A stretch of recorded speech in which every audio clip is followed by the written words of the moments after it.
sort of stuff thrown at you, some real, some not so real, some exaggerated. Now, coming back to our position here. Our position is very much articulated in the Quad statement, which is the United States, Saudi Arabia, Egypt, and the UAE. We see both parties who are leading the civil war today in Sudan, whether it is the Sudanese army or the RSF, as combatants. We are calling for an immediate ceasefire. We are calling for scaling humanitarian support. And most importantly, we don't see the future of Sudan in a military junta. We see the future in Sudan in a civilian transition.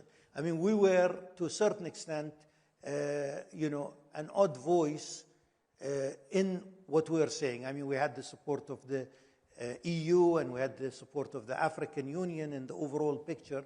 But I think a lot of the flack that we are taking today, as I said, some exaggerated, some real, some not so real, basically stems from that. If you want to be a player and you want to come to the two generals and say the future of Sudan is not a military junta, expect the flack. And I think the Quad statement, which the UAE played also an important role in reaching agreement on, represents us more than anything else. But so do you consider the RSF atrocities, would you say they amount to genocide? We consider all the civil war really worthy of looking into and seeing what humanitarian cost is being paid. Today, I think every day that we see war extending in Sudan is, another case for the international organizations to look into, really. And just the last question on this, so you clearly have influence there. You just talked about it, and getting flack for it. How do you leverage this influence to secure, an immediate ceasefire, to enable humanitarian aid? So how, in the specific, do you leverage this influence? Well, I think in Sudan, on the humanitarian side, we're working on the margins because we are not allowed to go in, and conditions also in Sudan itself is not allowing us to play the role that we are playing in Gaza. It's interesting that an Israeli government is allowing us to put all this aid in Gaza, while a Sudanese general is not allowing us to do that. Very interesting, but sad. So I think what we are really trying to do here, number one, we work through the Quad and other international organizations in order to reach a ceasefire. I mean, at this point in Sudan, even without too much clarity on how the political scene will develop, we need a ceasefire. We need for people all over Sudan, in Khartoum and in Niala, to feel safe. So I think this is the essential part. I think once we are allowed to work in, I can assure you the UAE will scale up fully there. Again, you have to see also, we've been engaged in Sudan for a long time, helping in economic development, helping get Sudan during the civilian period, get out of the American sanctions, etc. So this is a long-term engagement with Sudan. Let's go back then to something you said before, and that is really, I think, one of the themes of this conference, which is U.S.-China, right? Yeah. I mean, the U.S. is worried about your opening up to China. It has a fear that it could diminish your alliance with Washington. How do you balance this, right? How do you balance this bilateral relationship, especially in the context of what you said, which is that this hegemony, if you will, is changing, this reliability is changing. How do you reassure Washington? I didn't use the word hegemony. No, I used it. You did, yeah. Okay. Let's just say that, okay. I think number one, we don't really hear too much about U.S. concerns for our relationship with China. I think it is more a thing of the past.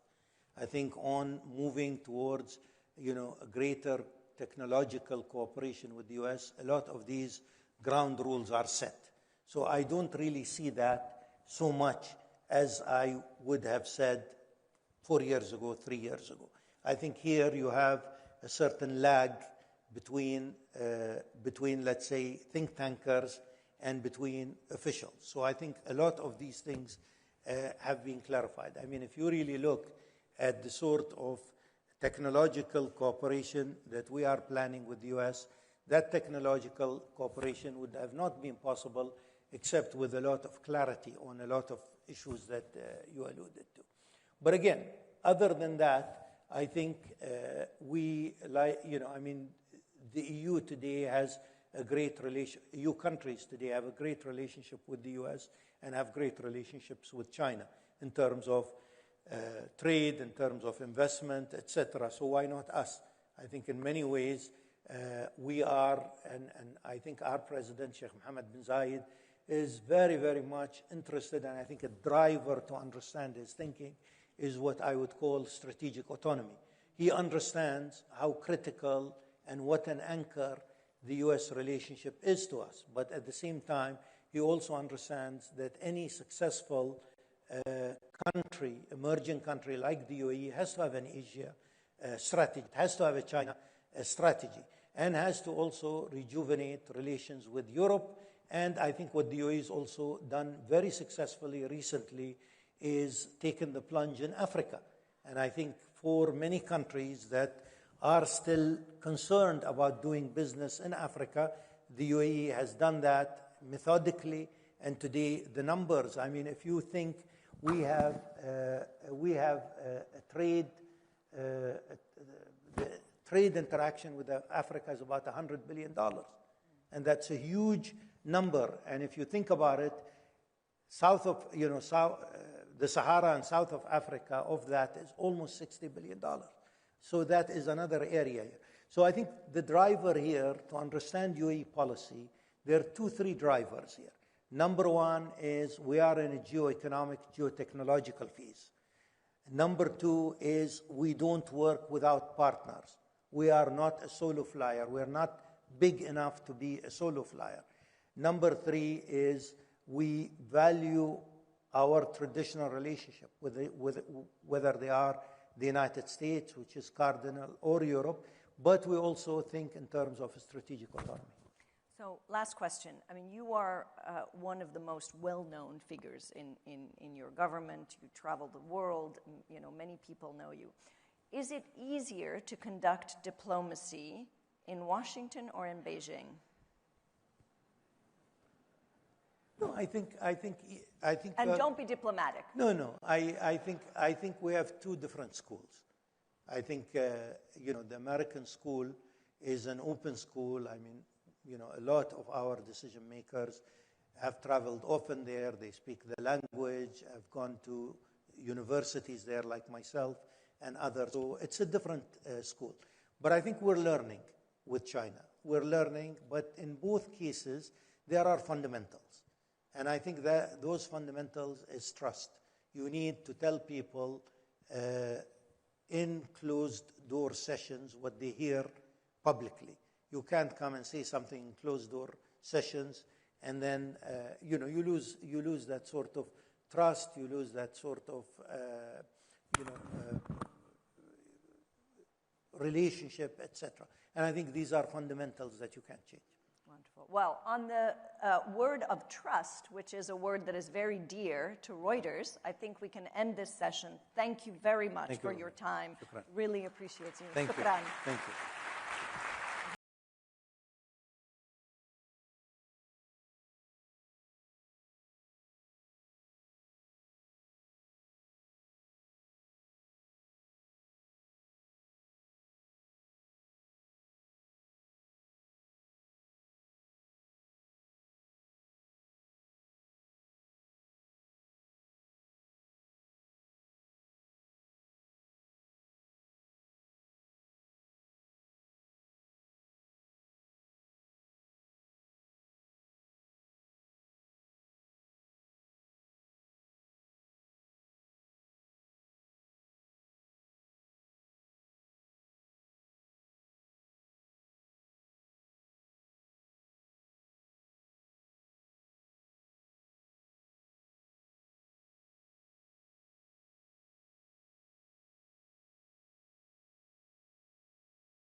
Well, welcome, first of all. In addition to being the chairman of the Abu Dhabi Department of Economic Development, you are also the chairman of the Abu Dhabi Global Markets. You are the chairman of the Abu Dhabi Chamber of Commerce. You chair the Abu Dhabi Investment Office. You oversee the Customs and Conformity Council. You're a very busy man. Thank you for being here. Thank you for giving us your time. Thank you. Thank you, Paul, and thank you for having me here. Just want to say I'm not as exciting as Dr. Anwar was, so and not as articulate, probably, as he is, but I'll try my best. Yeah, thank you. Thank you. I'd like to begin with the conversation that Alessandra introduced at the beginning of the day, which is we find ourselves in a world that is reconsidering long-held alliances and partnerships around the world. We find ourselves in a time when some of the best and brightest talent is reconsidering where to build their next startup, where to start their next research center. And against this storm, we find UAE, Abu Dhabi, as an oasis of stability, of investment. You have built some of the most comprehensive economic partnerships in the region.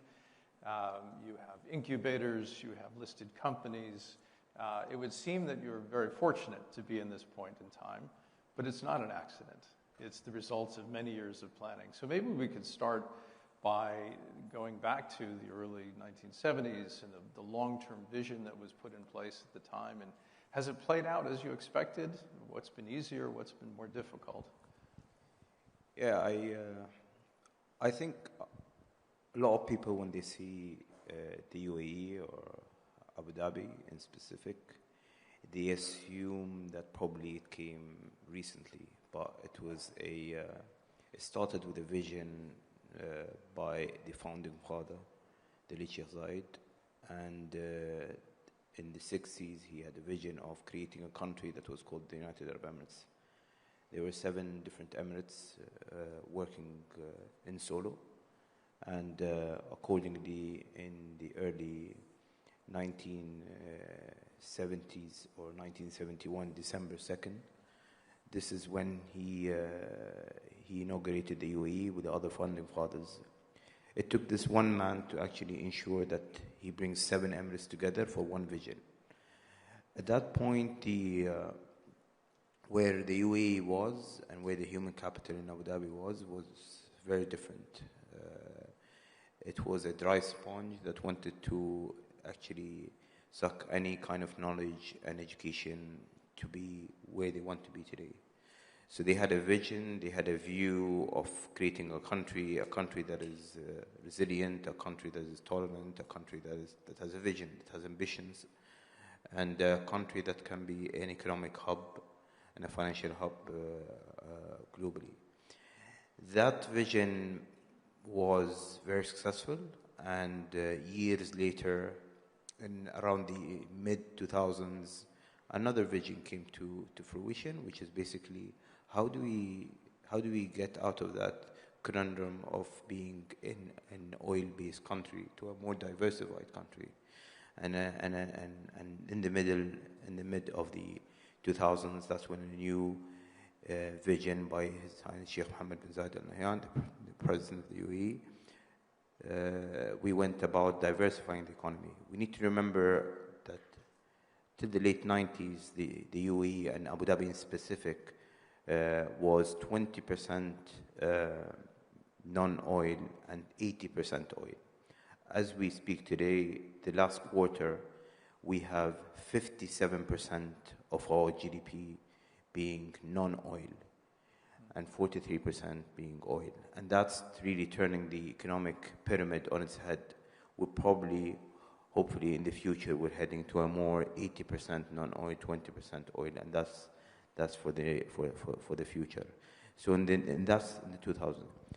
The third pivotal historical economical inflection point for the UAE and Abu Dhabi was actually COVID.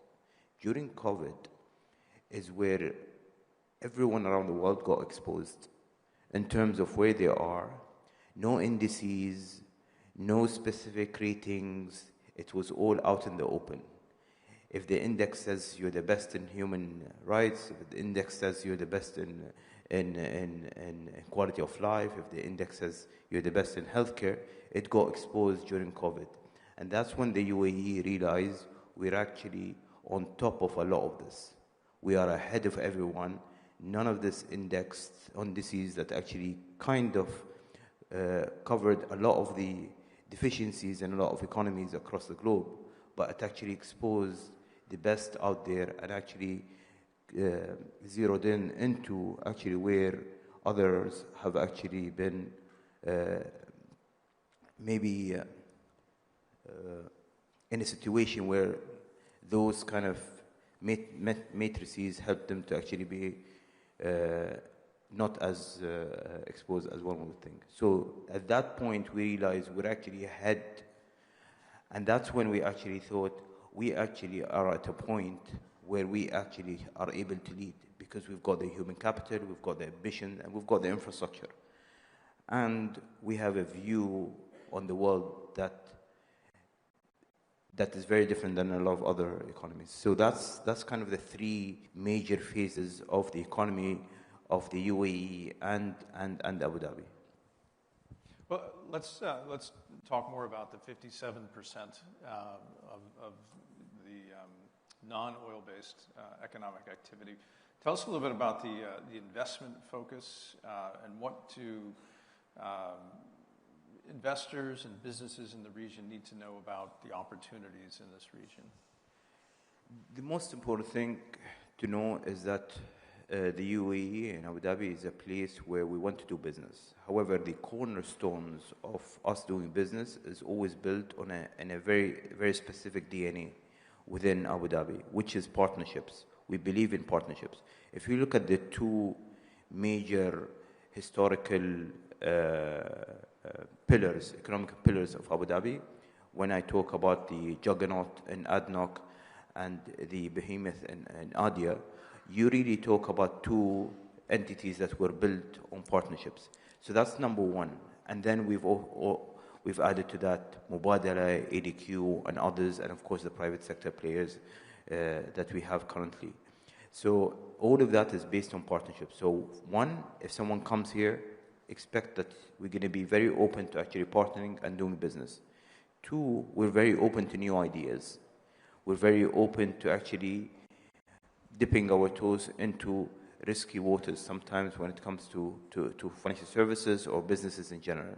So and number four is whoever comes and invests here will be on a train which is a diversification train, which means we're going to start looking at a wider array of clusters and sectors. We'll be going into more complex sectors within the economic complexity spectrum, and this is very important. Another thing is for investors to know, the regulatory frameworks and the regulatory environment in the UAE and Abu Dhabi is very different than a lot of countries. It's way faster, way more flexible, and way more willing to listen to others when it comes to consultation of ideas. And that's very important for us to actually continue growing, and we're going to continue that trajectory, I have no doubts. Well, on the clusters that you mentioned, there's three that I think you've decided to focus on. Autonomous vehicles, and I should mention that I took an autonomous vehicle from the airport on my way here, so which it worked wonderfully. I'm here. Agricultural tech, health and longevity are three areas that you've decided to focus on. And tell us more about why those three and what people should look for. Well, we've announced three, but in reality we have 13. So we've got the autonomous vehicles, we've got the agricultural and health also clusters, and there's more. There's financial services, which we're going to continue to focus on, chemicals, minerals. We're going to continue doing, obviously, AI and digital infrastructure is going to continue being there. Manufacturing, advanced manufacturing, we're going to continue doing that. And obviously, the oil sector with its downstream will always be a pivotal sector within the economy. Hence, the if you realize, we went through an exercise of saying, out of all the sectors that we have, where do we believe, which was around, we pinpointed around the population of 180 sectors, let's say, around the world.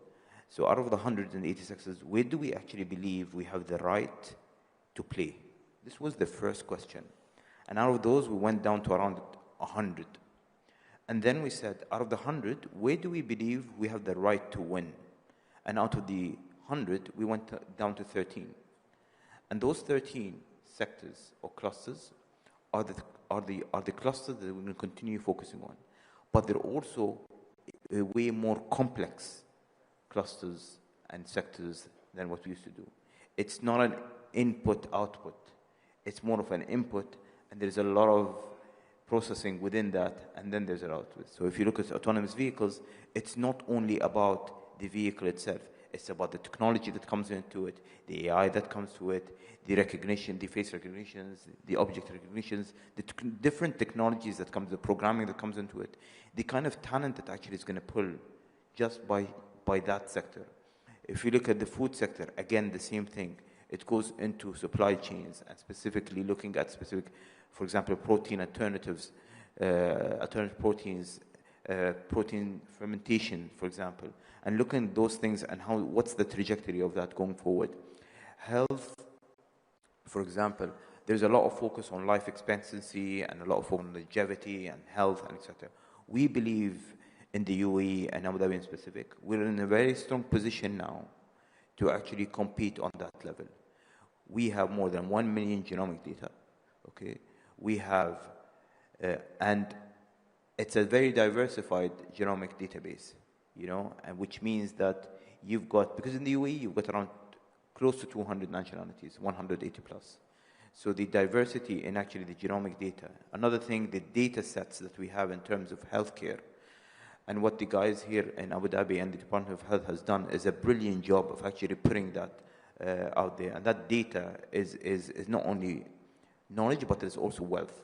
And that wealth helps us to actually springboard to other areas, and hence why a lot of the healthcare institutions and the pharmaceuticals are extremely interested in what we have today because of the kind of data that we have and we possess here in Abu Dhabi, and that's going to help prolong people's lives, or I wouldn't say prolong people's life because the longevity crowd will be upset about that.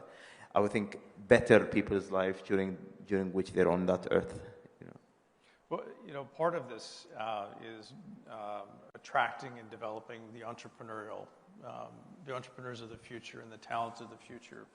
I know you've talked quite a bit about the importance of culture as a part of this. We sit close to some of the top universities in the world and some of the top cultural centers in the world. You've built Hub 71, which is a focus on entrepreneurship. Maybe can you say more about what you're trying to do with Hub 71 in terms of attracting talent and motivating entrepreneurs? With what we've realized is that entrepreneurs would usually go to places where they believe they can grow. And we believe the UAE and Abu Dhabi is a place where they can grow. And the idea of Hub 71 came from that belief that entrepreneurs would want to go to places where they can be supported, they can be understood, and they can be helped to actually grow. And we want that to happen. Building Hub 71 for the past couple of years, we have around close to 400 startups. 60% of them are actually not from the UAE. We've raised billions for them. We've supported them to grow. There will be more and more unicorns coming out of Hub 71. Just like financial services, just like funds, it's not anymore portfolio managers following where the funds are. It's funds following where the portfolio managers actually want to live. If a portfolio manager wants to stay in Abu Dhabi, and a very successful portfolio manager, I can assure you that most of whether funds or hedge funds would want to set up just for those portfolio managers in Abu Dhabi. And that's something that I will see also in entrepreneurship. The thing that entrepreneurs are also excited about is that Abu Dhabi is going into sectors that is exciting and interesting for them. And for example, one of the most important parts that a lot of them are excited about is the AI part. And the question is, how do we help them today use that connectivity that we have with the different AI community globally to actually support them here to grow? And that's the important part, and that's how they see us today, is how do we actually support them in different matters, not only in AI, but also, let's say, regulations. How do you actually ensure that if someone comes up with a business, that today there is a regulatory vacuum, how are you as Abu Dhabi going to support them in actually covering that and helping them with actually creating a regulatory framework that is helpful for them? So that's why entrepreneurs are coming to the UAE. That's why entrepreneurs are coming to Abu Dhabi. It's exciting. They see today, they see that there are dreams that can be achieved in Abu Dhabi, and we're happy that that's the case. I see we have a couple of questions, and we have just a few minutes. If we could, I'll just read the questions. Is Abu Dhabi involved in data centers? Is this a priority? I mean, if you want to compete at the global level, you would need to be able to actually have the infrastructure to actually compete. And I just want to say that given where we are today economically, globally, I do not believe that countries with the highest populations or the biggest populations or bigger populations are going to be the ones leading the economical engine going forward. I believe that the countries with the biggest computation power will actually lead the economical engines across the world. Hence, being in AI, being in data centers, being in all of that is very important to Abu Dhabi and very important to us. Well, I think that leads to the second question. How will AI change the economy of Abu Dhabi? And how is the Department of Economic Development driving AI? It's already changing the economy in Abu Dhabi, as I said. If you look at the use cases that we have today, if you look at the government application, the central government application, which is TEM, this is a use case for a lot of different countries to look at. Today, the newer version that we've just launched is an AI-enabled version. You do not need to do things anymore. AI will do it for you. That's only on the government level. If you look at healthcare, for example, if God forbid one calls and says, I've got a heart attack, I've got a stroke, it takes the ambulance 6 minutes to get to that place. Within those 6 minutes, if we didn't have the data sets that we have and the power of the data that we have and the power of AI, the paramedics would not be prepared as and when they reach there in 6 minutes. So how did AI help? Once that paramedic jumps on that ambulance, he or she would get an automatic summary telling them what to expect, how do we do things, what's happening with the patient, and what's the best course of action. That's a use case that one would look at to save lives. That's what we're looking at. Those are the things that we're looking at. So looking at how do we actually help economies and human capital within the country is very important to us, and that's going to continue to be so. Well, I know we only have just a minute left. I have one last question. Thinking forward now, 10 years into the future, it's Gulf Next 10th anniversary, and we're sitting here talking about the progress. What are your hopes, and where do you see things in 10 years? I think we'll be sitting in Disneyland, in 10 years. So probably the characters won't be the same.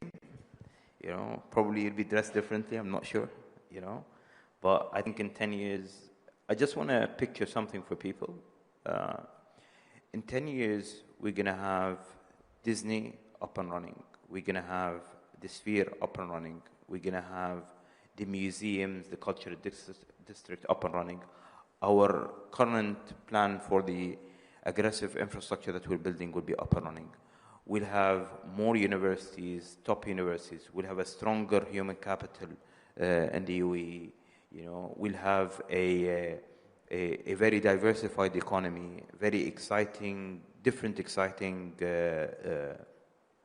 sectors within the UAE and in Abu Dhabi. And so, if you think, and we're going to have a very strong financial hub, that's for sure, in EDGM, which is also one of the things that I think we haven't spoken about, but you know, it's also a cornerstone of the economic fabric of Abu Dhabi. But yeah, and we're probably going to be ahead at that time. We'll be leading at that time. We are leading in some areas. And I think we will continue to be the safest city in the world. We will continue to be one of the smartest cities in the world. We will continue to be the happiest city in the world, you know. And maybe I'll look younger because you know I'm gonna, you know, I hope I'll look younger in 10 years, you know, based on the guys who spoke to me about longevity and you know. So there's a magic pill apparently, you know. There's hope for us all. So that's what I hope. Wonderful. Well, Your Excellency, thank you for your time, and pleasure. look forward to the conversation in 10 years.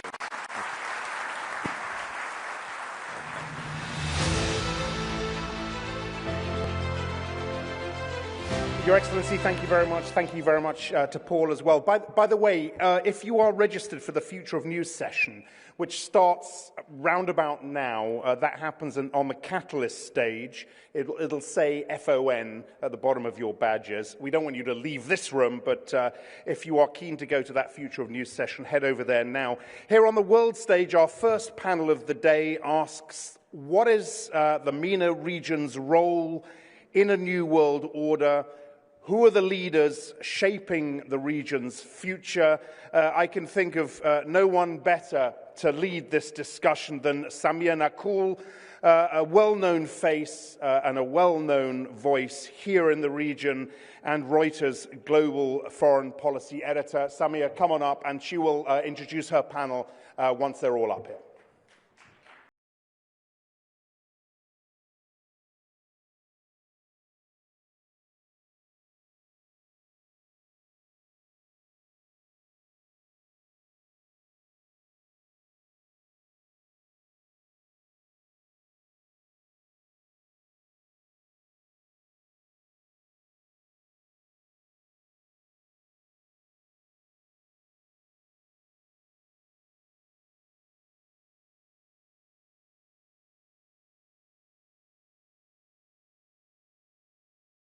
Welcome and thank you for joining this important discussion. What's next? MENA's role in a new world order.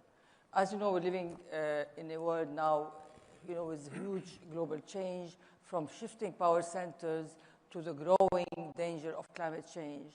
And right in the middle of it, you know, the Middle East stands at a real crossroad.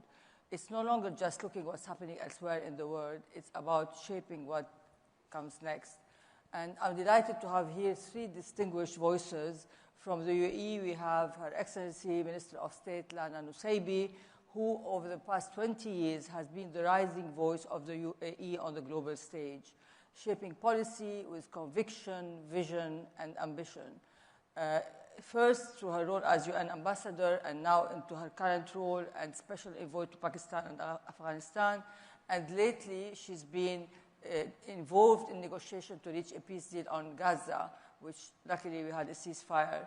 You know, Lana's leadership and her commitment to gender equality, international dialogue, and cooperation has been a model and an inspiration to women, not only in the UAE, but across the Arab world, and who really look at her in admiration for her charisma, determination, and resolve. So thank you. And from Saudi Arabia, we have Dr. Abdulaziz Al-Sakr, the founder of the Gulf Research Center, which is a think tank of global reach and influence. It focuses basically on Gulf and Arab affairs. Actually, my relationship with Dr. Abdulaziz, they started here in the UAE 25 years ago. And we were craving for independent, insightful, and sober news and analysis, and he and his center fit that gap, and he continues to do so until now. His center not only provides trusted analysis and insight and information, but also shapes policy and provides solutions for some of our pertinent problems in this region. And from the IMF, we have Dr. Jihad Azzaour, a distinguished economist and public servant. He is currently the director of the IMF for the Middle East and Central Asia, a region with immense complexity, but again with immense promise. As Lebanon finance minister, he led some critical economic reforms which were badly needed for Lebanon, and we need more of that. And his name was put forward as a candidate for Lebanon's presidential election in 2022, 2025. And again, it reflects the trust in his leadership and his vision. His contribution to economic development and governance were widely recognized through the prestigious award Chevalier dans l'Ordre National de la Légion d'Honneur. Again, a testament for his commitment and for his impact in this region and beyond. So thank you again, wa ahla wa sahla. And I'm going to start with Jihad, معلش مع حفظ الألقاب, because the meeting of the IMF and the World Bank just happened, and they came out with praised the resilience of global economy and regional economy, including MENA, despite all the shocks and all the uncertainty. But they warned of risks that are lingering. So can you tell us from your perspective what key priorities came out for the MENA region from this meeting? Samia, thank you very much. It's a great pleasure to be here, and thank you for organizing this important event. Of course, this year is a year where when you line up the events and you see the outcome, you see some dichotomy between both. We went through various shocks: geopolitical tension, geoeconomic fragmentation, trade and tariff tension, in addition to the geopolitical issues in the region, including a flare-up of conflict during the year. Despite that, when we look at the global outlook for this year, and in particular for the region, we see that the region was resilient. Growth has been upgraded compared to our projections back in April, and we are seeing growth this year. And this growth is led by many factors and many countries. Of course, a certain number of sectors have performed well, like tourism, like trade, innovation, and technology, which has led, especially in the GCC, the diversification process, but also a certain number of other factors. But this was not only an improvement in growth. A certain number of issues also, or certain number of economic indicators improved. Inflation, despite certain number of countries where inflation is still high, is improving, and access to financial markets has been restored. Yet there are risks, and I think we need to recognize the importance of those risks in order to prepare for the future. This resilience comes with still a very high level of uncertainty. And the issue with uncertainty, it could hit you with time. So far, I would say things have been limited in terms of impact because the tariff measures were limited on the region, and the trade connection with the US is relatively limited. But the level of uncertainty can come with a certain number of other developments. If inflation goes up, or if we see additional tension among the various blocs, this could have an impact on the region. The other issue is the volatility we could see in the oil price. Despite the increase in supply, despite the softening of the oil price, the increase in supply was, as the result, positive to the region in terms of the impact economically. But this could have an impact on the current account, which means on the reserves, as well as also on the fiscal situation. 3, the tension that exists with the various conflicts was relatively limited in terms of its spillover regionally, but this is an issue that we need to keep an eye on. What does it mean, and to answer your question in terms of what are the priorities? The first priority, I think, because there is a flip to this coin, which is the high level of opportunities that the region could have today, is A, to start with strengthening the resilience, which means to make sure that the fundamentals are strong. In the case of the GCC, is to keep the path of diversification and gradually building the economy from the oil cycle, keep inflation low. For other countries, is to address that issue as well as also in certain number of cases, the size of the public sector. This is first. Stability comes first. Second, you need to transform. There are opportunities today. What we see in the world opens a new chapter in terms of multilateralism. Some would say post-multilateralism. But this is something that is important for the region, who is playing the role of a connector. New trade routes, new connection with neighboring regions is an opportunity for this part of the world. Three, the tectonic shifts, and technology is really one. AI, technology, cryptocurrencies, all these developments are going to shape up our future, the near future, and we need to be ready for that.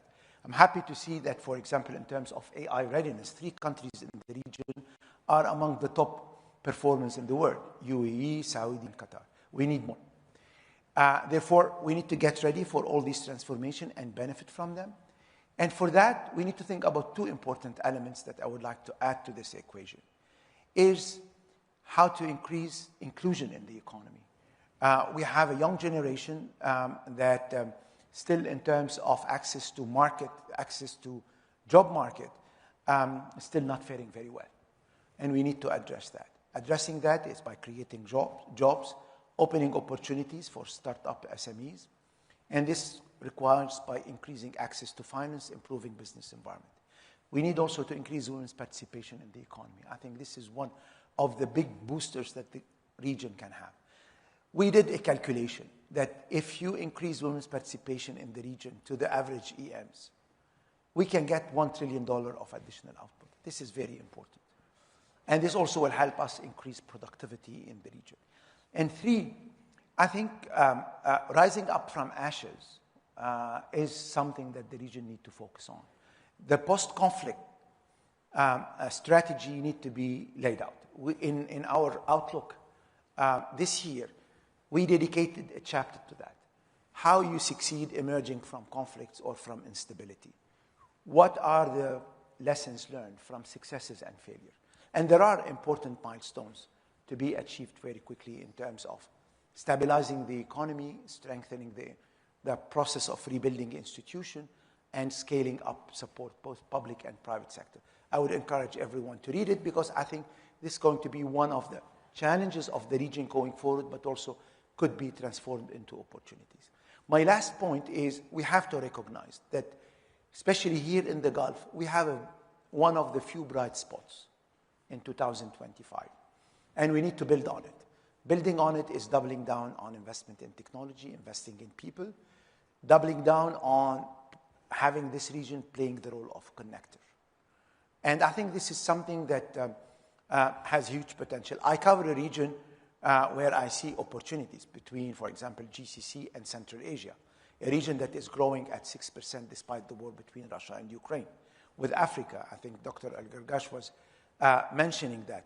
There's huge potential. And this part of the world is becoming the node where many decision makers could come and interact. Therefore, I think we have to be very careful on how to manage this transition.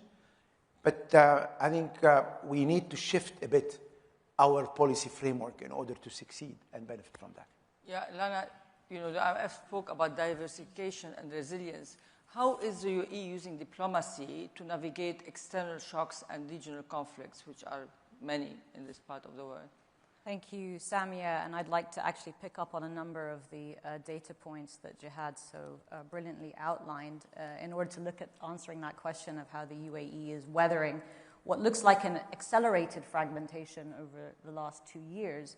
But really, if you look at the preparation that made this economy so resilient, it's perhaps the last decade where we've seen the slow fragmentation from the post-Cold War era and order to a diversified geopolitics, geoeconomics, and geotechnological shift in the global order. So the multilateral institutions, the fragmentation in what we define as our collective norms and understandings. And in the last 2 years, obviously an acceleration because of actual major conflicts between with big powers on either side of that, from Russia and Ukraine to Gaza to Sudan, Yemen, Libya, Syria. There are a number of conflict points in the region. If we take a step back and look at polling in the Arab region, and Jihad, you pointed out under 30% of the region is under 25, and that's really our market when we look at what we're trying to build here in the UAE. It's the lens for how we look at our economic diversification and development. So despite the last 2 years of accelerated fragmentation, the IMF has shown 4% growth in our GDP in 2024, 4.8% in 2024, and predicted for 2025 an increase on that. Yes. So I think despite fragmentation, you are looking at solid economic growth in the UAE. So how did we do that? 70,000 plus new companies have opened up in the UAE over the past 2 years alone. And when you speak about AI, our competitiveness index shows that we are the number 3 globally for attracting global talent in AI here in the UAE. There's a very interesting study. We've seen the polling over 10 to 12 years now, where the youth that I was speaking about in the Arab region have consistently chosen the UAE as their number 1 destination. If they could pick a place to immigrate to and live and work and thrive, it is the UAE over countries in Europe, over the United States. And I think that's a really important data point. Why is that population of under 30s choosing the UAE as the model where they see a state structure that works, a regulatory environment that works, a political system that works, and a laser focus on delivery for both citizens and residents alike? And I think that's how we have weathered the shocks and how we use diplomacy to weather the shocks. First of all, in our diplomatic efforts, we are pragmatic, we are solution-oriented. We look at being the connecting point, the connector hub to diplomatic differences. We're looking at diversified portfolios, not only of energy and economics and geopolitics, but also technology and AI.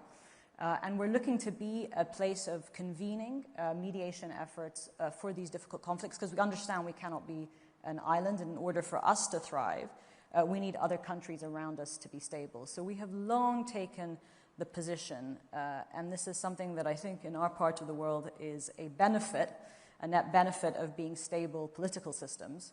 We've long taken the position that just allowing conflicts to continue unresolved, not finding the solution to those conflicts, has been a strategic mistake in the international community. Let's take a look at maritime trade, which has disrupted 30% of container traffic, 10% of global energy and oil and gas both, and has caused a lot of shocks for consumers and for shipping and for international economies.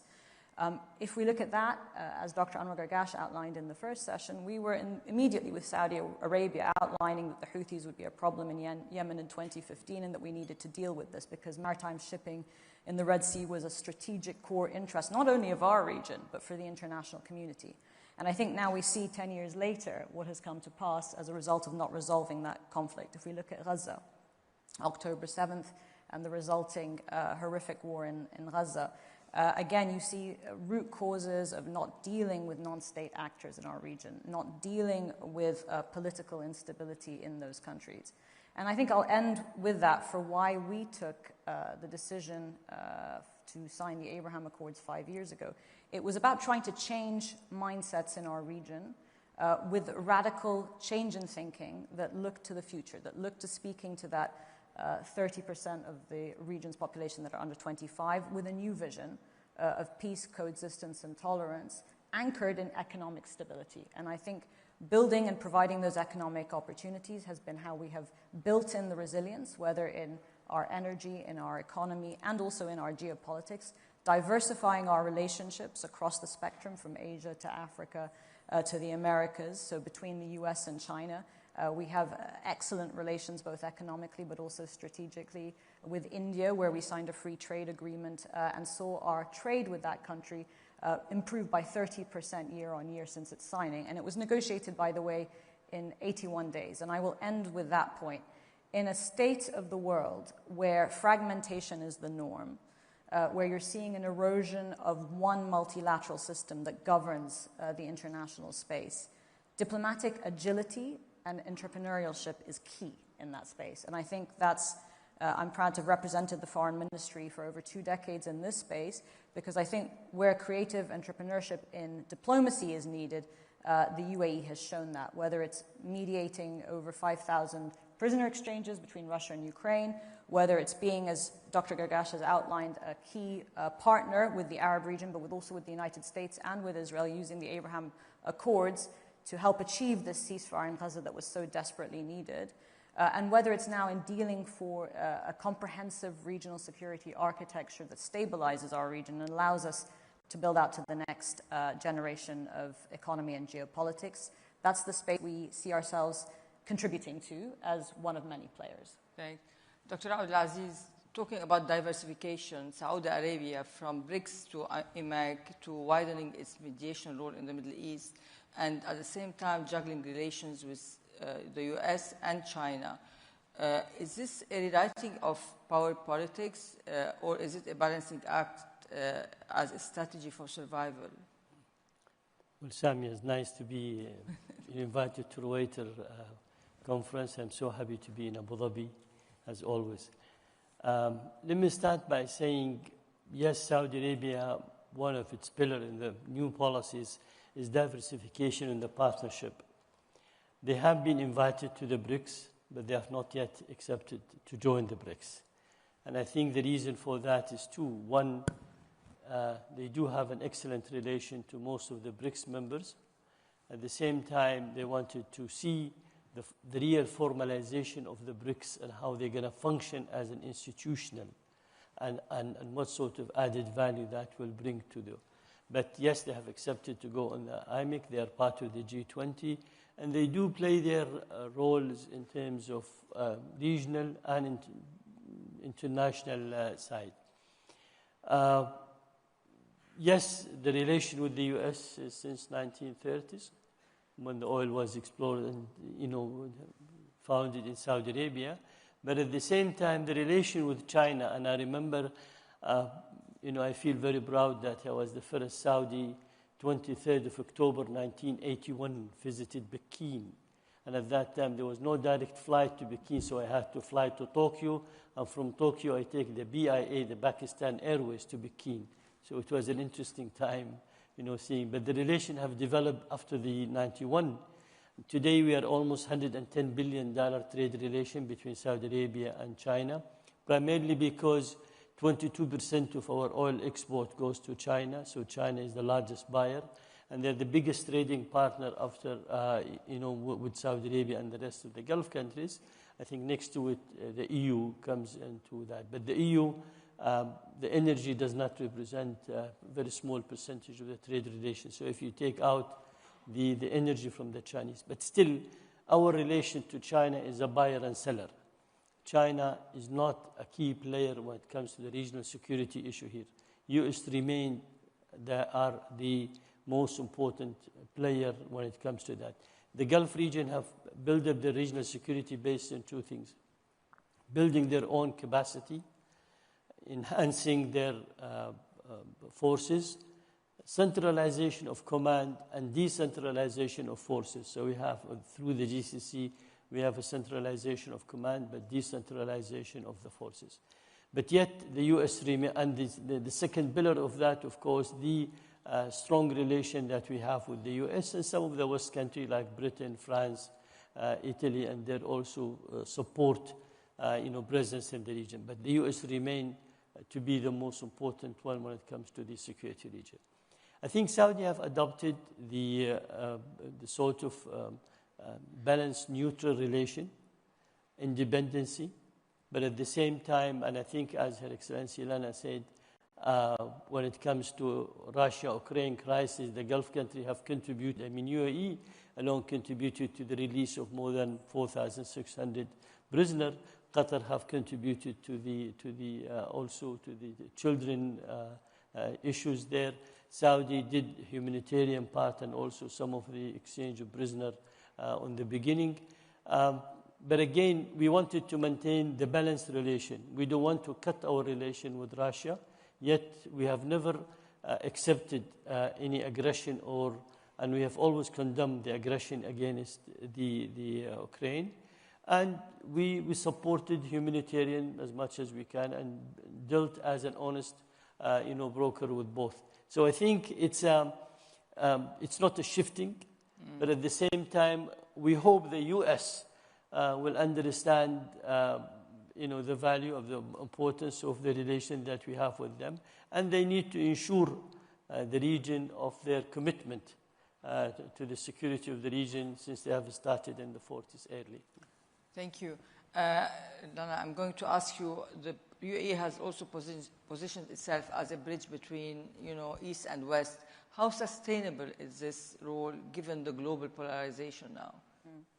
And sorry, we're conscious of time because I want to leave questions. There is so many questions from the audience. As quickly as possible then, to fully support what Dr. Sagar said, I think all the Gulf countries have played an important bridge-building role in a difficult geo-fractured environment, and he's demonstrated that. I think also, if you look in terms of impact on the UAE, we still remain a very important connector point between East and West. Something like a plane is landing and taking off every 40 seconds in the UAE. Our ports are one of the top 10 trading ports globally. 150 million passengers still coming to the UAE, and that number, the population continues to grow because we remain a vital connecting hub. In the space of AI, $1.4 trillion framework of investment with the United States to develop AI data hubs outside of the US here using US technology. And if you look at our connectivity in terms of trade and economic routes, that is soon going to be a very important connector hub also in the field of AI and AI data expansion across different continents from Africa to Asia. So I think our historic role as a trading community is also going to be next generation, a historic connecting bridge role in terms of AI, and that's very much how we're focusing in terms of our investments in Europe as well, with France and Italy and others. So we are a connecting point. That is part and parcel of how we remain a vital economy. And in the field of diplomacy, as I said in my opening remarks, I think it's important that we have peace and security and stability for that to happen. So we're very much focused on solving long-term conflicts, and that's where all our diplomacy is now currently. I'm going to start with the audience question. Thank you, Lana. The GCC government and for you, Jihad, are simultaneously investing heavily, sorry, I cannot see, heavily while drawing down reserves. How should they balance investment-led diversification with fiscal prudence? Yeah. It's a very important question. I would tackle it in 3 points. One, over the last few years, we saw that the diversification strategy in the GCC paying off. Despite the various shocks, if I take only since 2020, but I can go even to the 2015 onward with the oil shock at that time. But since COVID and onward, we see that what is driving growth is the non-oil sector. And it's a genuine investment in not only by public investment, but also by building the foundations of modern economies, competitive economies. Now, in most of the GCC, if you take the case of the UAE, the size of the non-oil sector is dominant by far. And even the indirect role of the oil and gas sector is limited. What is driving this, it's not only investment, and I think this is something that we need to underscore, it's also reforms. If I take the case of Saudi Arabia, reforms that were introduced increased women participation between 2018 and now from 16% to something like 37%, 6 years ahead of 2030, which was set as a target. Unemployment at the record low currently, especially in UAE and in Saudi, especially at the youth level. Therefore, reforms pay. Investment, of course, investment are needed. And if I take the case of technology, AI, it's definitely one of the strategic plays that the region can bank on. In AI, you need energy, you need capital, and you need talent. And you have now the 3 of them available here. Of course, when you do investment programming, sometimes you need to recalibrate or to rephase. But I think what is also important to mention that over the last years in the Gulf, we see a clear policy of diversifying revenues outside oil, also for the state. And we see fiscal policies put into medium-term fiscal frameworks, trying to de-link the fiscal cycle with the oil cycle, and to be less pro-cyclical, as it was the case before. What does it mean going forward? It means that this journey of transformation has to continue. Now it has to go into two important directions. There are still a lot of values to integrate regionally. Integrating regionally trade, but also financial services. Deepening the financial markets is an important milestone in order to make capital available and to scale up. Also, increasing or reducing the barriers that exist between countries will increase the size of the market. I think this is an important milestone that the region can aspire to, especially, which is my second point, we are in a world of fragmentation. Connectivity becomes very important, and the region can be connector. And to become really a strong connector as an emerging power, working together, coordinating together, will have an important impact. Thank you. And my last question to you, Dr. Abdulaziz. We have all this Israel-Gaza, the tensions that we're witnessing, the Yemen crisis, the shadow of the Gaza war, and how is your country and other countries, do you think, in this region, the Gulf, managing volatility, especially that you have all this project about investment? What is at stake for growth, investment, and your vision with all this, what's going on? I think, and we have very short time, so... all the Gulf countries are in support of de-escalation, finding a political solution, resolving the problem amicably. That's a key issue. So we're not in support of any escalation or war or continuation. Second, reconstruction in Gaza would require, first, stopping the war. Second, implementing, even by gradual step, what has been agreed in the plan. And third, giving the assurance that we don't want to go and finance and reconstruct Gaza and then tomorrow they go and destroy it. Dr. Anwar Girgash mentioned that how much UAE have contributed more than $2 billion only on the last 2 years, to the situation there. So what we are looking for is a serious guarantor, and the only one that can and should do is the U.S. If the U.S. really provide the guarantor that, and they are the guarantor that the Israeli will not destroy the building and the people, and they will stop the killing, and there will be a civil society and a proper local administration to run the issue there. We're not talking about militarization of Hamas. We're not talking about endorsing the militant group there or so. No. I think this has been clearly stated by the Palestinian Authority in his speech in the UN. Abu Mazen, he was very clear in stating how do they see it. And we are fully endorsing the Palestinian Authority in their wishes. Yeah. All right, I would like to thank you all for sharing your unique insight with us. As we leave this session, I think we feel that you have a region brimming with vision and ambition and determination. I think you leave us all not only inspired, but energized and curious to see what's going to happen next in this region, which is a model for other regions in the Middle East. Thank you so much. Thank you. And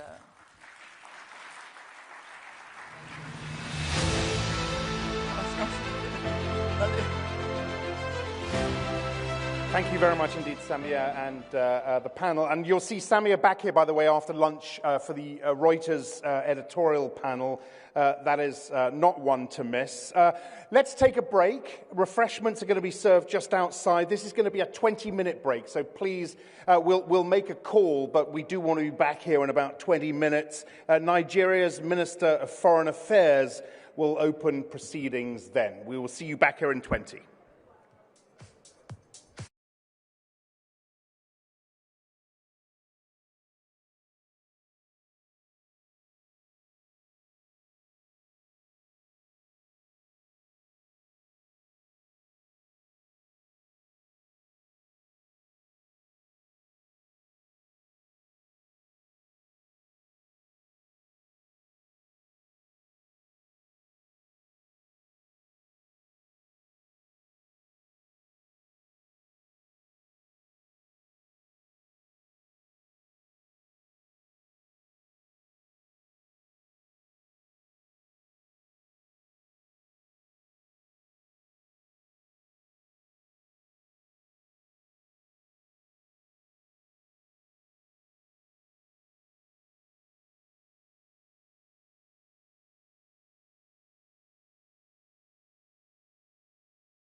All right, welcome back, everybody. We shift our focus now, just as people continue to trickle in from the break. We shift our focus to issues of finance and economics, and we start with Nigeria. Nigeria is, of course, Africa's largest economy. It is a member of OPEC. Its former capital city, Lagos, is often referred to as Africa's Silicon Valley. I'm thrilled to welcome Nigeria's Minister of Foreign Affairs, His Excellency Yusuf Maitama Tuga. He will be in conversation with Reuters Middle East North Africa editor Edmund Blair. Remember, you can ask questions via the Slido app. Your Excellency, Edmund, come on up.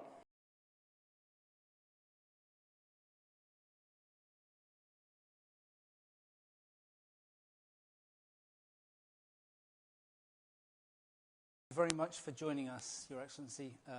It's a real pleasure to speak to you about a country which is, as Axel has described, one of the biggest economies in Africa. It's also the most populous country in Africa. It's vibrant, as we've been discussing. It's also got plenty of challenges.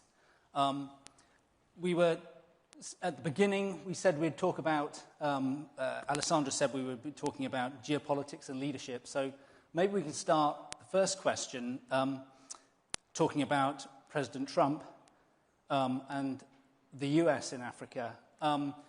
So Trump's tariffs have effectively dismantled AGOA, which provided duty-free access to for many African countries to export to the US. Scrapped so much of the aid program, which affected Africa and the HIV programs and so forth. Do you think President Trump cares about Africa, and does it matter if he doesn't care? Thank you. Very good afternoon to you all. I would not say that President Trump or America does not care about Africa. I would say that at the moment there is a sweeping sort of approach to tariffs, which perhaps puts certain countries in a position where they ought not to be. So in the case of Africa, so if you take Nigeria, for instance, there is interdependence, of course, but the harm comes when there is an overdependence on one party to another. In the case of Nigeria, the tariffs imposed by the U.S. Do not necessarily harm Nigeria to the extent that they may others. One, because we are a very large country, like you said in your introduction, a country of 230 million people. So we have a huge internal market, and we've got not only size, but we've got scale. So the ability to scale up allows us to be to prove ourselves, to insulate ourselves from some of the possible fallout of these tariffs. And that also means we have a larger talent pool than smaller countries. So we can absorb that, and we can, of course, trade with other countries, which is what the Tinubu administration is trying to emphasize: strategic autonomy. We have the right and the basis to engage with as many countries as possible to trade, and our relationships are not based on ideological considerations. They're based on interests, beginning with our national interests. So we trade with the US, we trade with China, we trade with Brazil, we trade with India. and our focus is not necessarily on one axis or the other, or especially in a multipolar world. You talk about strategic autonomy, but as we know, under President Trump has a very transactional approach to doing business with people, even to diplomacy. Do you think strategic autonomy, a sort of non-aligned approach, really works? Don't you need to sort of engage directly with him? And if so, how do you think Africa and Nigeria need to engage with President Trump? We've got critical minerals, we've got rare earths, and we're looking for partners to develop such resources and capacity. And at the same time, also, we're a gas-rich country. We have 210 trillion cubic feet of gas, not to talk of the oil. So we are a gas zone with a bit of oil in it. And we consider gas a transition fuel for not just Nigeria, but several other African countries. And what we're focusing on also is integrating our markets. First and foremost, regional economic community, which is ECOWAS, and then also the continent as a whole, the African continental free trade area. And it's important in approaching Africa for the global north and for the developed countries not to take a Minecraft approach. Sometimes, it's like the game Minecraft. There's oil, there's gas, there's, the critical minerals, rare earths. We put a bit of this, we invest this. No, that's not the way it goes. The engagement should be based on mutual respect. It should be based on shared interests and based on the fact that Africa needs to develop. If it doesn't develop, then we continue to deal with irregular migration, with all these other challenges. There's no country that is autarkic that can survive alone. So it's in the best interest of all the countries that we work together to develop together. So before we look a bit more at the economy and economic development, I mean, the US has been putting pressure, you've talked about it yourself, for Africa to take deportees from the United States. And I think you've resisted. But Ghana, for example, has taken some, and it's actually got better visa access for its citizens to the United States. It's got sort of multi-year, multi-entry visas, I think, for Nigerians. It's very difficult to get those visas, much shorter. Is it time for Nigeria to engage on that? Are you engaging with the United States on that? Do you feel pressure to take deportees from the US? I think that ship has sailed. We made our point, and I believe it's been it's no longer on the discussion table. We continue to enjoy a good relationship with the United States. We do not see the need to take in other nationals under duress from any country, because we already have a population, like I said, of 230 million people. So we're not short of people.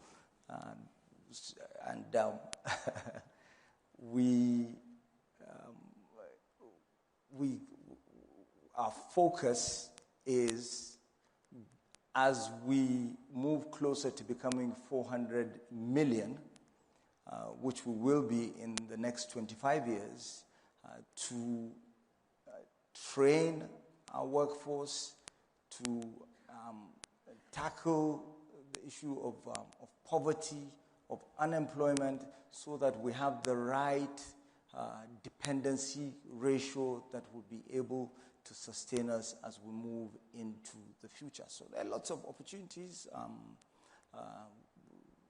We can partner with all comers to tackle our challenges, as well as to provide the opportunities for those that are working with us. It's a really striking figure, and as one gets older, you realize 25 years is a much shorter time than you originally might imagine. But how will you create the jobs for all these people coming into the market when you've got a nation of 400 million people? It's a huge number of jobs you have to create. It's a really vigorous economy you need to build. What steps are you going to take? What reforms are you going to take to get this country there? So President Tinubu's priority is food security. So first and foremost, we have to be able to feed ourselves, and we will be creating lots of jobs as we work towards expanding on agriculture. So it's agriculture, it's manufacturing, expanding our manufacturing base, because I am a believer and a subscriber to import substitution. The terms of trade have to be right for the markets in Africa to integrate. And of course, with manufacturing, you have a longer or wider value chain. So packaging, not just producing the finished goods. And of course, as countries move out of poverty and become more gentrified, the demand is not on exporting raw materials and agricultural commodities. It's on finished goods. So we want to be part of that. And then, of course, infrastructure. In constructing infrastructure, you are immediately creating jobs, which would provide those linkages. So rail, gas pipelines, and broadband, and all of that. So this is what we're looking at. And we are creating also the legal and regulatory frameworks for convergence so that we integrate the markets in our region, which would unleash a lot of potential. Lastly, moving in the informal sector to the formal. That also generates a lot in terms of job creation, startups, business process outsourcing. We have Nigerian businesses in business process outsourcing that are benefiting from the tariffs, because there's more outsourcing coming from the US and other parts of the developed world that are feeling the effect of the tariffs. Where does China fit in this? You talked about infrastructure, and China has come in with both money and skill, financing for infrastructure across Africa.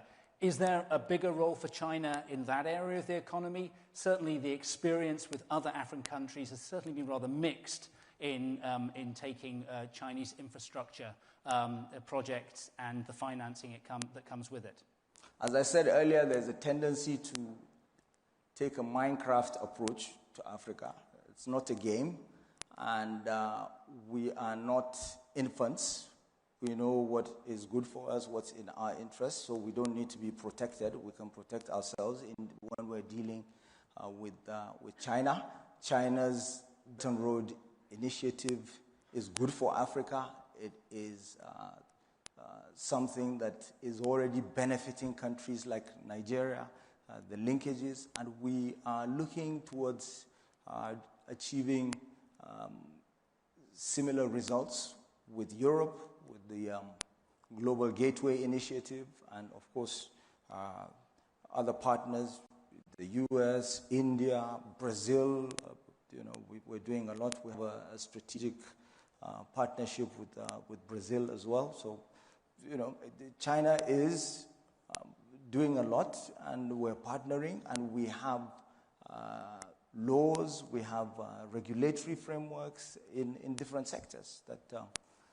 You've talked about energy, and obviously energy and the huge gas resources that Nigeria has, and I think you're planning pipelines that will take the gas. They are taking it around West Africa, but the potential is to take them on even into Europe. You've also talked about the potential of attracting investors in AI, in data centers, because they absorb such a huge amount of power, and yet Nigeria can't even keep the lights on for its own citizens. How can you bring in that investment, bring in the as you said, the business, the outsourcing? How can you bring in the tech investment if you can't provide that fundamental infrastructure for businesses? So it would serve a dual purpose. We bring in the investors, they generate what they want, and then we also generate to improve on electricity supply domestically, which is what we're doing, and we have prepared the ground. We have an electricity act. We're doing a lot, not just with gas, but also with renewables. We have, within the Electricity Act, it's made investing in electricity generation, transmission, distribution more attractive because it's decoupled the different aspects, and on top of that, you have new ways of attracting investors in renewables, such as feed-in tariffs and so forth. So it's something that I don't see any conflict in that, because we have a gas pipeline that takes gas to Ghana, for instance, via Republic of Benin and Togo. So that is being used also for electricity in the region. But we're currently also building another gas pipeline, the Ajakuta, Abuja, Kaduna, Kano gas pipeline that runs across Nigeria, which would also solve the problem of the feedstock for generating electricity. President Tinubu has implemented two very significant reforms. One was floating the Naira. There's still a parallel market, but it's really eased up the whole complex Forex situation in Nigeria. He's also removed fuel subsidies, two of the really big moves. What's the next big reform that's coming down that's going to start creating that environment that's going to attract more investors? There are several. The taxes, there's a huge reform that has just taken place with our tax laws. They have been consolidated. They've been made easier. So the tax code is more understandable to investors, and it brings down the rates as well in terms of investors and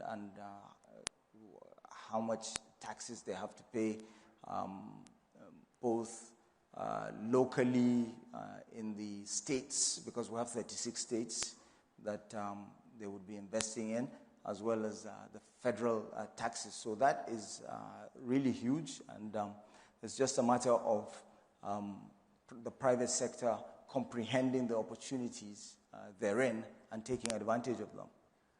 As we near the end, there's an interesting question here, because it does get directly to the issue of foreign investors.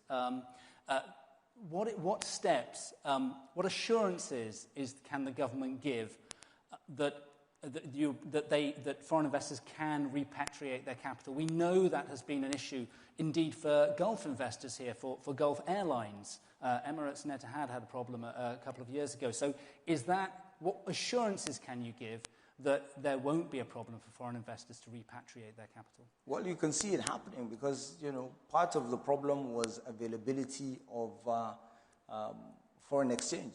And you can see that the foreign exchange is now available. The exchange rate has stabilized.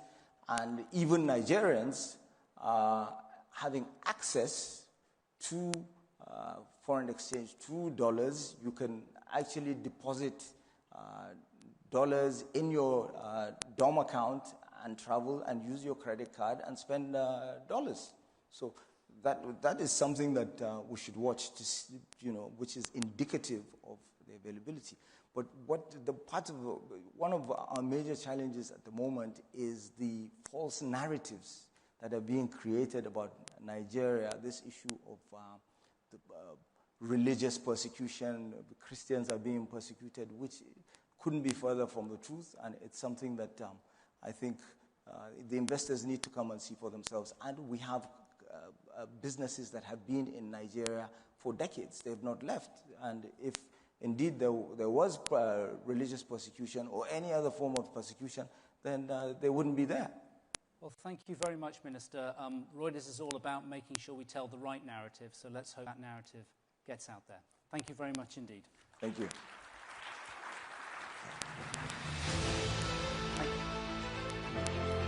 Foreign Minister Edmund, thank you very much indeed. Don't take a Minecraft approach to Africa. It's not a game. That will, I'm sure, be one of the quotes of the day. Right, we want to delve a little bit deeper now into how rapidly, how aggressively banking and the finance sector in general is changing, and how this transformation might drive long-term growth, inclusion, and resilience. This session is entitled Finance Without Borders, AI, Open Finance, and the Global Opportunity. It's in partnership with AWS and will be moderated by Head of Reuters Professional, Josh London. Come on out.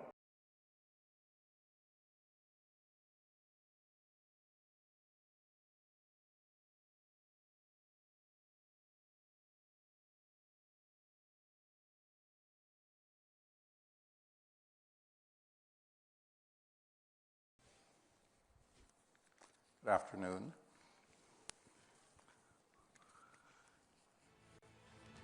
Welcome, Chris, and welcome, Divyesh. Great to see you both.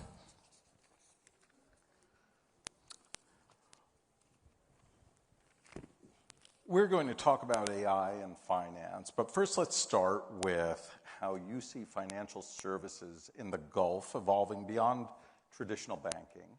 And what role is AI already playing in that transformation? Certainly from my perspective, I think it's not just in the Gulf. If you look globally, we're starting to see a number of trends around how financial services organizations are starting to adopt technology at rapid pace in order to bring new customer experiences to the market, to the fore, how they think about proactively driving fraud prevention and detection. If I look at the Gulf, even more so than many other areas because of the strong vision that we have in the region, and then the willingness to invest in the technology, the skills that underpin that. So I've seen many organizations start to leverage that to build out this new capability. We have one example of an organization who is proactively driving fraud prevention through monitoring first-time payments from individuals. So they're noticing if a payment comes through for the first time from someone or is made by someone to another beneficiary for the first time, that gets flagged as a high-risk transaction. They're proactively going back to that individual or that organization, asking them for feedback as to whether it is absolutely a real transaction or whether this could potentially be fraudulent. So you're seeing this utilization of technology proactively rather than not. So big evolution in that. Mm-hmm. Divyesh, anything to add? Yeah, I mean, first of all, I was reading Satya's letter this morning. Sorry to talk about Microsoft with my AWS colleague here. And he talked about thinking in decades and executing in quarters. If I think of my time here in GCC, what's been happening here, I would say, is that, yes, the leaders here are thinking long term, but I would say they want to execute in weeks, not in quarters, right? And so the Gulf, in my view, is not just adapting to the future of finance. I would say it's actively reshaping it. And you see that with sovereign AI infrastructure investments, open finance ecosystems. It's fundamentally shifting the landscape to be, I think, much more intelligent, much more inclusive, and I think more resilient.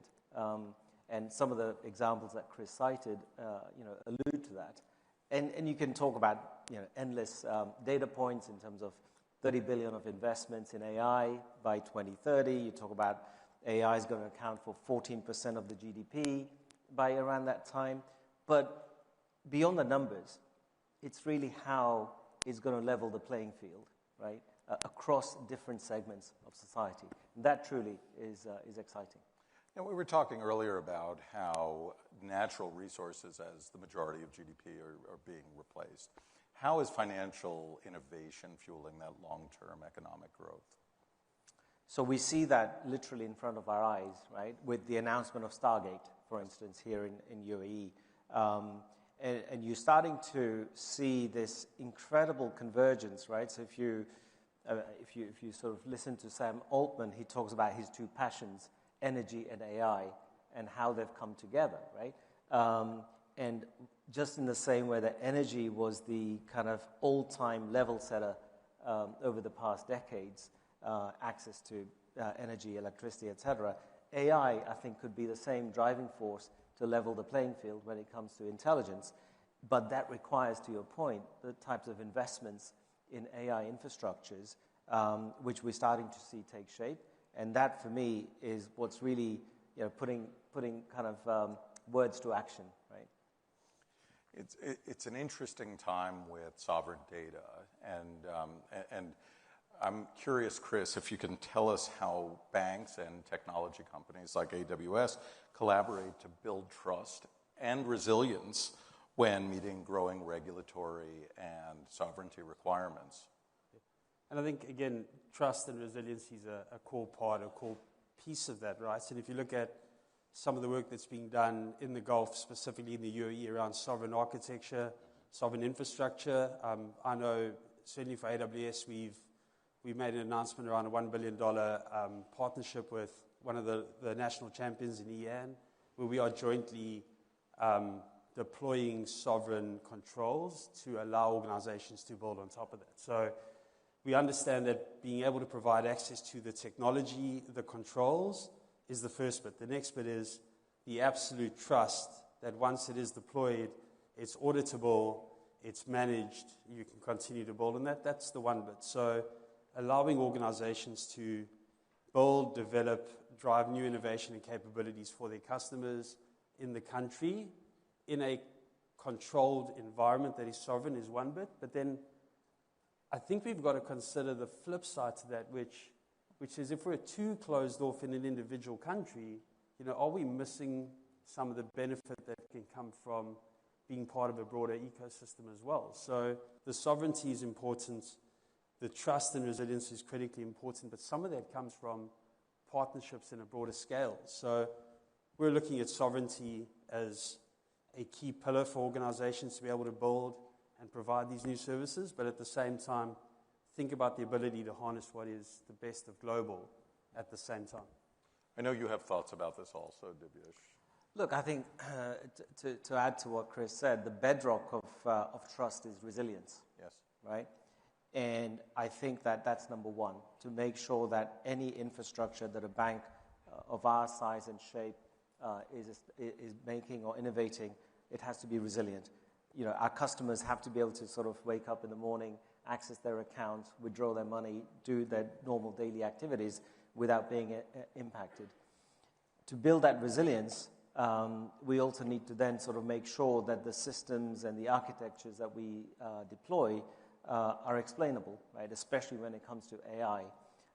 And then finally, to make sure that we've deployed the right sort of ethical AI guardrails into that. And that is kind of fundamental. And one of the things that kind of bothers me a little bit is when I see this hiatus and rush to kind of tick a few boxes. Let's do a POC here. Let's do a use case over here. And oftentimes those don't scale, right? Because we haven't built the required level of resilience. So one of the things that I kind of constantly am mindful of is how do we make sure that when we're adopting new technology like AI and in the not too distant future quantum, that we're doing so in a safe, secure, and sustainable manner through the build-out of platforms. And that's where the partnerships with AWS and other hyperscalers is absolutely critical, and the investments that this region is making in establishing things like the sovereign AI infrastructure is fundamental to that. GCC is certainly, and the UAE is certainly exporting a lot of innovation. Where would you say they should look for importing that innovation? Are there other areas that they would look to for inspiration? So I have spent the longest time of my working life in Singapore, right? And I'm relatively new to this part of the world. But what I'm seeing is that this part of the world has been incredibly effective at assimilating and, as you said, importing a lot of that expertise. If I now sort of reflect on, say, open finance and the way that UAE is adopting open finance, having learned all the lessons of what happened in the UK, Europe, Asia, etc., there's a real opportunity now with the way in which we're building the whole ecosystem in this part of the world. We will be the reference point, I would say, in the not too distant future, where other parts of the world will look at us in terms of how we cracked some of the challenges, specifically when it comes to things like open finance. I want to build on open finance there. As open finance expands beyond banking, what new opportunities and maybe what new risks emerge in building a more inclusive, competitive, and interoperable financial system? And I think the one bit is, if you look at how quickly, I'm just going to start with the technology for a second and move into the rest. If you look at how quickly the technology space is moving when it comes to infrastructure investments, Divyesh, you touched on all the investment that's coming to the region. I saw a number as recently as yesterday that there's $38 billion committed investment from 5 large technology organizations in the UAE and Kingdom of Saudi over the next 5 years alone. Okay, so that gives access to scalable infrastructure for any organization, no matter how large they are or how small they are, if it is a fintech, to get access to the same technology in order to build out new services. So that in itself encourages an open market. I think in terms of open finance, these fintechs, these new organizations are able to go into, supply chain financing as one example. The other bit is how you think about payments into e-commerce processes. It's not just the traditional players that now have access to be able to work with the large organizations in new markets when they have access to resources readily available right here in the region. Anything to add? Look, I would say that open finance, a lot of different parts of the world, as I alluded to earlier, have been trying to sort of crack it. It hasn't been cracked, in my view, right? And I think there are multiple reasons for that. And it's really about, the biggest challenge has been about creating a level playing field, right? Where you allow the startups to sort of innovate and have access to infrastructure. And frankly, large banks also need to sort of play their role in that. But at the same time, large banks also want to see what's in it for us, right? So that's just to put it out there. So ultimately, I think that, collaboration is the new disruption, and that collaboration across the ecosystem between the startups, between the established players, facilitated by everything that the institutions are doing, the governments are doing, I think is going to be key. So I'm very optimistic that we will actually crack open finance in this part of the world better than what I've seen in other parts of the world. Open finance also creates opportunities to expand access, not just expand market opportunities, but expand access to credit, to investment, to protection for underserved communities. Maybe we could talk about that a little bit. Yeah, I mean, I'd love to sort of just share a small example. At FAB, we launched a wallet solution called Pay It a few years ago. And that was specifically built to make it a lot more cost effective for the blue collar workers to remit money back home. What's really interesting is how that wallet has now evolved beyond just that segment of society. We have now more than 1 million active users in this part of the world using that, and it's actually started to evolve into investments, wealth management, savings products, and it's driving not just financial inclusion, but financial literacy and savings, and it's being adopted by other segments, where families are now using the wallet to basically manage and disperse funds. So the father would sort of disperse the pocket money to kids using the wallet, right? So it's kind of driving that financial literacy beyond inclusion. So that's just one example, but there are a multitude of examples like that that we're seeing in this part of the world.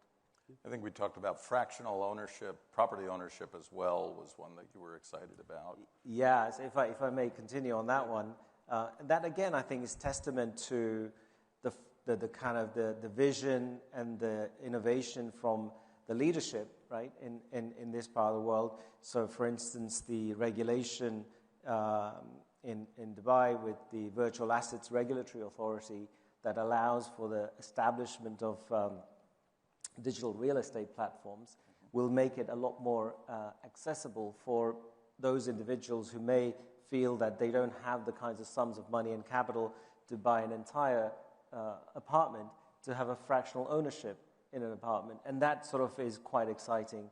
And we've seen that launched in the last year or so, and we're going to see more and more of that. Again, that innovation is is being built here. And to your earlier question, I can absolutely see that platform and those ideas being exported to other parts of the world. Chris, AWS in many ways is foundational for a lot of this innovation. Are there areas that you're particularly excited about?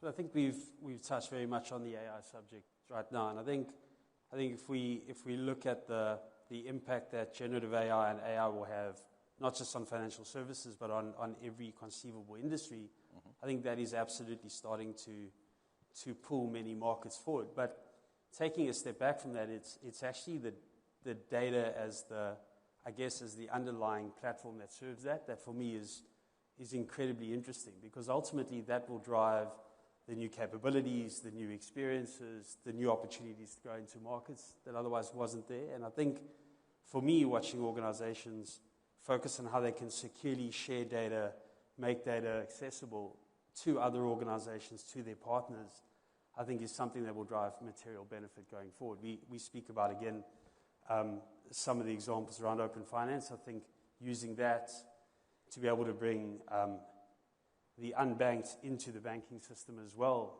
is a critically important thing that we can start to look at. But I think generative AI, the experiences that come with that, and then everyone talks about agentic AI, right? So how we then start to use agentic to essentially take away some of the heavy lifting that organizations or individuals would take on themselves in order to focus on the absolute value for their customers, I think is the really exciting bit. Josh, if I may just build on that, and I was looking at the question, how do you see data insight expanding financial AI business? If I just pick on that question and build on what Chris was saying, without data, there is no AI, right? It's like, I think it's pretty obvious. And I almost equate data to air, right? It needs to be instant, invisible, and clean, right? And one of the ways in which data insights can drive growth through AI is by making sure that everybody invests in getting the data organized in a way that AI and then agentic can consume it effectively and safely. Otherwise, I fear that a lot of the fears around is there going to be the right ROI for AI, will materialize. Thank you. There are a number of audience questions. I don't know if we'll get to all of them, but let's try. As FIs move sensitive policyholder and customer data into shared environments, what should the balance between, there's a little bit of a glare, innovation, localization, and cybersecurity be? How do you think about this? Well, I mean, I look at my colleague here to make sure that they build an infrastructure that allows us to do that. But ultimately, it is our responsibility. Our customers' data is synonymous with their financial balances. It is sacred, it's sovereign, and it's absolutely something that needs to be protected and maintained. So everything that we do is that question that kind of defines my day job. It's really that balancing act between making sure that you're not going to compromise anyone's data, but at the same time build solutions that are cost effective to achieving that aim. And the thought I would leave with the audience is, the more we think as a collaborative community across GCC to try and solve for this, I think we'll be better off. I think just to add to that, I mean, Divyesh, you sort of called out that you rely on colleagues like myself to help make sure this is reality. You know, for us, being able to provide, firstly, security for us is job zero. We will make sure that we work with our customers, with our partners, to provide all the tooling, all the capability to get the security posture exactly where it needs to be, and then allow you to build and innovate on top of that. But what we will not do is focus on the innovation driving, I guess, the cool experiences without us making sure that we get the posture exactly where it needs to be. So for me, you've almost got to over-index on making the security is exactly where it needs to be before you can think about scaling anything when it comes to technology and for customer experiences. So it definitely is we talk about a shared responsibility model. It absolutely is a partnership when we think about these things. That's our time. Gentlemen, thank you so much. Thank you. Thank you.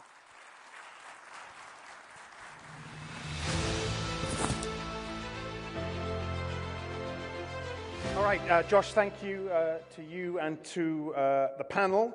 Our next guest is the founder and chair of one of the world's most valuable real estate firms. Emaar is also a firm that has fast become a global brand, shaping urban lifestyles, tourism, and economic growth. Please welcome Emaar's founder, Mohamed Alaba, who, because of a last-minute scheduling change, joins us virtually. He will be interviewed by Reuters Gulf Bureau Chief Maha Eldahan. Maha, come on up.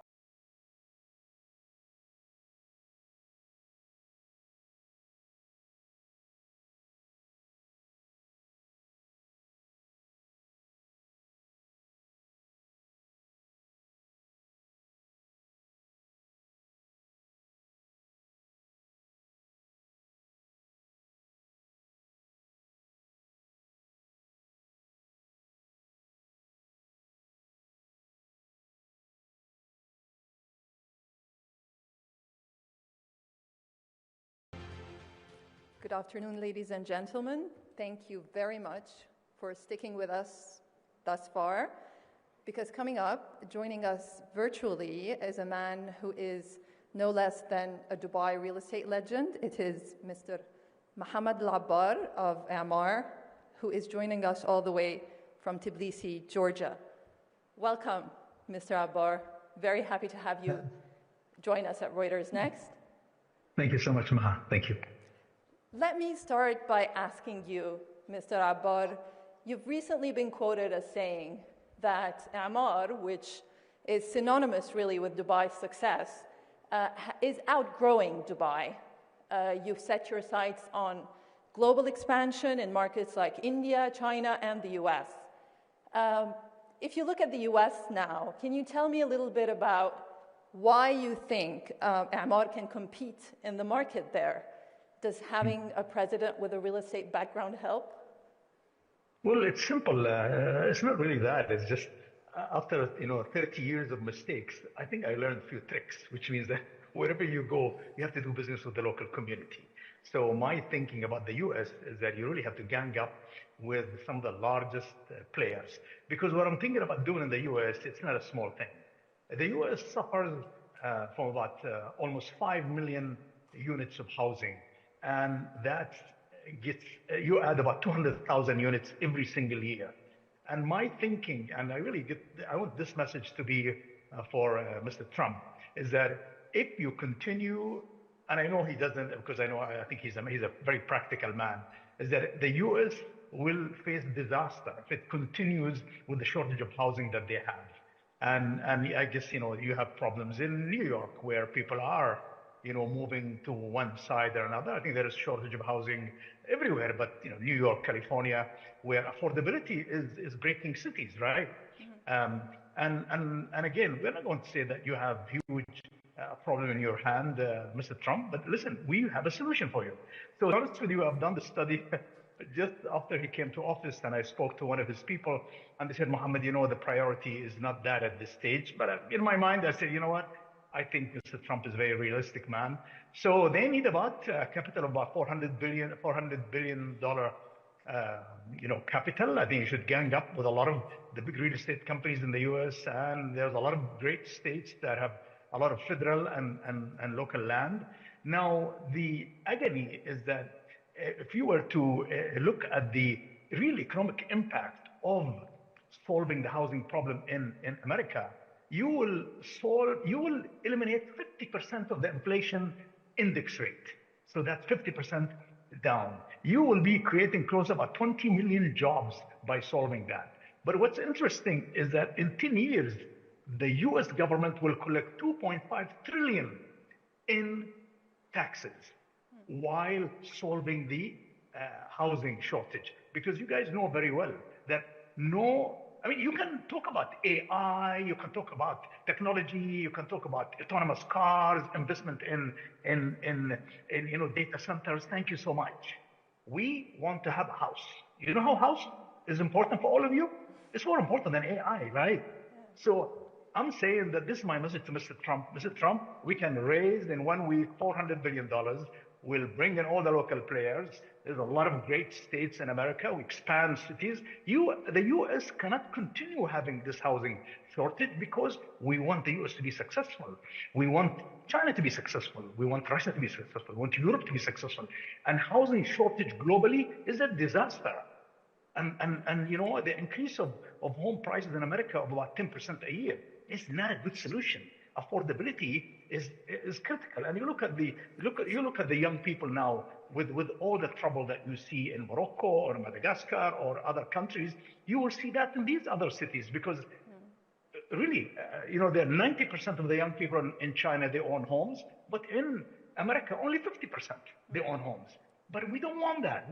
We want to have solutions. So with my respect to all the wealthy, extra rich, billionaires in America, let's solve this. Otherwise, your country is at stake. There's a big risk in this.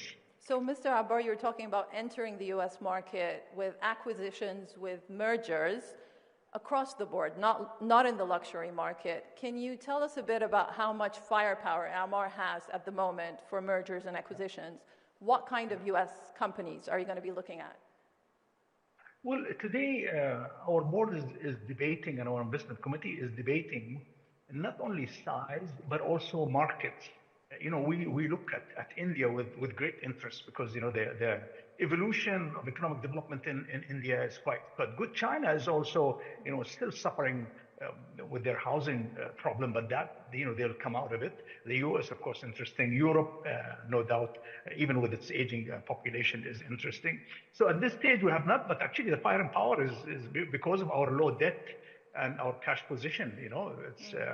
It's quite sizable. We can do a lot, but then our philosophy is that we want to go and either joint venture with the local good operators or buy a stake in companies with local knowledge in these markets. So are you in active discussions now in the U.S. market with any players that we know? No, we're not. Mr. Abbar, let me take you back into our region where, unfortunately, we still have a volatile situation in Gaza, unclear whether the ceasefire will hold, although we have a lot of hope for it holding. There's been a lot of talk of reconstruction. Have you been approached about that? Have you been part of it? And what would it take for a company like Ammar to get involved in Gaza reconstruction? No, I have not been approached. But it's funny that my father. He only tells me one thing with my mom as well. They always tell me that, Muhammad, clean up your garbage. Muhammad, fix your bed. Muhammad, clean your plate. So this is the philosophy that I follow. That everybody should clean up his garbage. If I have eaten in my plate, then it's my job to clean my plate. You get what I'm saying? I do indeed. So you're saying that Israel should be responsible for a large part of the reconstruction of Gaza? I think the people who are involved in the whole chaos, I think they should be responsible to do whatever it is. But if my father were to tell me, okay, Mohammed, go clean up the plate of your neighbor or go the plate of your cousin, then I will do it. So is that a no, Mr. Abbar? Ammar will not get involved? Honestly, I don't. Honestly, it's not my doing. We have not contributed to this, and I'm very busy making billions of dollars of profit, like the capitalists in the U.S. and and other countries. So I'm very focused on making money for my shareholders. And right across the border from Gaza, right across the border, Mr. Abbar, you have been making good money in Egypt, where with a huge investment on the north coast, on the Mediterranean, now you're going to replicate Marasi on the Red Sea. Can you tell us a little bit about your success in the Egyptian market and what it takes to turn more Egyptian resorts into global destinations, like you've done with Marasi on the north coast? You know, in any business, I mean, whatever the audience, whatever business you are in, if you do well, if you make coffee well, if you build well, if you build cars well, or whatever you do well, you'll succeed. And we businessmen, especially in the real estate business, we're very stingy people. Because, you know, I mean, Emirates Airlines does a great job and British Airways does a great job, but they make $50 or $45 per passenger.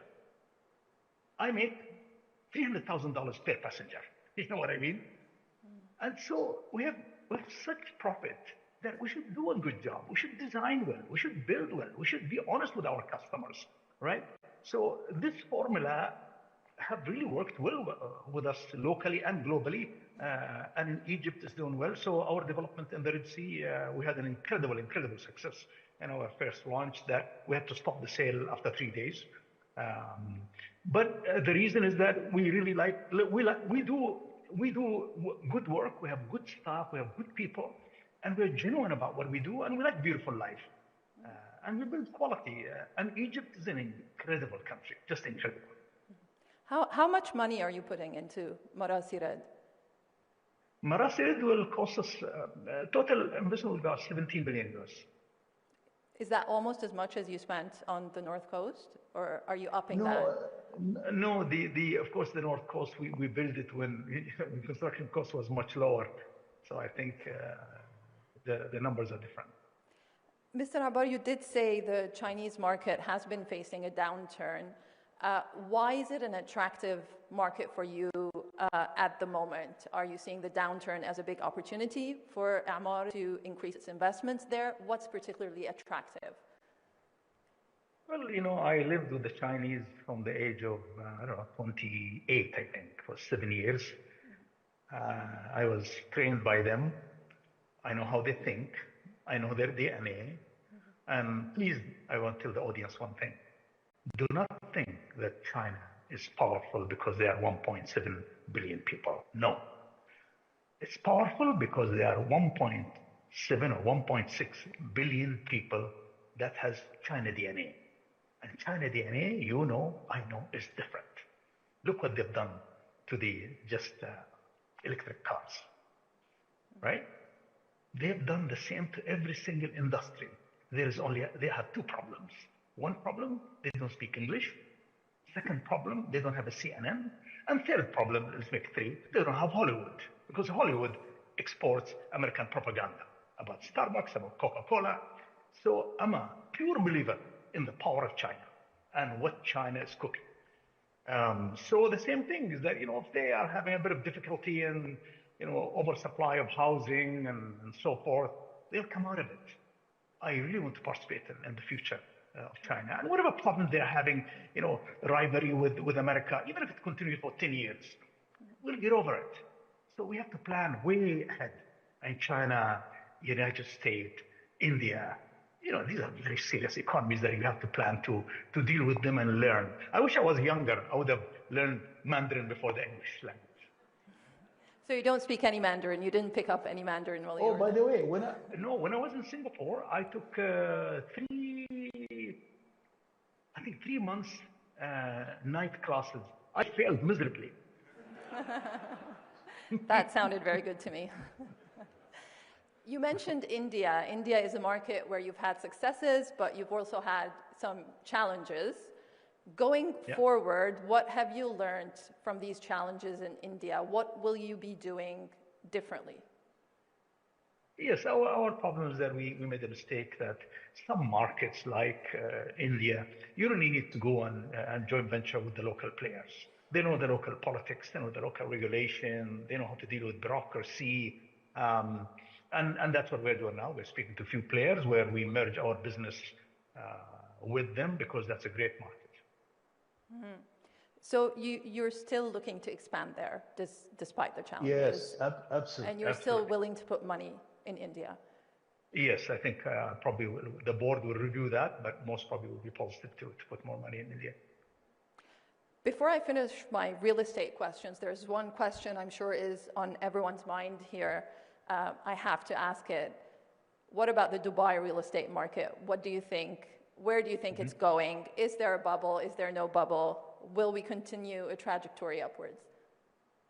Well, you know, the last time I was in EU conference, I told my colleagues in the EU, I said, please fix your economy. There's so many people moving from the EU to UAE. We have no space for you. So please fix your economy, and we can't handle too many of these people. This city and this country is blessed. It's blessed with the leadership. It's blessed with the type of people who live in this country, all the nationalities that live together, the security, the safety, the education, the care, all of it. So it's a very unique thing. It's just such a strange, beautiful thing.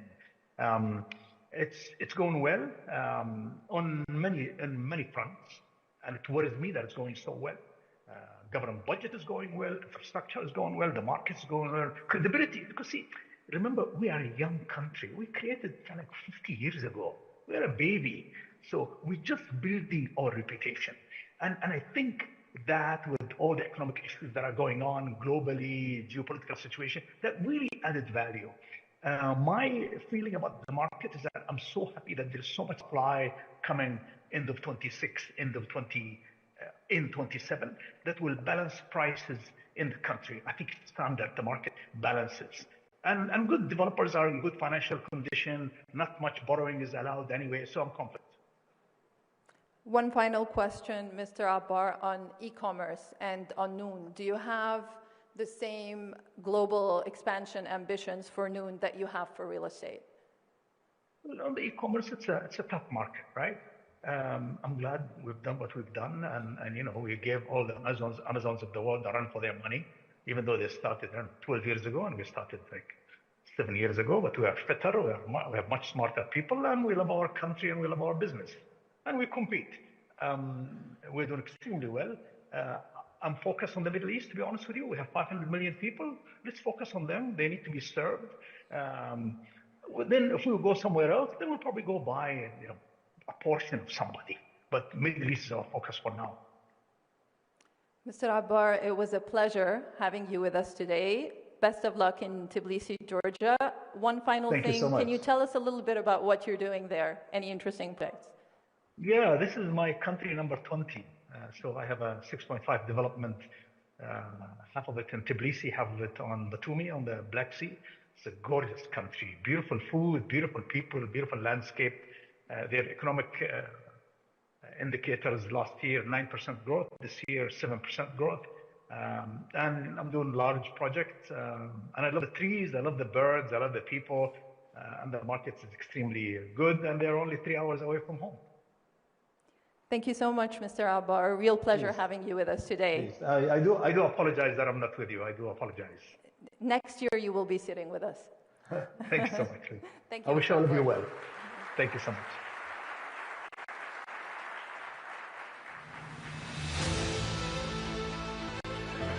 Thank you to Maha and to Mohammed. Look, another terrific conversation. I lost count of the colourful, quotable lines from that, but up there with the Minecraft line has to be, look, I'm too busy making billions of dollars of profit as a capitalist to get involved in the Gaza rebuild. Right, we've got 2 more sessions before lunch. Both are going to focus on trade. This first one's going to be trade and supply chains, how global operators are adapting to the fast-changing context. This session is entitled Navigating Disruption, Rewiring Trade and Supply Chain. Please welcome DP World's Global Chief Operating Officer, Ports and Terminals, Timon Mister, to the stage. This session, in partnership with DP World, will be moderated by Nazanin Moshiri. Please come on up.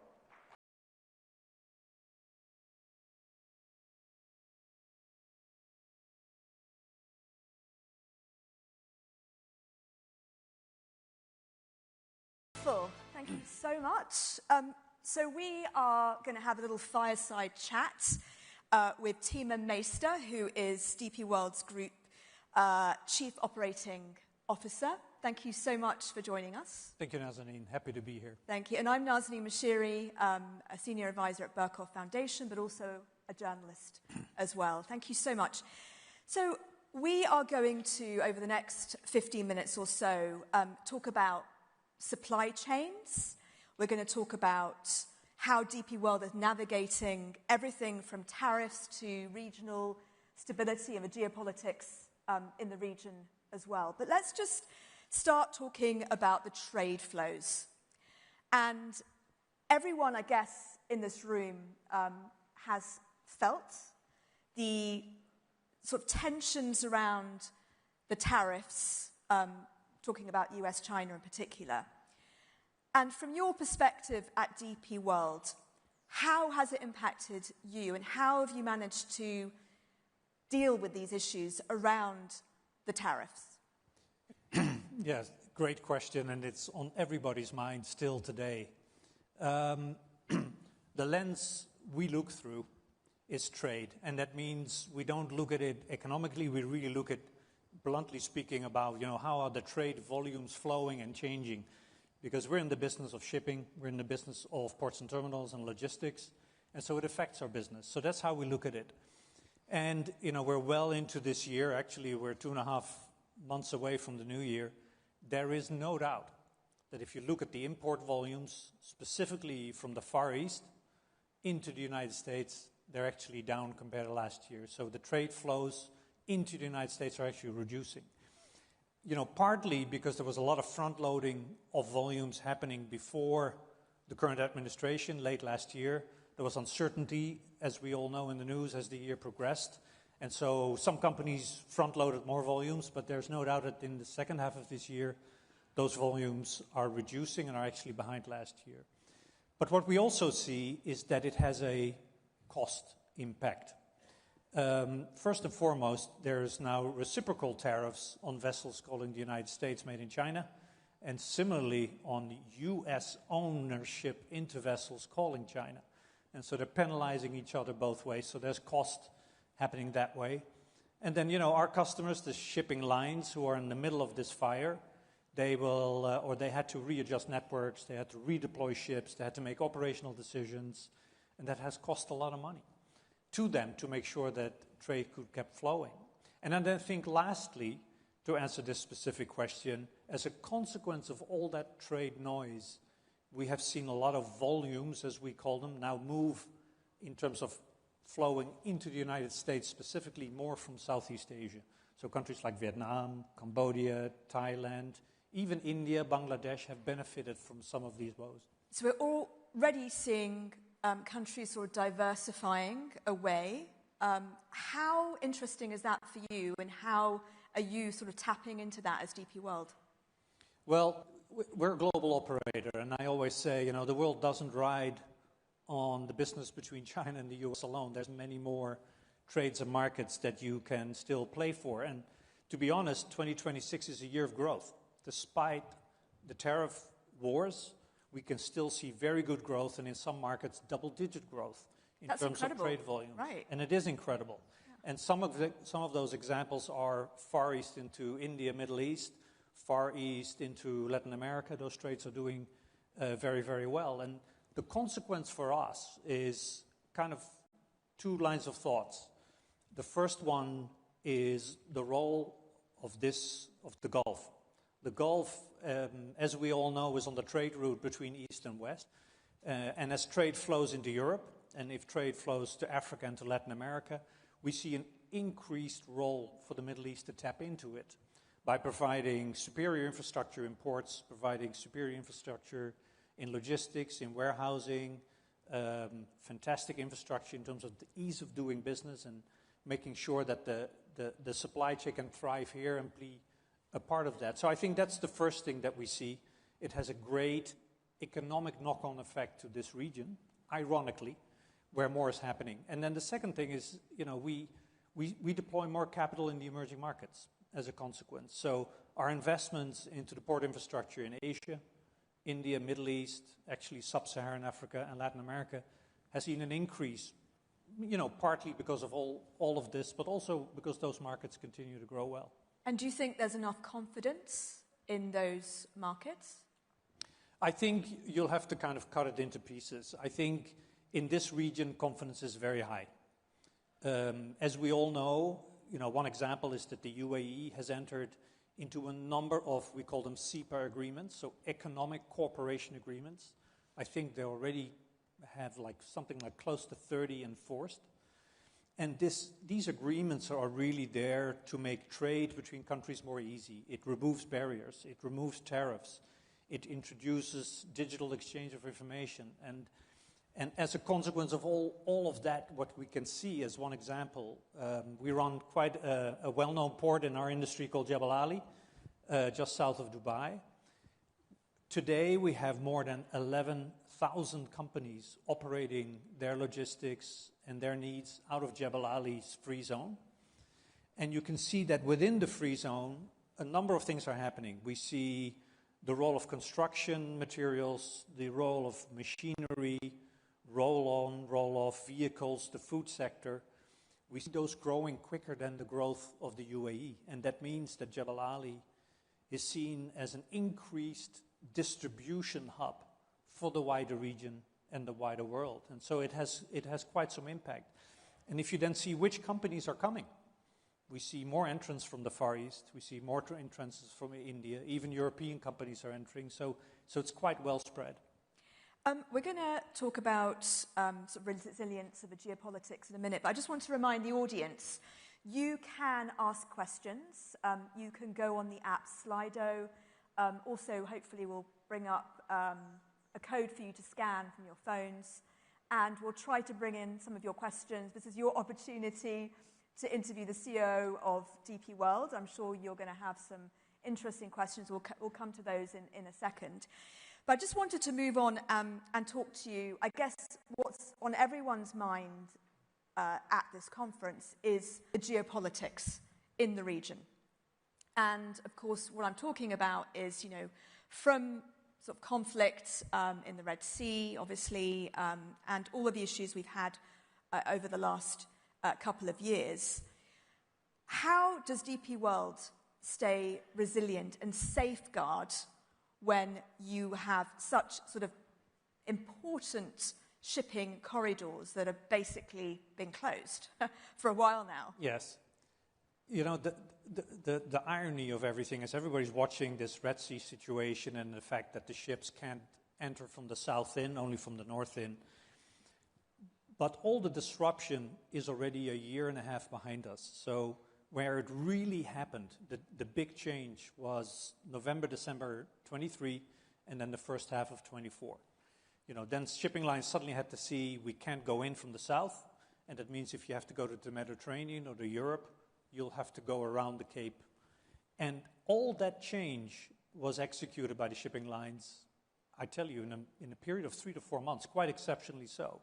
And so now the supply chains, although longer, they're quite working and they're quite stable. So for me, when people say, how's it going in the Red Sea? You're going to get a boring answer. The networks have adjusted. It is working, and you get into Europe quite easily. Where it took a little bit more time is to get to the ports inside the Red Sea. So if you look at Egypt, if you look at Saudi Arabia, they were in fact affected more dramatically than Europe. And most of those flows are going around, so it really takes a long way, and then back from the North Suez back in. But also those trades have reestablished and working. But we've also seen smaller feeder companies, new entrants, actually Russian companies. We've seen Chinese companies offering feeder services from the south. So, it has reset, and in that sense, it's quite a boring story to tell today. I think what is on everybody's mind right now is, what if it reopens? Yeah, exactly. And it's a couple of things going on here. It's very industry specific. First of all, for the shipping lines, a reopening of the route means many things. You need to readjust your network. You'll have to make sure that as you go from the south through, there's ample port capacity in the hub ports on the way to Europe. And today, that's actually a bit of a problem. We see quite some congestion in the Mediterranean, actually parts of North Europe. And so if that adjustment needs to take place today, many shipping lines won't look at it actually very positively. Why is there so much congestion? It's kind of it's the root cause of the congestion is a different one. I'll explain it to you as brief as I can. In the world of shipping, there are 3 large alliances between the shipping companies. And the relationships in these alliances have changed during 2024. And during that change, all the networks were adjusted. And they were particularly hard hit in the north of Europe, where vessels had to change from one partner to another. There were double calls and etc. And then Europe, to be honest, had quite some strike action on the continental side. So all of that exacerbated in congestion in Europe. And so to answer the original question, is many shipping lines don't look too positively in reopening of the Suez like right now. They've already had a turbulent 25, they've had a turbulent 26, and more turbulence kind of short term won't really do any good. I think the second question is, what will the insurance companies say? They have a big say on the premiums going through the Suez, and that may influence you because it will be a cost decision. But then I also know shipping quite well. If one goes, many may follow, and it will happen anyway. So it's right there. We've got a really interesting couple of questions there. One of them is, how do you see bulk port operations evolving across the world with respect to the UAE? Bulk? Yeah. So that's quite a specific thing. I think for us, the bulk business is in this region the fastest growing business, actually, ironically. So we have double-digit growth in Jebel Ali in a number of commodities from aluminium and what have you. What we see in other parts of the world is that it's a bit specific, but in the world of container terminal concessions, where you are allowed to do other activities, we tend to see interest to secure capacity and to do so. But there's also many places, especially in Europe, you're not actually allowed to diversify, and although there may be a market, we don't. But if there's an opportunity, we tend to do more bulk in our container operations. Moving away from the UAE and looking towards the global south, do you think the future container business will move towards the global south? Do you think that's the way things are heading? I don't think it will move, but you will see more growth in global south than the traditional markets.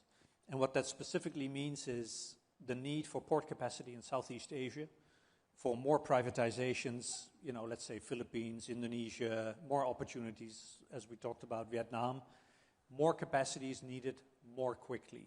In this region, there's so much great investments happening in Saudi, UAE, Khalifa, Dubai, etc., that it's generally in a good spot to capture the growth.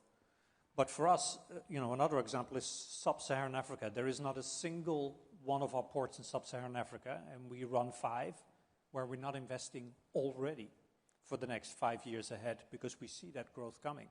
And a similar wave is happening on the west and east coast of Latin America. So it's already happening, and it's already in motion. I've been to a few of your ports in Sub-Saharan Africa, including in Somaliland. And I guess one of the things that I think about is, what will be the impact of the energy transition on your gigantic shipping operations? So, a lot is happening in this space. And of course, we've all seen the news last Friday, where in the end of the day, the IMO had to defer its decision on the carbon tax for another year. So let's see where that goes. It actually doesn't change much for our company. We are not as big in shipping as the global operators. We are more a regional, intercoastal player. But for us, the net zero story actually doesn't change. We stay committed to the net zero aim for 2050. We stay committed to finding alternate fuels, and we stay committed to electrifying our ports. And at least on the port side, we have a lot of choice to make where we can still electrify, source electricity from renewables, etc. So that mission will actually continue for us. And look, DP World started as a single operation many years ago. And now it really is an integral part, I would say, of the global trade, the economic system in many ways. You've been at DP World for a number of years now, I think almost nine years. You've seen a lot of twists and turns during that time. What do you think will be sort of the key factors at play ahead when you're looking at growth corridors for DP World? And that sort of answers some of the questions as well when we're looking at different routes. Yeah. I would say the most challenging part for us is to understand where port capacity needs to be in the years ahead. And it's so difficult because you can look at annual growth rate, but if somebody says, can I do more in this port? For instance, we have the example in London. So we run a big facility on the Thames called London Gateway. It is in high demand by clients, and it's in demand probably for the next 5 years ahead. But the challenge that you have is it takes so much time to realize and to build out capacity. So even by the time you say, let's do it, you need to make designs, engineering, contracts, civil building, buying cranes, and you're easily 3-4 years ahead. But you're making dramatic large capital decisions up front. And so for us, that challenge remains. Where do you deploy capital, and how certain can you be that that capacity will be used in a couple of years out? And how does that sort of involve the public-private partnership? So this is not new for us. I mean, first of all, we are actually a believer that PPPs really work well in the port industry, because you have basically the government and the regulator on one side, creating that policy and consistency, and then you have the private sector with its capital and the operational expertise to execute. So it really, really works well. And, you know, we have in our company 3 of those platforms that we regularly use. We have BAI from the UK, where we work together, and that's very Africa-focused on our investments. We have our global platform with CDQ out of Montreal, which is a sovereign pension fund in the end of the day. So we work together on a number of projects. And then, of course, in India, we have NIIF, where we work well together on the Indian platform. So for us, it's not a question, does it work? It's actually a proven concept, and we'll do more of it. We unfortunately are running out of time, so we don't have time to go through those many questions. Thank you so much for those who did post them. Really interesting. I hope we covered some of the answers here. But just want to say a big thanks to Tiemann Meester, COO of DP World Group, for joining us here to talk about navigating disruption, rewiring trade, and supply chains. A big thanks to you, and also a big thanks to the audience and all those watching. Thank you. Thank you. Thank you, Nazanin.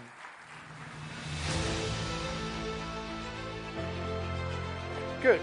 Thank you, Nazanin. Thank you, Tiemann. Right, we've got one final session before lunch, and we're going to stick with the trade theme and the fallout from the dramatic shift in tariff levels, the unpredictability of where things might go. This panel will explore how businesses and governments are adapting to these changing dynamics and the impacts on global economies, as well, of course, as the inflationary pressure that may well build. It's going to be moderated by the global editor of Reuters Breaking Views, which is our financial commentary arm, Peter Thal Larsen. Come on up, Peter.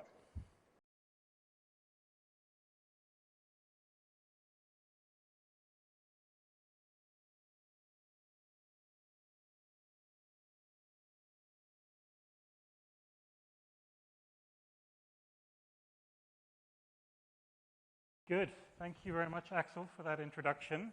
And thank you all for coming. I realize we're the thing that stands between you and lunch, so hopefully we can keep this interesting and snappy and give you plenty of food for thought, if nothing else, in the next half hour or so. We've got a very distinguished panel here to discuss the question of tariffs and trade shocks. Joining us in the room here is Luigi Di Maio, the European Union's Special Representative for the Gulf region. And then on the screen, we have Her Excellency Rania Al-Mashat, the Egyptian Minister of Planning, Economic Development and International Cooperation, who's joining us from Brussels and is on quite a tight deadline. So she may have to leave the panel a little bit early. So if she suddenly disappears, don't be alarmed. And also, we have Nasser Saidi, who is the founder and president of Nasser Saidi and Associates. So maybe, Your Excellency, if I can start with you, given the sort of the time pressure we're facing here. I'm just curious for your perspective on how it's been a very momentous year in terms of trade and tariffs. Every day something new kind of comes along. I just wonder how the shift in terms of tariffs and trade fragmentation, from your perspective, has affected the Middle Eastern region and how the region has responded to the resulting economic challenges. Well, thank you very much. A pleasure being with you this morning from Brussels. A few points. We just came back from the IMF World Bank meetings, and there was an update with respect to global growth and also the trade trends. What is for sure is that we have better outcomes than we had a year ago. And even though global growth is expected to be lower than initially, but better off than what we thought last April. So that's takeaway number one. The second point, when you take a look at the WTO's outcomes with respect to trade, you'll find that there has been more regional trade taking place. There's been more front loading in anticipation of greater tariffs that are going to come along the line. And maybe when I look at countries in the region, our country, Egypt, or developing and emerging economies, you'll see that there was a very important push and momentum for trying to do structural reforms faster in order to attract a lot of the FDI that can actually, manufacture to re-export. So even though it was a year of a lot of uncertainty with respect to what's happening on trade, but it did allow for, I would say, faster movement and also regrouping when it comes to finding, markets to deal with. In our case, for example, Europe, and we're, today we have the Egypt EU summit, which is taking place. Investment and trade are a key component of it, in addition to other items. So this is, again, an opportunity for countries to do their reforms faster, push their competitiveness in ways that may have taken time earlier. And third, try and regroup with regional and maybe, the either unconventional partners or those who are conventional, but try and do things with them faster to be able to overcome and mitigate the implications of what we're seeing globally. Yeah, it's very interesting, Luigi, to hear Her Excellency say that actually the outcome is better economically than it was a year ago. I mean, because you would expect, given everything that's happened, that it would be the opposite. How, from the EU perspective, how have these sort of shifts affected the dynamic, and particularly in relation to the trade relationships with the region? Yeah, thank you very much for this question. I would say that since this unpredictability on the market started, and is even before, let's be honest, before the election of President Trump, was clear that the deglobalization was coming, was increasing in terms of effects on our markets. Since this kind of shift started, it was clear that there was a specific reaction, in particular from the European Union side. It was, okay, let's go for more free trade agreements. Let's try to free the markets, not only counting on the WTO rules that in a way or in another are there, but a little bit frozen. But let's try to do bilaterally, let's try to negotiate. Yes, this is one of the solutions. But as Her Excellency, Minister of Egypt, was saying, the main core, and this was even a wake-up call for Europe, is the competitiveness. Because if you try to face an unpredictable era on the trade side, only freeing the markets with other markets without taking care of your competitiveness, you are creating just a new form of dependency. You have to be attractive. You have to be, first of all, you have to invest in the competitiveness for attracting investments, for giving your companies the chance to work in your market better, and then even to go in markets creating new frameworks of free trade. On that, I'm very proud of saying that thanks to former Prime Minister of Italy, Mario Draghi, we have this report, the Draghi Report on Competitiveness. I had the honor of serving for him as foreign minister for 2 years in Italy, and this report is the solution, in my opinion, on the paper for trying to make more competitive the European single market. That is a huge market, is a very important opportunity for our partners, for having new opportunities of business, but we have to deregulate. Mario Draghi said something on the tariffs once the debate from the United States started at the beginning of the Trump administration 1 year ago. He said, the main tariff on the European market is the bureaucracy. Before any kind of other tariffs coming from abroad, let's take care of our single market and let's try to fix this issue. Yeah, and I guess there's new impetus there as well. Nasser Saidi, sorry, I'm just sort of slightly playing tennis here, looking one side to the other. Thinking about the sort of the economic impact that we've seen so far, I mean, a lot of people are very surprised that we haven't seen more inflation as a result of the tariffs. I just wonder how you assess the economic consequences that we've seen so far, and whether are we still storing up trouble, or are things less bad than we thought? I think we're still in the middle of the road. If you think of the various factors that are risk factors, particularly facing us in the region, you've got unprecedented trade and economic policy uncertainty. So if you look at any measure of trade policy, the indicators are way up, historically way up. You've got the geopolitics in the region. We've had wars and violence. And you've also got a rapid buildup of debt, particularly in the United States and Europe, and therefore potential impact on interest rates and all the rest. So as you started off, people would be surprised that despite these big risk factors, our region has been fairly resilient. Now, when it comes to inflation, obviously, higher tariffs, in particular in the United States, are going to mean higher inflation. But we haven't seen that happening because people built up stocks and buffers before the tariffs came to place. So we need to be careful about the dynamics, because I think you're going to see higher inflation in the United States. That could have implications for how quickly interest rates come down, whether it has an impact on quantitative easing and the like. So it's still a very fluid and uncertain macroeconomic environment. However, two things. The trade policies and the greater global fragmentation are a very positive thing for the GCC. And the reason why that is because China and others are going to be diverting their trade away from the United States and Europe. And I think our region will be the primary beneficiary of that. Now, what does that mean? It means that already, for example, China is our biggest trade partner, something like 288 billion, 300 billion per annum. And you're attracting more of that trade. It could have implications for actually lower inflation, because a lot of it is consumer goods, right, which is coming into the region.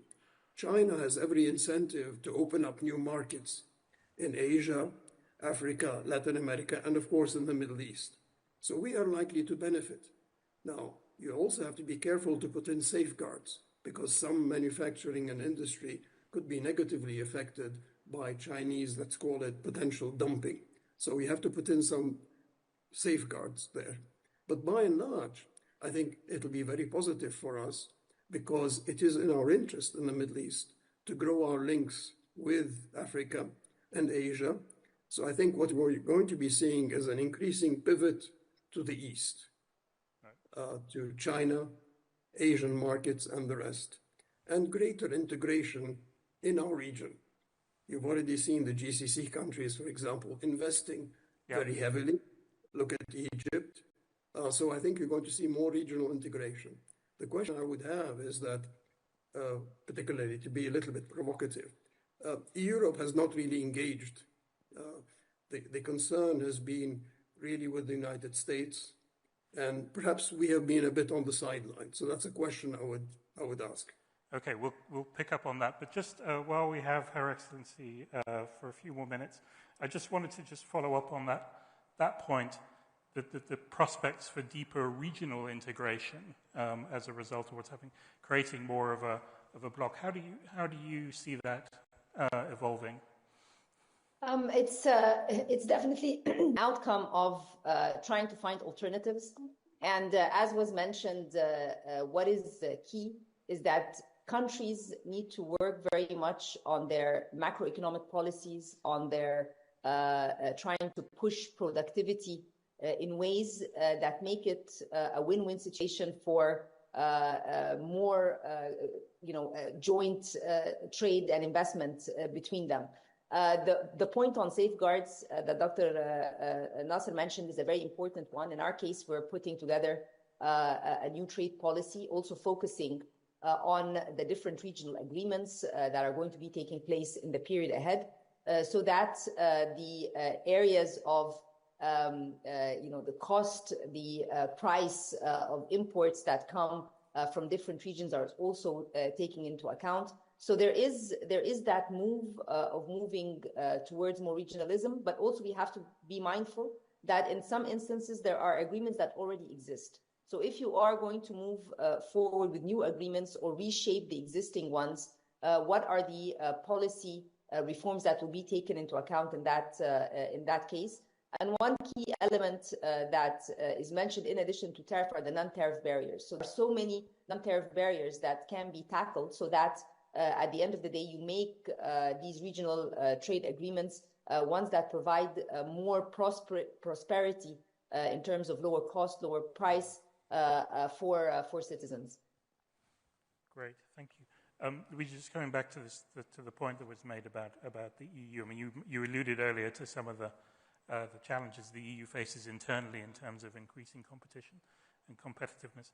In terms of sort of being a player in the sort of the geopolitical realignment, how do you sort of see that evolving, and what are the specific challenges that the EU faces in that context? Yeah, we can say in general that since the new von der Leyen Commission, von der Leyen II, the second term of von der Leyen Commission is in charge, it's clear that the main focus is to close as much as we can free trade agreements with our partners. Right. Even some free trade agreements that are under negotiation since many decades. Right. We just closed the negotiations on Mercosur, with Indonesia, and we just opened the negotiation of a free trade agreement, EU, United Arab Emirates, just a few months ago, and as we say in this part of the world, inshallah, let's try to close as soon as possible with a good hand this negotiation. Hopefully not many decades.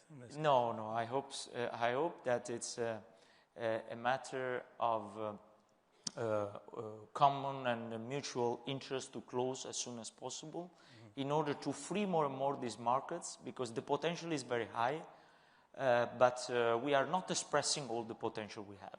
At the same time, we are trying to revive the EU GCC free trade agreement. That one is there since many decades. Is there since I was 2, and so it's not my fault, honestly. You're quite young. We are trying to work on that in an idea where the GCC and the EU are trying to have scoping missions and meetings between the team leaders in order to revive. The last meeting was in Brussels recently in September, and but it's not only about that. We have a new tool of the European Union. We are going to negotiate with many GCC countries a strategic partnership agreement. We will negotiate even about investments, how to ease the investment, the business environment for both sides, for companies and governments from both sides. And finally, very soon, will be published the date very soon, we will have the first ever Energy Security Conference EU-GCC, probably in Brussels.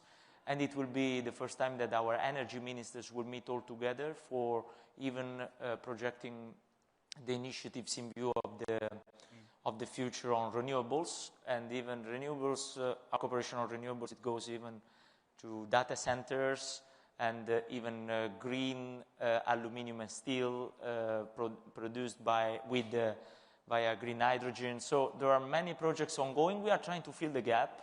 This strategy that I represent and I implement is there since 2022, so not since a lot of time, but enough for trying to face this new challenge, this new world with new tools. Yeah. Nasser Saidi, I just want to switch a little bit to the question of investment flows question that's come up from in the room about sort of foreign exchange volatility and scarcity of the dollar affecting trade settlements. Obviously, there's been a big debate about, is the dollar still going to be the preeminent reserve currency? Is the world shifting away from the dollar and so forth? I just wonder, this region has historically been a sort of an exporter of capital to the rest of the world. I just wonder, aside from the sort of the trade dynamics, how you see, to what extent you see that changing now? Well, it's already changed, Peter, to be fair. You mentioned de-dollarization. I think there's a trend of de-dollarization for many reasons, in particular because we're seeing a weaponization of the US dollar and therefore greater riskiness of US assets. And that's the reason why you've seen financial markets and reserves of central banks now shifting towards gold. We've now had the highest share of gold in the foreign exchange reserves of central banks, running around 27%. That's unprecedented. And as people shift away from US assets, they're coming to our region. So I don't want to focus globally, but focus on our region. We're seeing more interest in our assets. And remember, the reason why that's happening is that the markets of the GCC, which I call the GCC Falcons, have now matured. They're much more diverse. They've diversified their trade, diversified government revenue, diversified output. So pre and post-COVID, we're talking about a very different scenario.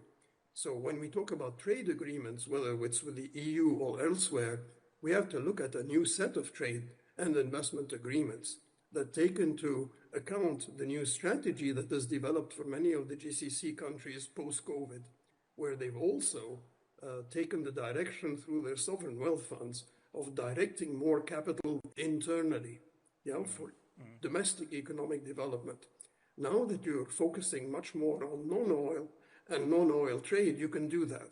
So now we're seeing investments in technology, AI, data centers, and in particular, I think, since this was being mentioned, we now have the possibility of green data centers, by which I mean data centers which are solar powered.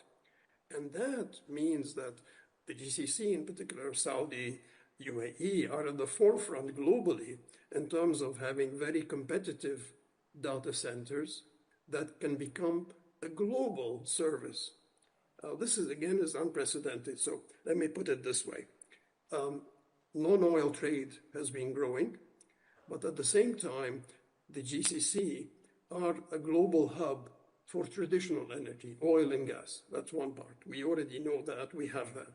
But what's also happening is that the GCC are going to become a global hub for renewable energy, for clean technology, for climate tech. And this is where I think the EU has to engage. What we saw is that the EU has perhaps, and certainly the United States, doesn't seem to be as interested, the United States, in renewable. There's even climate denial in the United States. EU is no longer talking as much about green energy as much as they used to. So what we need is that in our part of the world, we can be global leaders in terms of clean energy, clean technology, climate tech, and the like. And I think this is fascinating because we have access to the technology, we have the capital through the sovereign wealth funds, we have surpluses in terms of trade. So I'll put it this way, we are in a very sweet spot because of greater global fragmentation and the diversion of trade, which I think will be to the benefit of our region. And remember, the bottom line is we need to create the jobs. So new technologies will help us create those jobs that our young people need. Just on the sort of the de-dollarization question, obviously this is also potentially an opportunity for Europe and for the euro. How much interest do you or shifting interest do you see in terms of using the euro as a sort of a reserve currency, as an alternative to the dollar? Of course, as was already said, the shift is towards the gold. But I have some feedbacks. You know that the point of the venture capital in Europe, in particular in the European Union in the European single market, is still an issue. But the ones who are moving investments in the venture capital during the last year, I'm getting some feedbacks from them that sometimes some actors who are investing in dollars in this field are even diversifying, looking at some investments in Europe. But of course, the venture capital and the venture capital opportunities in US are huge, and it's a huge sector compared to the European single market. But this is why I mentioned the competitiveness, because the more we are able to attract, the more we can even take advantage in a fair competition of this, not only the dollarization, but even a matter of the value of the dollar compared to the value of the euro currency. Said that, I would like to underline that the Gulf countries, for our companies, for our governments, so the 27 member states of the European Union and for the EU as such, is becoming more and more a strategic partner as GCC, but even as each country of the GCC, because there are some nuances and there are different opportunities from one to another. And on that, we have 3 priorities with them on which we are working. I mentioned renewable supply to data centers, but even hydrogen. The idea is to try to regroup the demand of hydrogen from the European side, even in order to stabilize a little bit the price of this energy. And there are countries like UAE, Saudi, and Oman are massively investing in this. Second, food security. We are working, and we want to work more and more, even in a triangular cooperation to Africa on that, on common investments in Africa. And critical raw materials. This is a very important challenge for both. But the Gulf countries, they know very well, the GCC knows very well that European Union is going to triple the demand of semiconductors, and so the dependency on critical raw materials because of the digital and green transformation we are implementing. And many programs in the European Union and in the GCC are matching even on this field. Very interesting. Nasser, I just want to I want to sort of introduce the question a bit of China. I mean, you talked about the opportunities in green energy for the region. I mean, obviously, at the moment, a lot of that technology is coming from China, solar panels, batteries, electric cars, and so forth. And obviously, we've also seen in the last few weeks, been reminded again of how China is willing to use its control of the rare earth supply chain as a sort of strategic lever.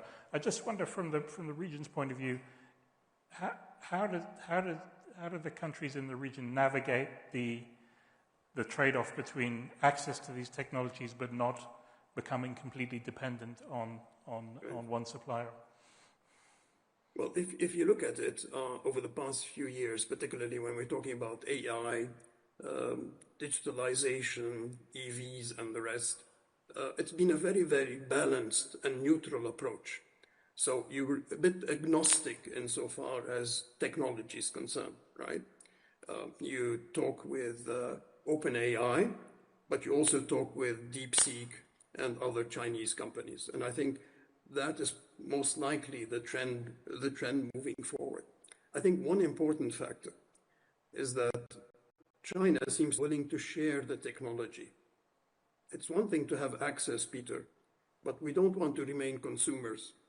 We want access to the technology in order to develop it, to innovate, to train our young people into new areas. Digitalization is going to be the name of the game, along with renewables, climate change, and the rest. And so we need partners for that. The EU has some technology, US certainly, but I think we need to remain agnostic because it's a rapidly changing space, and we are willing to put in, the GCC countries are willing to put in enormous funds into new technologies. Just look at AI and what's happening in Abu Dhabi, where you are. And it goes across the whole chain in terms of clean technologies, right? From batteries to EVs to data centers and the rest. So I think what's on the cards is who's going to be your technology partner. And the GCC are saying we're open to all, but we want to be able to own the technology. We want to be able to export that technology. Let me give an example. You look at solar power. The GCC, given where they are, have a natural competitive advantage in solar power. They can acquire that technology from the Chinese, solar panels and the rest, but now they're exporting it, right? They're exporting it into Africa, into having decentralized energy, right? Which you need. So it becomes an integral part of economic development, and it becomes an integral part of what I call regionalized globalization. In other words, the GCC countries are going into Africa, the Middle East, and other countries, and they're integrating them into their economy and using technology to do that at a time at which many of those countries really need the technology and renewable, and they're into the energy transition.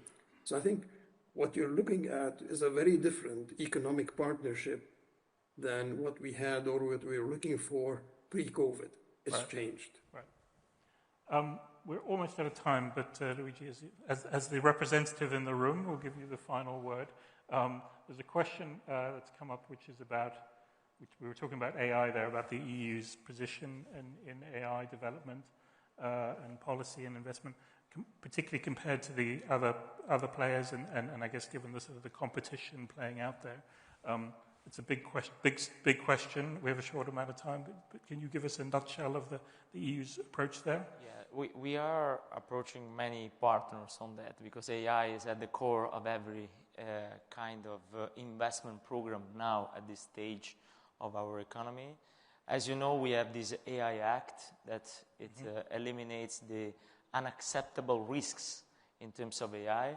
And I hear that we are even inspiring some other regulations all over the world about AI.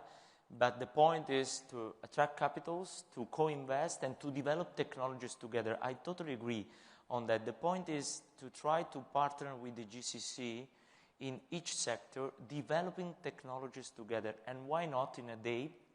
I'm not launching a proposal, but I'm just underlining the fact that even in terms of strategic autonomy of both regions, in order to invest in new technologies, even in the military, why not to co-invest in new technologies, even on this field?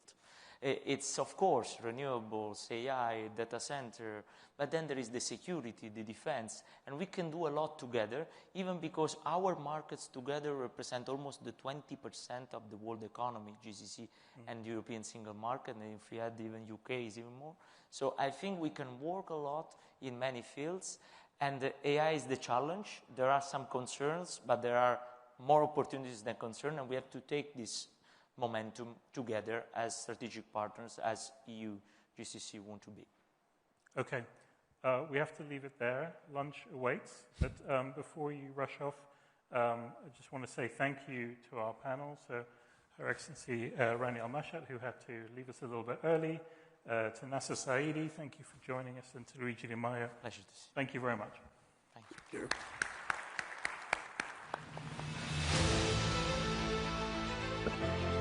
Right, thank you to Peter and the panel. Yes, it is indeed lunch now. It's been a morning of rich conversation. We plan to continue that after lunch. We will start at 2:25 with an editorial, a Reuters editorial briefing on the Middle East. I urge you not to miss that session. Plenty more as well coming up after that with NEOM, Red Sea Global and Masdar, among others. Lunch is being served outside. We'll see you back here at 2:25 Thank you.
All right, welcome back, everybody. We start the afternoon with a panel of Reuters journalists from the text and the visual side on how they cover this region, a region that is so important, of course, to global growth, but so challenged by conflict. Before the session begins, we want to share another short video highlighting some of the challenges that they face and they continue to face. We are all acutely aware of the toll that decades of turmoil in the Middle East has taken, with the last 2 years especially harrowing. This video, which does include clips some of you may find distressing, shows Reuters journalists in action on the front lines. It'll also show you the faces of some of the Reuters journalists who have lost their lives, bringing us the accurate and impartial news for which we are known. After it is played, our Middle East and North Africa editor Edmund Blair will introduce 3 journalists who have been leading our coverage here since the war in Gaza and the conflicts in the region erupted. So let's play that video.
I think those images really speak for themselves in many ways. I think it's worth taking a moment.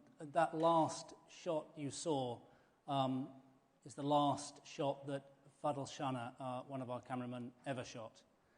But it's a real pleasure to introduce you to 3 journalists with Reuters of a range of service with us, who have been behind the camera and behind the stories that we report. Sami Nahul, who you know from this morning, our global foreign policy editor who spent many years covering this region. Labib Nasser, who is head of Middle East and North Africa visuals, and Maya Jabali, who's our Beirut-based bureau chief for the Levant, covering Lebanon, Syria, and the rest of the Levant. I want to come to Samia first. You've covered this region over many years. You were Middle East editor for many years before you took your latest role. You've started since the Lebanon civil war and through pretty much every conflict since then. And it's worth noting that one of those images that you saw flash past was actually Samia when she was wounded in Iraq in 2003. So you've really been at the front end of the challenges of reporting this region. What's changed over the years, and has it just become more dangerous?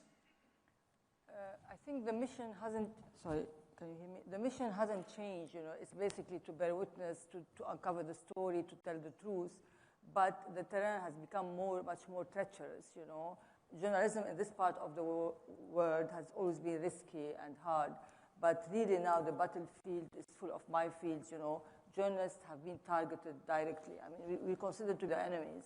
Like I recall, like when Isam, our colleague, was killed, he was wearing the flak jacket, he was wearing the helmet, but he was still being targeted.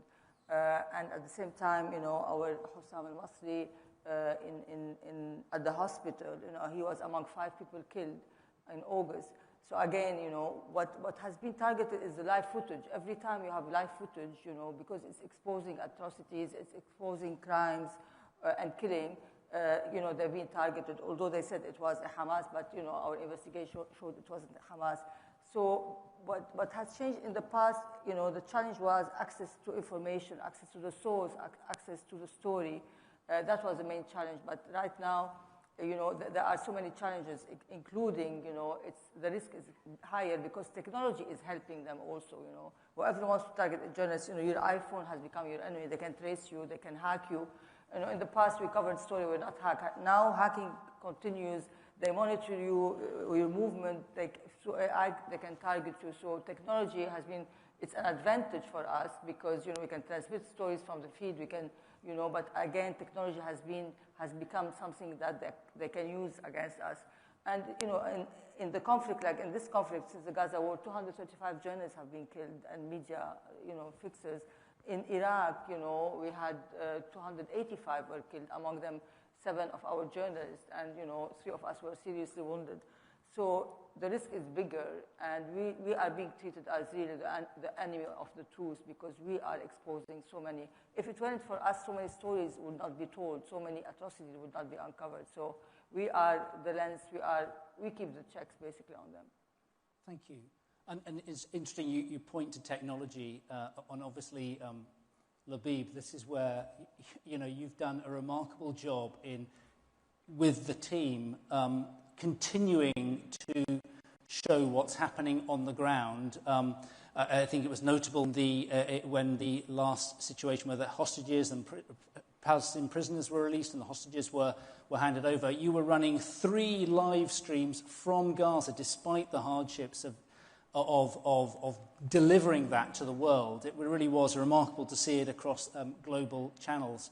But how do you do it? How do you? What was the biggest challenge you have in keeping the footage rolling through these kind of crises and conflicts? So it's challenging all throughout. From deployment to publishing and beyond. You got to pick the right profile to have access. Samia talked about access being a challenge. It remains a challenge. Let me give you an example. You saw the video, you saw Libya. It was a natural disaster in Derna, which falls in the east. So you want to deploy somebody to Derna. You cannot fly into Tripoli and then go to Derna. You have to fly into Benghazi because there's competing governments. And then when you do make it into Derna, actually the government that rules is not necessarily in sync with the people inside Derna. So the way you report on the story becomes challenging. The way the government challenges you and tries to control your message becomes challenging. The way the people react to you coming to put a camera in their face in their moment of grief or moment of death, it can be challenging. Technology, we use technology to try to avert risk. Safety is a big issue. We have lost many colleagues and also very recently.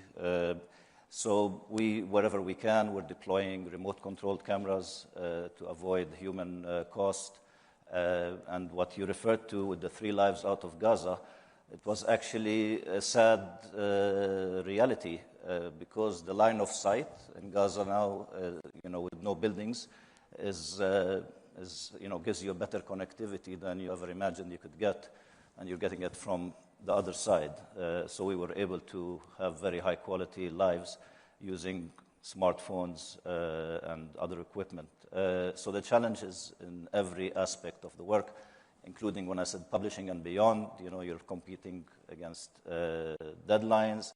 You're trying to remain competitive, and you give the same product to often competing channels or networks. And they get the same product, but then they go out in their language, and then you get the feedback. And I often say, as long as everybody's upset with us, then we are doing the right thing. So, yeah. Thank you. Maya, you were in Beirut when the bombs were falling. You were there when the Hezbollah pages blew up. And then you were sort of whiplashed straight into the fall of Assad and the incredible dramatic changes we've seen there. Maybe you can walk us through some of the reporting you've done that, well, I guess I would say this, wouldn't I? But that we deliver that probably others can't. Yeah, I mean, I'll say right off the bat that it's very much a team effort, not just the team that's on the ground and not just the team that is really working under extraordinary circumstances to stay focused, to stay disciplined, to stay true to the trust principles, but it's also a marrying of that team with other colleagues at Reuters who have a set of skills that we don't have. Colleagues who can look at company records, colleagues who look at ships, colleagues who help us track down companies in Taiwan that produce these pagers. So that investigation, for example, was really the first time that I got to see really Reuters at its best in absolute crisis mode.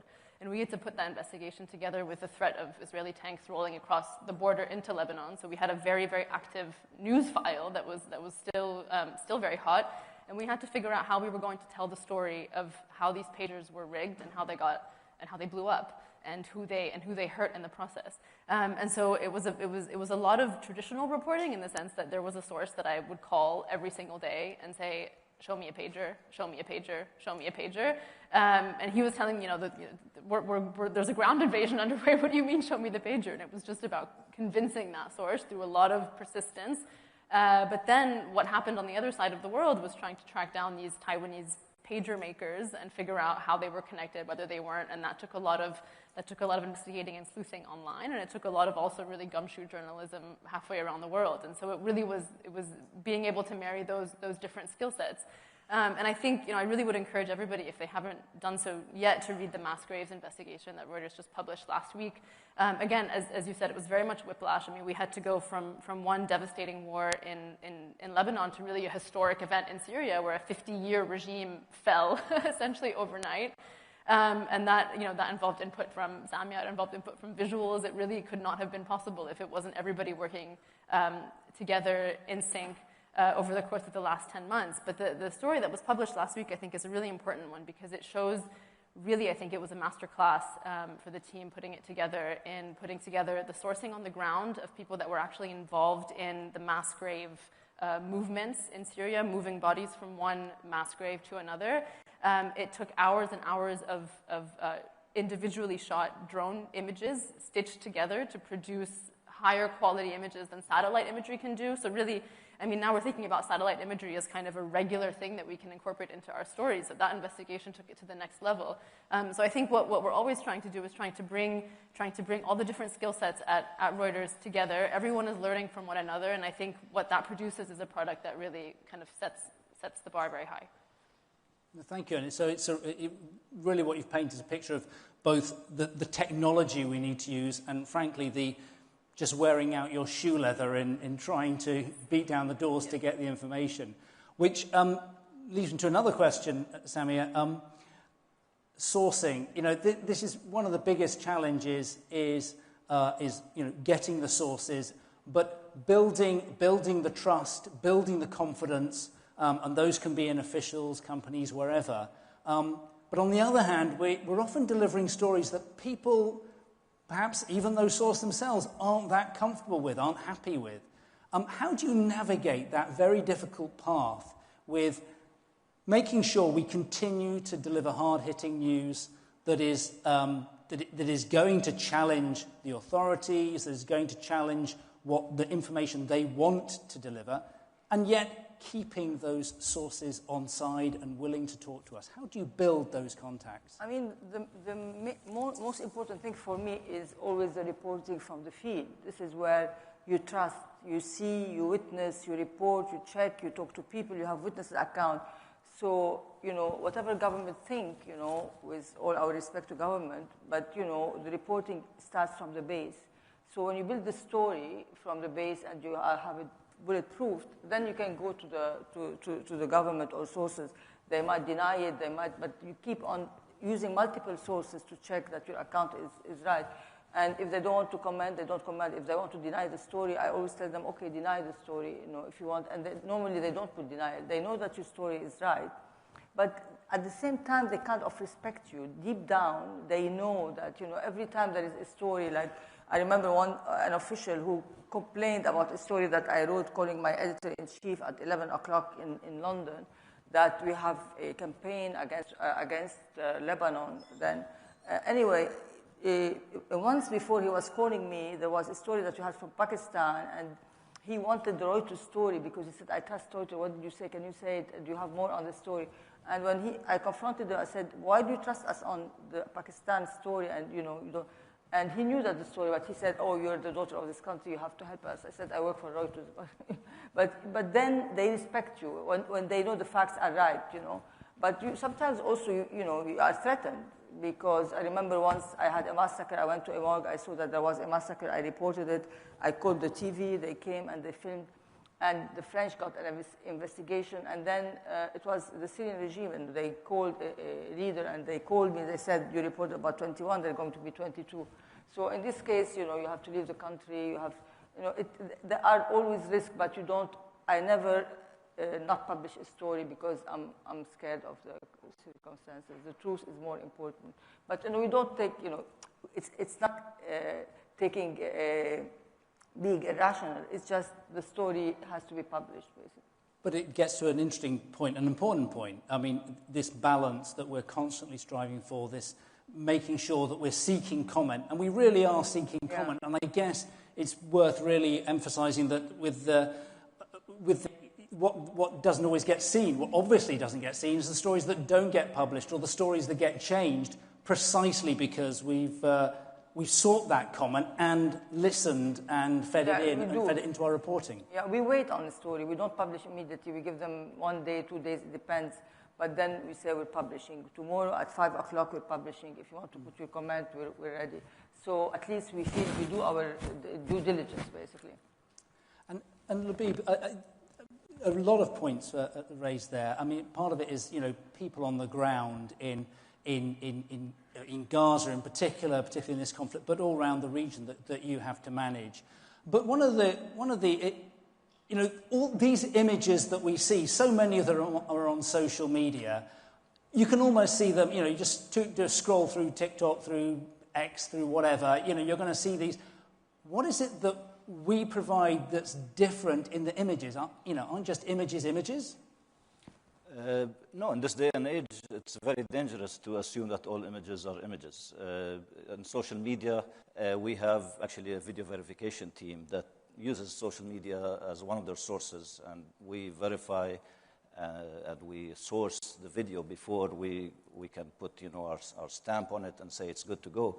And that's why our clients trust us. There is video on social media, but it doesn't cover for the work that we do. We are bearing witness. We are on the ground. We are documenting what's happening, and it's happening with professional journalists who often have to be creative. It's not just the technology, and it's not just a simple, camera operator. It's a proper journalist looking at what's going on, reporting back to the rest of the team so that the reporting can be bulletproof. And today with AI, it's even while there are advantages, we can take a video and have it shortlisted or transcribed much faster than we once used to. There's even a more important need for people in the field who can provide verified content to our clients from a trusted source, because these videos will become very difficult to spot as the technology improves. So we continue to remain ahead of the technology, and we deploy and use tools to make sure that we are current and we are relevant and we are thinking about the needs of our clients before they come.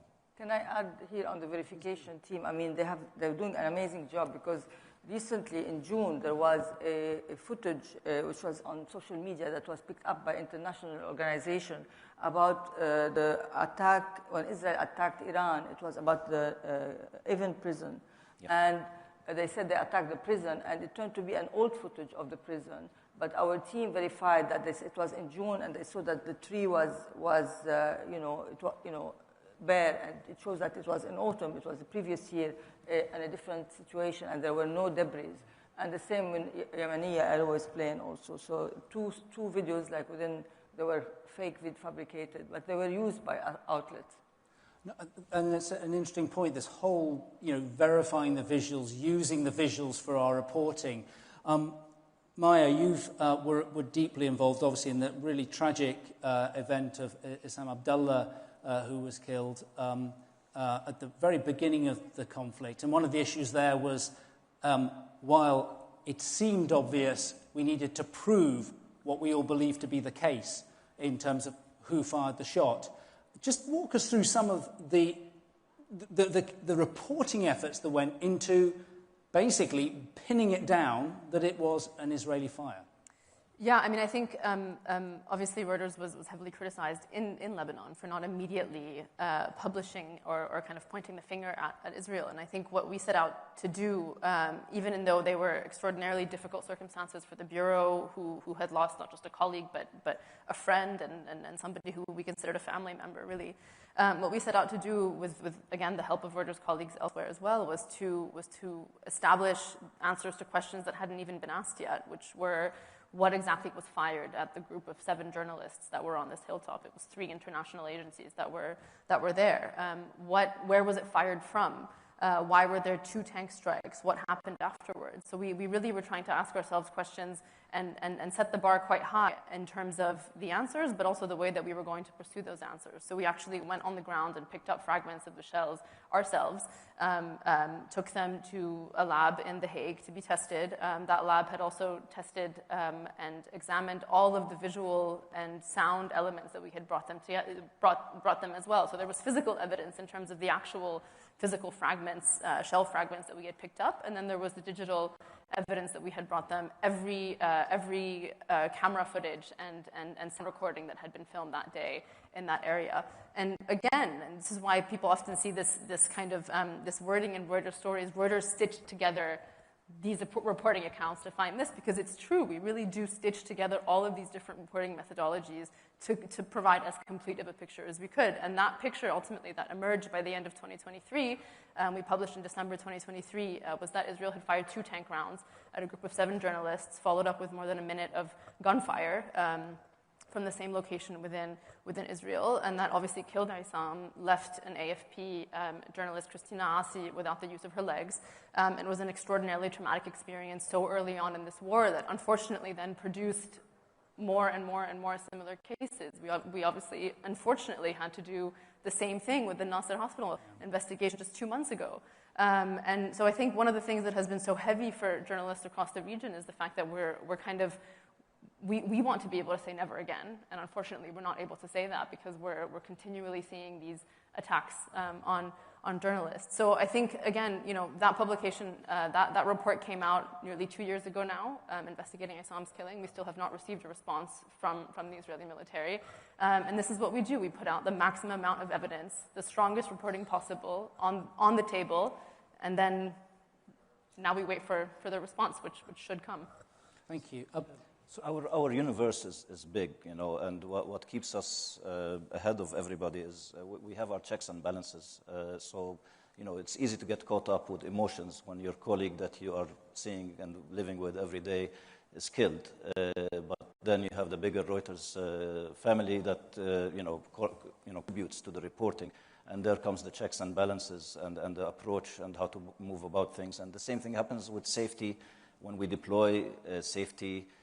Gives their assessment, it's safety versus editorial, and then we decide together where to go. So there are many stops on the way that we, as Reuters, can put in place because our universe allows us to do so and because it's best practice. I mean, maybe just briefly, and we'll come to some of the questions, particularly this one on the trajectory of tensions at the moment in the region, and we'll try and plug some of your some of your brains on that. But just in terms of the security protocols that we have to go through when you're, particularly for visuals, because you really are on the front line of things. Maybe you can just walk through some of the steps that we need to that we work on to really determine whether it's worth it, whether the risks are overbearing or not. So it's a case by case. A proposal comes, we need to go cover. Let's say, for example, there's shooting in the West Bank or a settler attack in the West Bank. Do we deploy somebody there? If we deploy them, how quickly can they get there? What's the mitigation? Security does their assessment. Do they need a security advisor with them?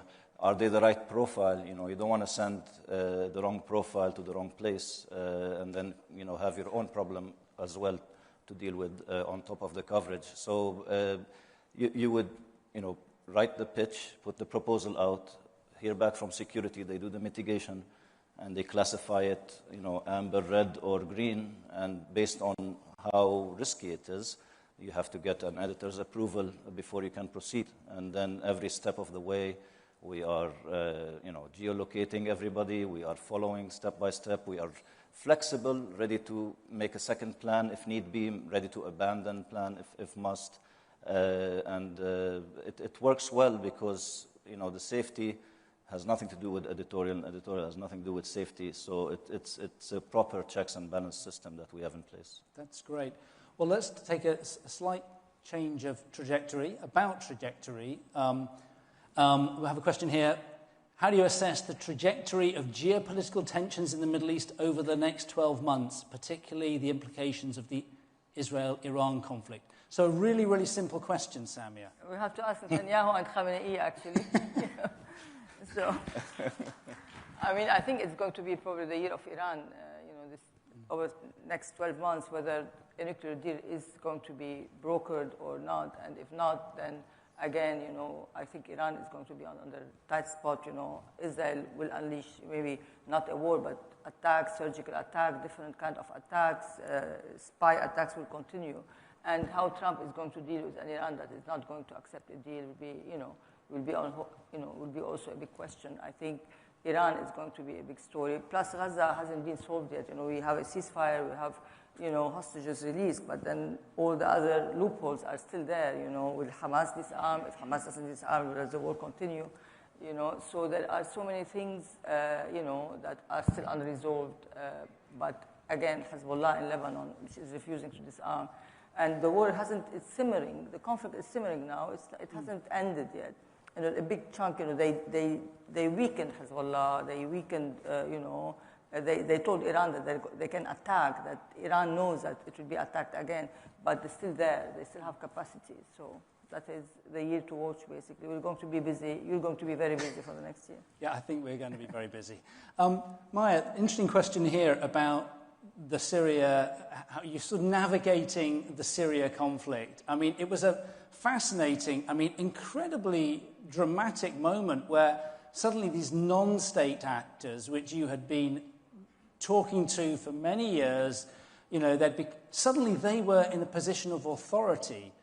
I think we've known that that's sometimes been rather challenging. How did you navigate your way through that? What were the biggest difficulties in working your way through that environment? Yeah, just in the beginning to reestablish that contact in the first place was kind of funny because there were a lot of these Syrian opposition contacts that we hadn't spoken to in years, because I think, like a lot of people, we had looked at Syria and thought, this is going to stay like this for a while. Like Bashar al-Assad is possibly weak, but everyone tried to get him out, and he's still there. So it doesn't look like he's going to go anytime soon. And in late November, we just woke up one morning, the same day as the ceasefire in Lebanon had taken hold, and so we thought we were going to get some respite, and we just really, like you said, whiplash, just turned our attention east, and we were starting to look at what was happening next door. And we had to, go back and dig out these phone numbers and try to remember the names and the nom de guerre of all these people that we'd been talking to 10 years ago and figure out where they were and try to track the fighting. But in terms of then, I think that the term source of authority is kind of an interesting one, because in many contexts, the authorities are not necessarily your sources. I mean, the authorities are not going to be the ones that are going to share the most complete and true version of events. And so often what we had to do was actually rebuild contacts from the ground up and spend a lot of time, like our teams did, the enterprise teams and the visuals teams that were there, spend a lot of time meeting people in remote villages and towns, meeting people in hotel lobbies, just gathering as much reporting and really starting to construct our understanding of Syria from level 0 and build it up. And what that does is that then makes us much more confident in what we've reported out, because if the authorities are going to counter with another point or counter with another narrative, then we can then have a really strong body of reporting. So really it's about building up the sources and building up the knowledge. When regime change happens, you have to kind of do it all over again from the very beginning, and then that makes you the authority in a way on a subject. And how have the authorities thought, what have they thought of our coverage? I mean, a lot of the work that we've done has been challenging for a new government that is just coming to terms with a massive influx of journalists from all around the world who are coming and who are writing different types of stories. And I think a lot of the one that we've written and a lot of the ones that the team has focused on, the subjects that the team has focused on, have been difficult, have been challenging, have kind of unearthed a lot of the most complicated and maybe even the most painful parts of the legacy of the last 50 years and the kind of the birthing pains of a new Syria. I see red, so I'm gonna wrap up there. Right. Well, very quickly, Labib, I'm not going to go to another question, but one of the things that strikes me about handling this conflict is the people are often reporting who are living it as well. It's not the foreign correspondent going in there. It is local people dealing with the tragedy that on their doorstep that's affecting them and reporting. I mean, how do you manage that? And let's keep it brief. It's very difficult to manage. We offer support, mental, physical. We try to make anything available that we can make available to people working. And it's not just the people on the field. It's also, vicarious trauma is a real thing. When you receive all this footage, what you see is what's been edited, what's been picked as appropriate for the public. What you don't see is often a lot more gruesome. So, you've seen the images. Our guys in Gaza had to deploy a donkey cart because fuel was hard to come by. But then they joke about, they couldn't get hay for the donkey anymore, so we had to find another way to cover. But, we remain creative. We try to have a sense of humor. We are in touch all the time. We offer the proper support that could help. And CIC, we have our support system.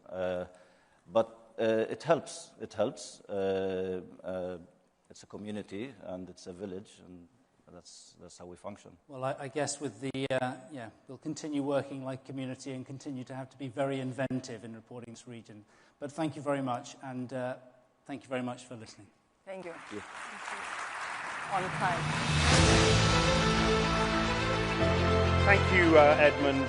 Thank you to the panel. Thank you for doing what you do and bringing us the news and uncovering the truth. Look, I always find these Reuters panels, editorial sessions fascinating. How they do what they do so well. I found this one especially humbling, so thank you very much indeed. Right, I'm going to take a breath because we are going to change tack now, and it's quite a big tack to the money flows. Heavy investment in infrastructure and public-private partnerships has transformed the economy in the Middle East, of course. How are businesses and governments capitalizing on all of the opportunity here? Where is a capital flowing now is the question we ask. Please welcome our event moderator, Richard Dean, to the stage to introduce this next discussion. Thank you.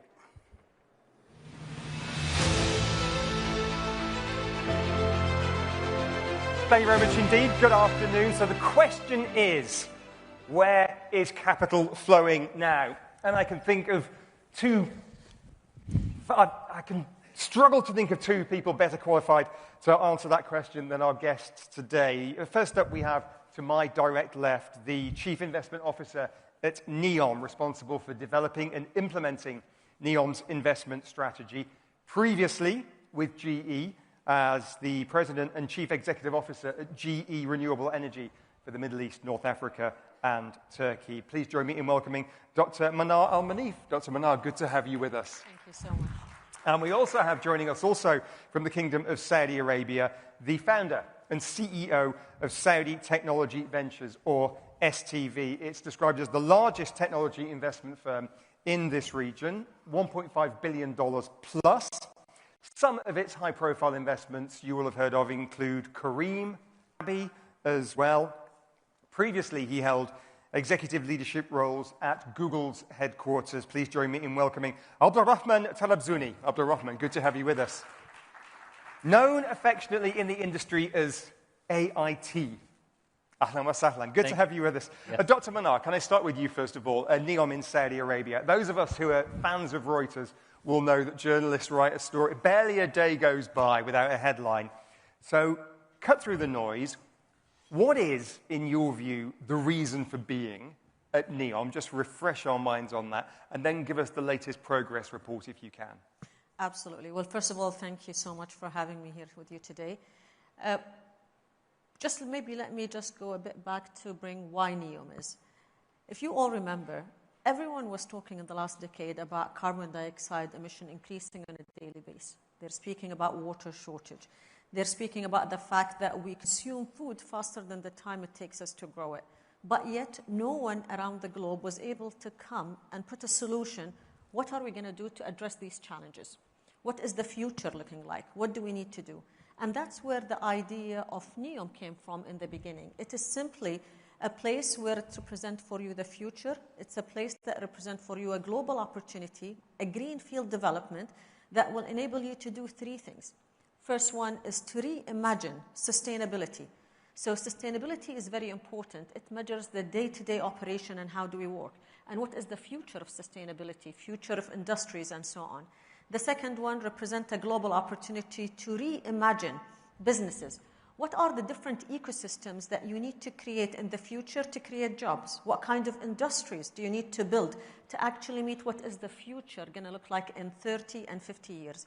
Specifically with AI disruption today, the way that we work and the kind of industries is going to shift significantly to what you predict is going to be there in 20, 30 years.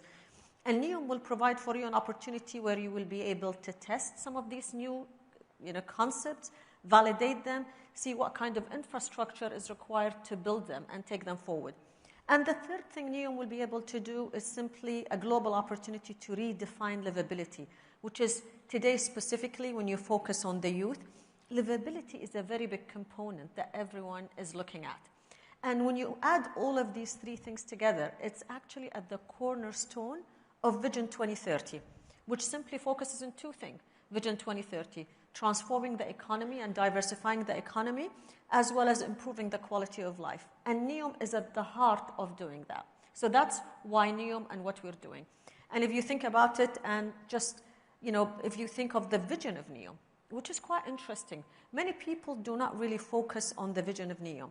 It is simply where the greatest mind and talent are empowered with the most pioneering idea to come and develop what is the future. We're not saying we're going to be developing, a tall building or a big mall. On the contrary, we're saying it is the land of the future where the greatest mind and talent are empowered to develop the most pioneering idea. That's a very big thing and a very big statement because simply you're giving the tools to people to come and innovate and introduce the future. So that's what NEOM is about. Now, where we are, we're actually moving according to plan. We're really busy in developing the required infrastructure. Remember, we're building a city that is in scale the same size of Belgium. So when you're developing something, that's something long-term that require a lot of development, from building the required infrastructure, from roads, from energy, connectivity, mobility. It takes multiple decades to actually be able to finish and achieve the target that you need to have. So work is under progress. We're moving ahead, and we are developing a lot in that area. There is a follow-up question, of course, about where the capital is flowing, and we'll come to that. But Abdul Rahman, if I can turn to you first of all. In answering this question, you said you wanted to frame it in a number of different themes, and you said the first one, and the most important one is, underpinning all of this, that this region is building the AI wave, whereas previously the region has been a consumer of cutting-edge technology. Explain that to us. Absolutely. I think, Richard, it's really important to put things in both a global context and on a time axis context. This region, for a very long time, has been a consumer of technology, and most of the capital allocation that has been happening, especially in the GCC, has been geared towards building infrastructure, education, mostly in a bit of CapEx, more OpEx, in which governments had to take on the burden of employment and creating a base layer for economic activity. But I think what's happening now is completely different, and you can see this very intensely happening in places like here in the UAE and in Saudi Arabia, where the push for modernization is very synonymous with private sector empowerment, innovation-driven economies, and outsourcing of this value creation game back to the private sector, where the government becomes an enabler. Now, what this means is there are various efforts across these governments to unlock capital and reallocate that capital towards more sustainable business models that are private sector driven.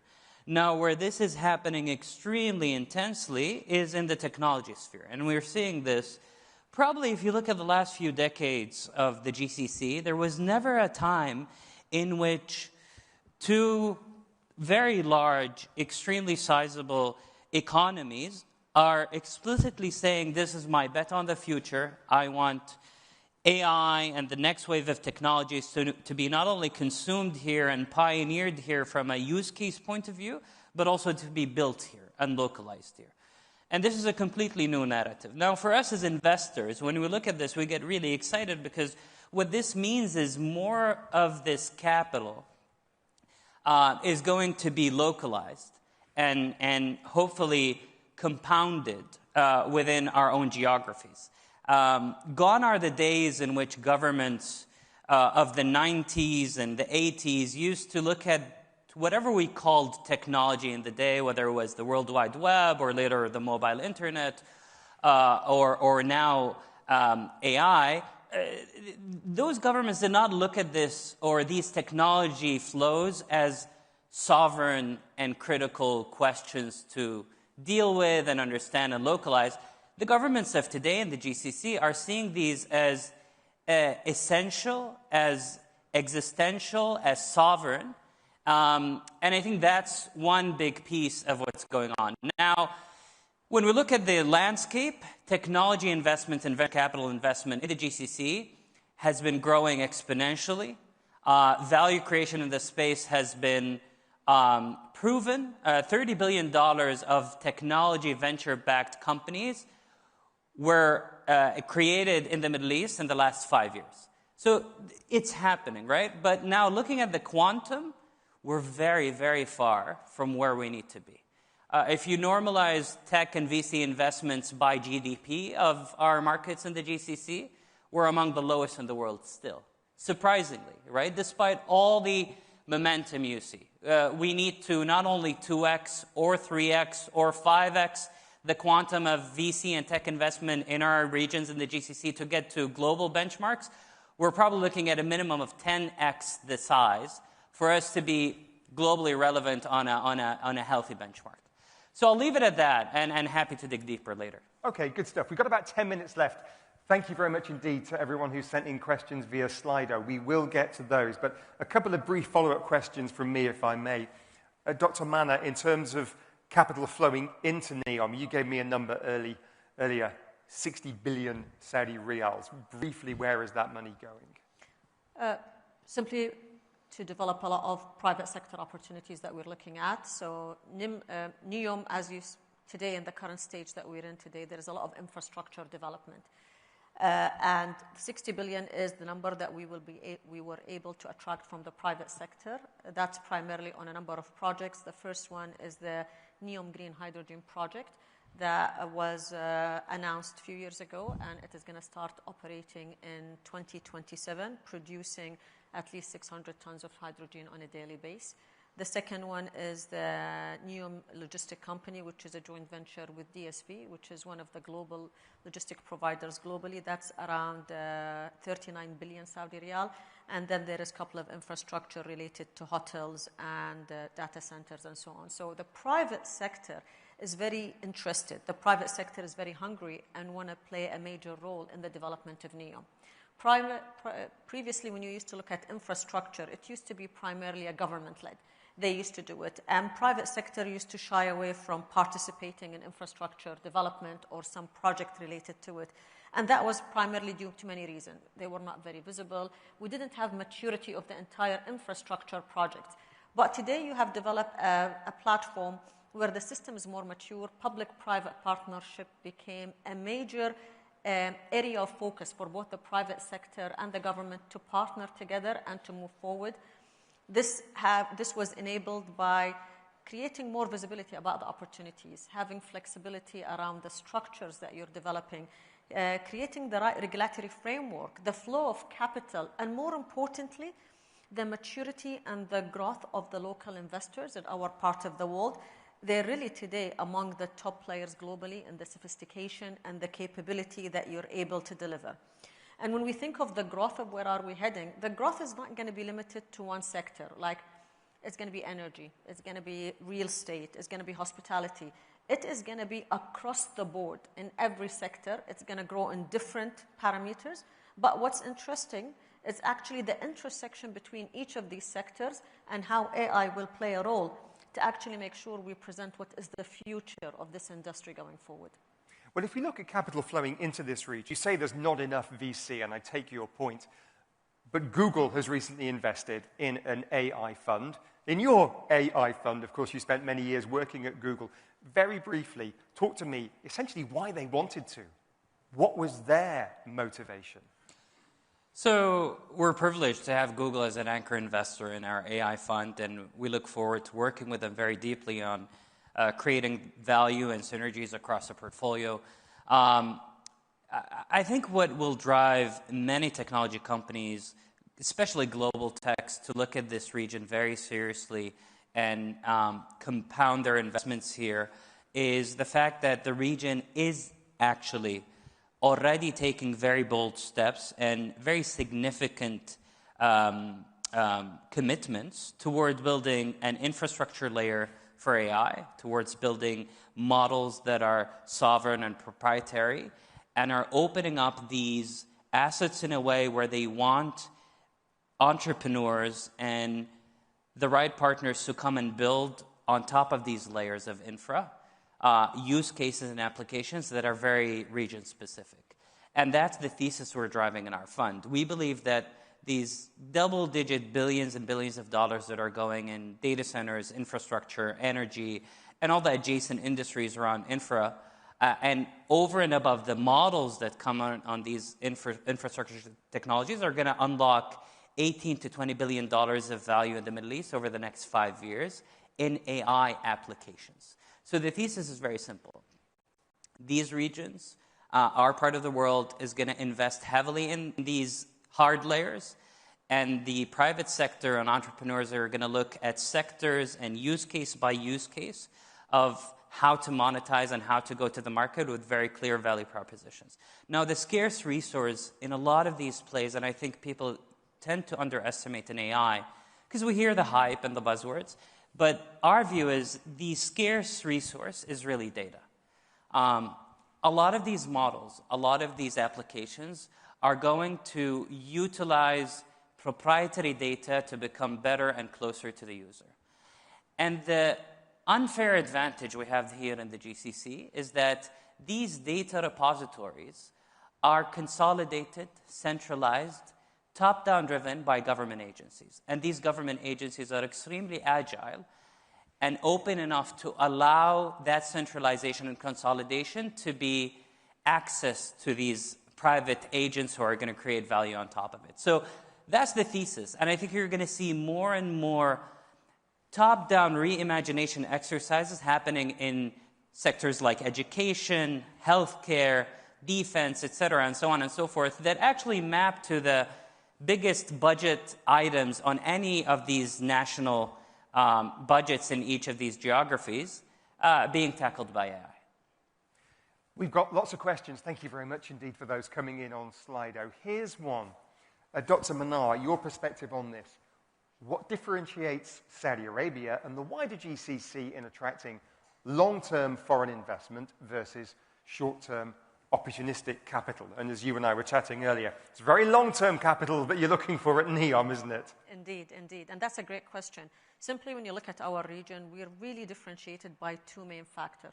We have one of the youngest and the fastest growing population in the world, and we have an unbelievable economic growth. These two trajectories, if you put them together, position any company around the world to actually just tap into these opportunities and actually grow with the region as we're developing. Many of the opportunities that's available, as I mentioned, it's not focused on one sector. The diversification of opportunity across the pool is unbelievable. If you're in infrastructure, if you're in tech and digital, if you're in energy, if you're in logistics, you're in robotics, anything is available. And it will be enabled by these two things. The growing population. Today, the region, 70% is below the age of 30. An unbelievable hunger of these new talent to actually excel, go into the market, and deliver the most that they can. And the growth that you're seeing and the diversification you're seeing in the economy in the GCC and Saudi particularly is, frankly honest, is astonishing and second to none. If you remember when we announced Vision 2030, many people were very skeptical. Many people. And I would say I was one of them. But look, where are we today? We're not even in 2030. We're halfway through. We're in 2025, and we've achieved most, and we even exceeded most of the goals that we've announced for 2030. And that just tells you the potential that we have in this part of the world. Thank you very much indeed. And I think actually you've half answered one of our other questions, which is what are the main industries that are receiving new FDI or PPP capital funding? And you mentioned it's across a range of industries. Abdul Rahman, to you, what's your view on the next 3 to 5 years of Gulf outbound capital? Will it remain concentrated in US tech and infrastructure or pivot towards Asia and Africa? Now, I know most of your investments are within this region, but what's your perspective on those capital flows? It's a great question. It's really hard to predict, but I'll tell you a number of dynamics and guiding principles that are happening in tech that might guide that flow. One, the balkanization and polarization of tech is real. Countries are building very deep hedge layers for their data and for their models and their technologies to be local. And I think this will drive them to think of allies and partners across the world who want to build and co-build with them and localize with them within their geographies. Now, one can hypothesize whether the East or the West is going to be open to such models. I think it's fairly easy to guess. Number two, I think you're going to see on a macro level, I think a lot of tech deployment from these GCC countries to actually flow inward within their own geographies, with those alliances built for that deployment to actually take place within their own countries. And we're seeing bits and pieces of this. Concepts of JVs, concepts of getting teams from the West or the East to build within your own local ground and on your soil is a model that is evolving very rapidly in some of our geographies. I think the second thing is also a lot of the GCC countries, especially Saudi and the UAE, are signaling to the world their readiness to become hotbeds of innovation and application layers for really extreme technologies that require regulatory changes. And I think that will drive a lot of capital into these bleeding-edge emerging technology companies to actually still reside and compound here. So to answer this question in a nutshell, I think you're going to see a shift towards more localization, a shift towards alliances and partnerships east or west, where technology ownership and sovereignty is going to be key. Thank you very much indeed for not only answering the question, where is capital flowing now, but also, where is capital flowing in the future? Thank you for getting your crystal ball out and bringing with you today. Indeed, thanks to both of our panelists today. It's been a great discussion. I wish we could go on longer, but we are out of time. Please give your thanks to our panelists today, to Dr. Manar Al-Manif, shukran jazilan, thank you very much indeed, and to Abdul Rahman, thank you so much for being with us. AIT, it's been great. Thank you very much indeed, and Axel, back to you. All right, thank you very much indeed to the panel. We turn our attention now to Saudi and its efforts to diversify its economy. Tourism has, of course, become a key test of its post-oil ambitions. Can the kingdom redefine its global identity through tourism? Please welcome the Group CEO of Red Sea Global, John Pagano. He will be in conversation with Nazanin Moshiri.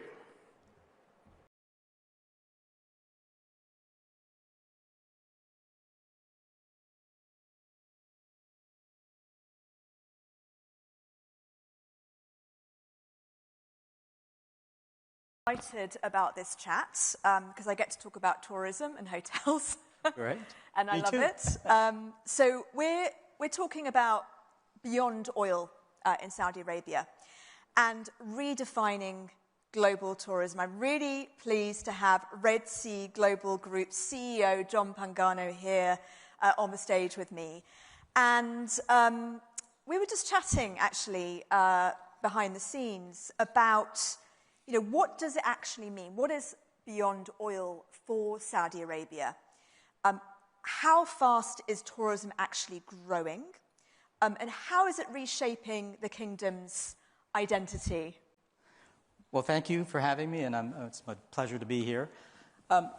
So tourism, so beyond oil, very important subject today globally and in particular in Saudi. Tourism has always been a very important economic sector. It represented over 10% of global GDP. It does represent over 10%.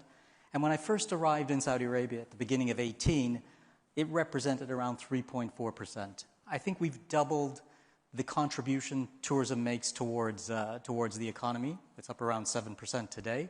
And so that means we still have room to get to the 10% global average. I think we could possibly even go beyond that. The tourism aspect of this is not just simply building hotels and attracting more visitors. It's about opening up the country. It's a societal change that is taking place under the leadership of His Royal Highness in his Vision 2030 agenda. And we're a big part of that, and we're delighted to do so. Yeah, and just how do you fit in as Red Sea Global Group? How do you fit into this sort of reshaping of the kingdom's identity?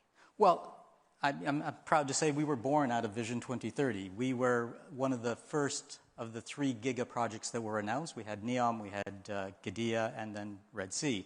Just can you explain what the giga projects are for people listening or watching who may not understand? So people have heard of mega projects. Saudi does things on a much bigger scale. So a giga project really is a term to try to capture the scale and of the ambition of what we're trying to do. And so there were 3 that were announced back in 2017. One of them was NEOM, which I think you heard the previous panel talk about. Qiddiya, which is an entertainment city near Riyadh. And then the Red Sea, which was a tourism destination. And a tourism destination that was going to do things differently. To really differentiate ourselves from other destinations in the world. And that was an important aspect of the vision, to really drive a different paradigm as to how you develop tourism projects. So when you think about tourism and big names, you think of the Maldives, you think of the Mediterranean. I went to Zanzibar on my honeymoon. But you're looking at regenerative tourism. Can you explain to us what that actually means, and why would people want to go to Saudi Arabia to be part of this type of tourism? Well, so I think when we first started, we thought we were going to set new standards in sustainable development. And the more I reflected on it, and I actually had to look up sustainability. What does it actually mean? And sustainability means maintaining the status quo. And if you think about it, we're way past that point. We need to do things to go beyond sustainability. And the term regenerative development, regenerative tourism was born out of that. And what it means in practice is to actually try to make the destination better. when we started our planning for the destination, and I have an archipelago of 90 islands across 2,500 square kilometers of lagoon area, we had an abundance of choice. But what we said was, we were inspired by nature, but we were led by science. We did a lot of scientific background work, baseline surveys, et cetera, to figure out where to develop and where not to develop. And, we made choices that were led by nature, not by commercial. So I had a beautiful island I could have developed, and we chose not to develop it in the end because it was a favored nesting site of a critically endangered species, the hawksbill sea turtle. So it's making choices that put nature at the forefront. And I often say that nature is our most valuable asset, and I think the UN is now starting to recognize that too. Just to let you know, audience, you can ask questions on the app slide. There's also a QR code. You can go on and just click on it and ask any questions that you may have of John. So as you said there, a lot of people do talk about climate and sustainability. A lot of businesses here talk about it. But what does it actually mean practically on the ground? Because you are building these cutting-edge hotels, but you're trying to also think about being sensitive to your environment too. No, without a doubt. Again, sustainability, regeneration, forefront of everything that we do and guides our thinking. So let me give you some things that are practical examples. So it's not just paying lip service or greenwashing, as some people might say. We've built the largest tourism destination in the world to date, 100% powered by the sun 24 hours a day. Now, we're not innovating, we're not doing something that doesn't exist, but nobody has had the will to do it on this scale. Power by sun, batteries to store it by day so that we can consume that power at night. We're seeking to enhance our habitats. We're growing 50 million mangrove trees. Mangroves are an amazing plant. They not only protect the islands from erosion and sea level rise, they sequester carbon at a multiple of the same area that a tree would. So trees on land would sequester 1 unit. Mangroves will sequester anywhere between 4 and 10 times that. So they're very good from a carbon sequestration point of view. Corals. We're blessed with thriving coral reefs in the Red Sea. Yet they're under risk and threat. We're not taking any chances, so we're investing heavily on growing coral. We have our own coral generation labs. We grow through fragmentation, through recreating the spawning cycle that corals do on an annual basis. We can do it multiple times throughout the year. So it's taking all of these necessary steps to protect our future. It's also building responsibly. When we build, we take every precaution that you can. So, for example, if we're in the islands and working in and around the sea, we have monitoring buoys that are monitoring the parameters in the sea. If we see turbidity level getting too high, we stop the works so that we don't create any issues with regards to the marine life. So we do have some questions from the audience. Before we go to those questions, I wanted to ask you, okay, when I look at your resorts, I think luxury, I think actually beyond my paycheck at least. But how are you going to then attract enough tourists to sort of boost what you're saying, which is this kind of moving away from oil for Saudi Arabia? So I think, and again, apologies, we opened up our most expensive resorts first, but that's not the end game. We've opened up our hyper-luxury resorts, which represents only a mere 10% of the total numbers of resorts that we're opening. We have 27 hotels and resorts that are being developed, 10 of which are now open. When we open up the remaining hotels, which are happening between now and the early part of next year, we broaden our spectrum to an entry level of $500 room nights, which is still expensive, but is much more accessible. So we're very conscious of the fact that the broader market is more middle class and can't afford the hyper-luxury product, and we're certainly not leaving that segment behind. It's very important to us. Amazing. I might be going back there for my second honeymoon. Possibly. But let's go to some of the questions we have. Sort of a really interesting one there. What level of private and foreign capital do you expect in Red Sea global projects going forward? So, I mean, we already have foreign investment taking place in the destination. Now, when you think of a project of this nature in this place, it needed a stimulus from the government to make it happen. That's why the Public Investment Fund is our principal shareholder and has allowed us to do the things that we've done. But for example, our utilities infrastructure, which I described in terms of the renewable energy, that was a private-public partnership, and it involved a consortium of foreign investors. We have, on the Red Sea, we have Chinese companies as well as Saudi companies investing in the infrastructure for which they'll sign up. We've signed a concession agreement for the next 25 years. At Amala, which is our other project, it's a consortium led between EDF and Masdar from the UAE, with money from Korea, with money from France. And so, again, we're already attracting foreign investment.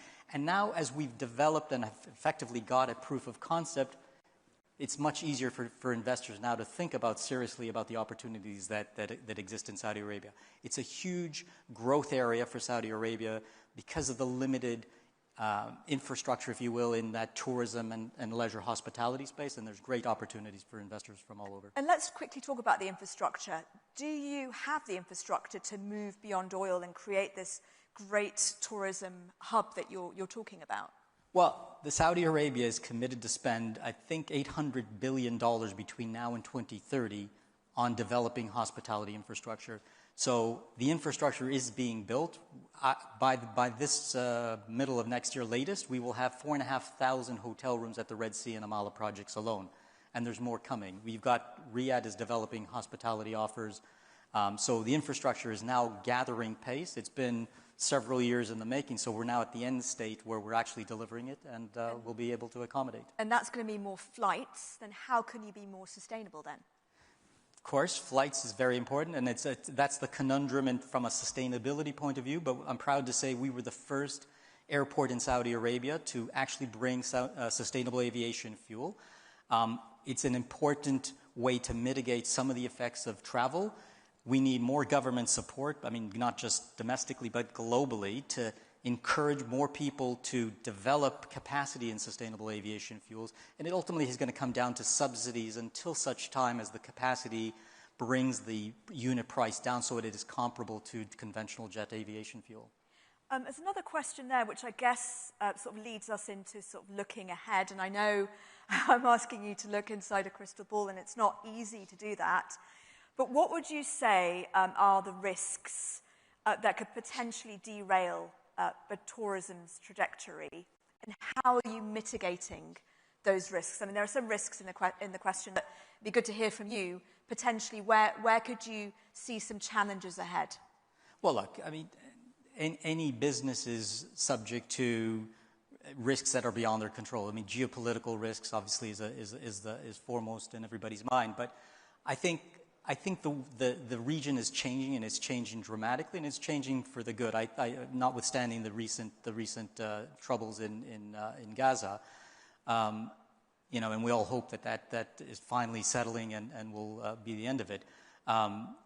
What we're doing in Saudi Arabia is it's a very safe country. People feel safe. High celebrities feel comfortable in this space more so than they do in Europe. If you live in London, you can't walk the streets anymore without fearing that somebody's going to steal your watch or mug you. The world is changing, but I think Saudi Arabia and the Middle East, generally, I think is a much safer place than other parts of the world. And what does the future hold for your group in terms of your growth and where you're looking at potentially for expanding? Well, so today, as I said, we have 27 resorts and hotels which we're opening, and that's our main focus. But the end game for Red Sea and Amala projects is 80 resorts. We have 50 at Red Sea, another 30 at Amala. But I also have projects up and down the whole west coast of Saudi Arabia that are currently in various stages of design and competitions and so on. So there's a long pipeline ahead of us of further development, because as you rightly said earlier, we need to build the infrastructure to be able to attract people and to make tourism a significant part of the Saudi economy. Thank you so much, John Pangano, who is the CEO of Red Sea Global Group, taking us beyond oil and letting us know whether Saudi Arabia can really define and redefine global tourism. And I think there's a lot of great work that you're doing there, and fingers crossed for you and the team. Thank you so much. Thank you so much. Thank you.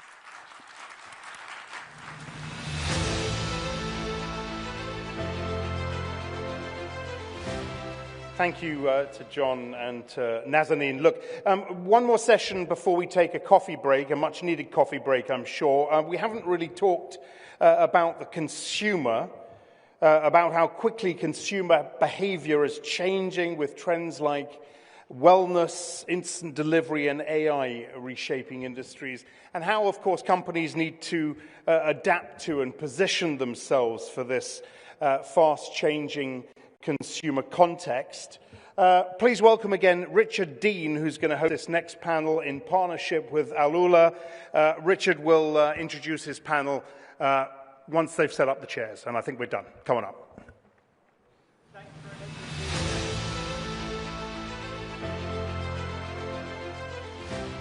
So we're looking at changing consumer behavior, but not just what it's changing from and to, but what is the playbook? How do companies adapt to that? We've got a diverse panel joining us on stage today, and here they come. So I shall introduce them in turn. First of all, to my direct left, we have the chairwoman of Landmark Group, Renuka Jagtiani, 30 years spearheading the Landmark Group's growth strategy. I think it's fair to say an icon within the regional, indeed the global retail landscape. We have from MasterCard Institute, the chief economist for EMEA, Khadija Haque, is with us. Economic financial policy, macroeconomic thought leadership within MasterCard, previously chief economist at Emirates NBD here in the United Arab Emirates, and before that, economist at Deutsche Bank in London. We have got from PepsiCo, delighted to have with us the general manager for the MENA PAC region. We've got Ahmed El Sheikh, who's with us, 30 years of experience in this industry, a couple of those with PepsiCo, most recently in India and now in this region. Ahmed, good to have you with us. Thanks very much indeed. And finally, from the Royal Commission for Al Ula, we have the tourism chief, Philip Jones, who's with us, strategy, infrastructure, marketing, among many, many other things at Al Ula. Previously, president and CEO of Visit Dallas in the United States and department secretary of tourism in the state of Louisiana in the United States. Very keen to get your questions as well, please. Don't forget you can use the Slido app to get those into us. We've got about 25 minutes with our panelists now. Khadija, you are the macroeconomist, so I'm going to ask you to kick us off with the macro perspective. What is your data telling us about these changing consumer behaviors? So I think if we look at what influences consumer behavior, we've got the demographics piece. And then on the economic side, it's things like unemployment, wage growth, inflation, the cost of living, interest rates. These are all factors that will shift how consumers feel about their financial futures and thus how they behave, how they buy things. In terms of the data that we are looking at across our region, all of those indicators are green and have been green for the last couple of years. And we think they're going to remain tailwinds and supportive of consumer spending overall in the region. So if we drill down a little bit into the demographics, of course, we know that this is a region with a very young population, which means they are tech savvy. There's high internet penetration. There's an e-commerce theme that will emerge over the next few years. We also have, on the economic side, a tremendous growth in opportunity and jobs in the region, which has pulled in talent from around the world. And I think what we are seeing is that if we compare the kinds of people that are moving to the region now compared to a decade ago, it's a very different profile. We're looking, if we consider the strategic areas that the governments are pushing growth and innovation, it's technology, it's financial services, it's data centers. These all require highly skilled talent. And so that is the profile of people that are now moving to the region, which means they're more likely to be bringing their families with them. It means they're more likely to be spending in country rather than remitting most of their income abroad. And their expectations around the goods and services that they want to consume are also different. And so businesses have to adapt to that changing demand. In terms of the economic indicators, record low unemployment in the region, Wage growth is a little bit of a yellow light, perhaps, rather than a green one, because we have such a lot of demand for people looking to move to the region that it really is an employer's market. And so wage growth hasn't really necessarily risen as quickly as it has in other parts of the world. So we are seeing some constraints on budgets in certain segments of the population. But, interest rates are falling. That's a tailwind. The cost of living is rising again in certain areas, perhaps more than others. The headline inflation rates are quite low, 2%. But within that, we know housing costs are rising very sharply. We know education costs are rising perhaps more quickly than the headline. So again, consumers are needing to make some trade-offs. But overall, it's a fairly benign environment for consumers going forward. Khadija, thank you very much indeed. Renuka, if I can turn to you, you have at Landmark Group millions of consumers across this region, so you have your finger on the pulse. If you can summarize how you've seen consumer behavior change over the decades that you've been with Landmark Group. So we've seen it constantly change, but I think the changes we see in the last few years, and not just in the last decade, but if you take COVID and post-COVID, it's been huge. It is a younger population. It is a more connected population, digitally connected, much more demanding, much more aware, and really understand what they want to spend on and how they will spend their wallet. Because that wallet share has shifted hugely. So what they spent on before may not be the way they spend today. They are far more careful to make it go further.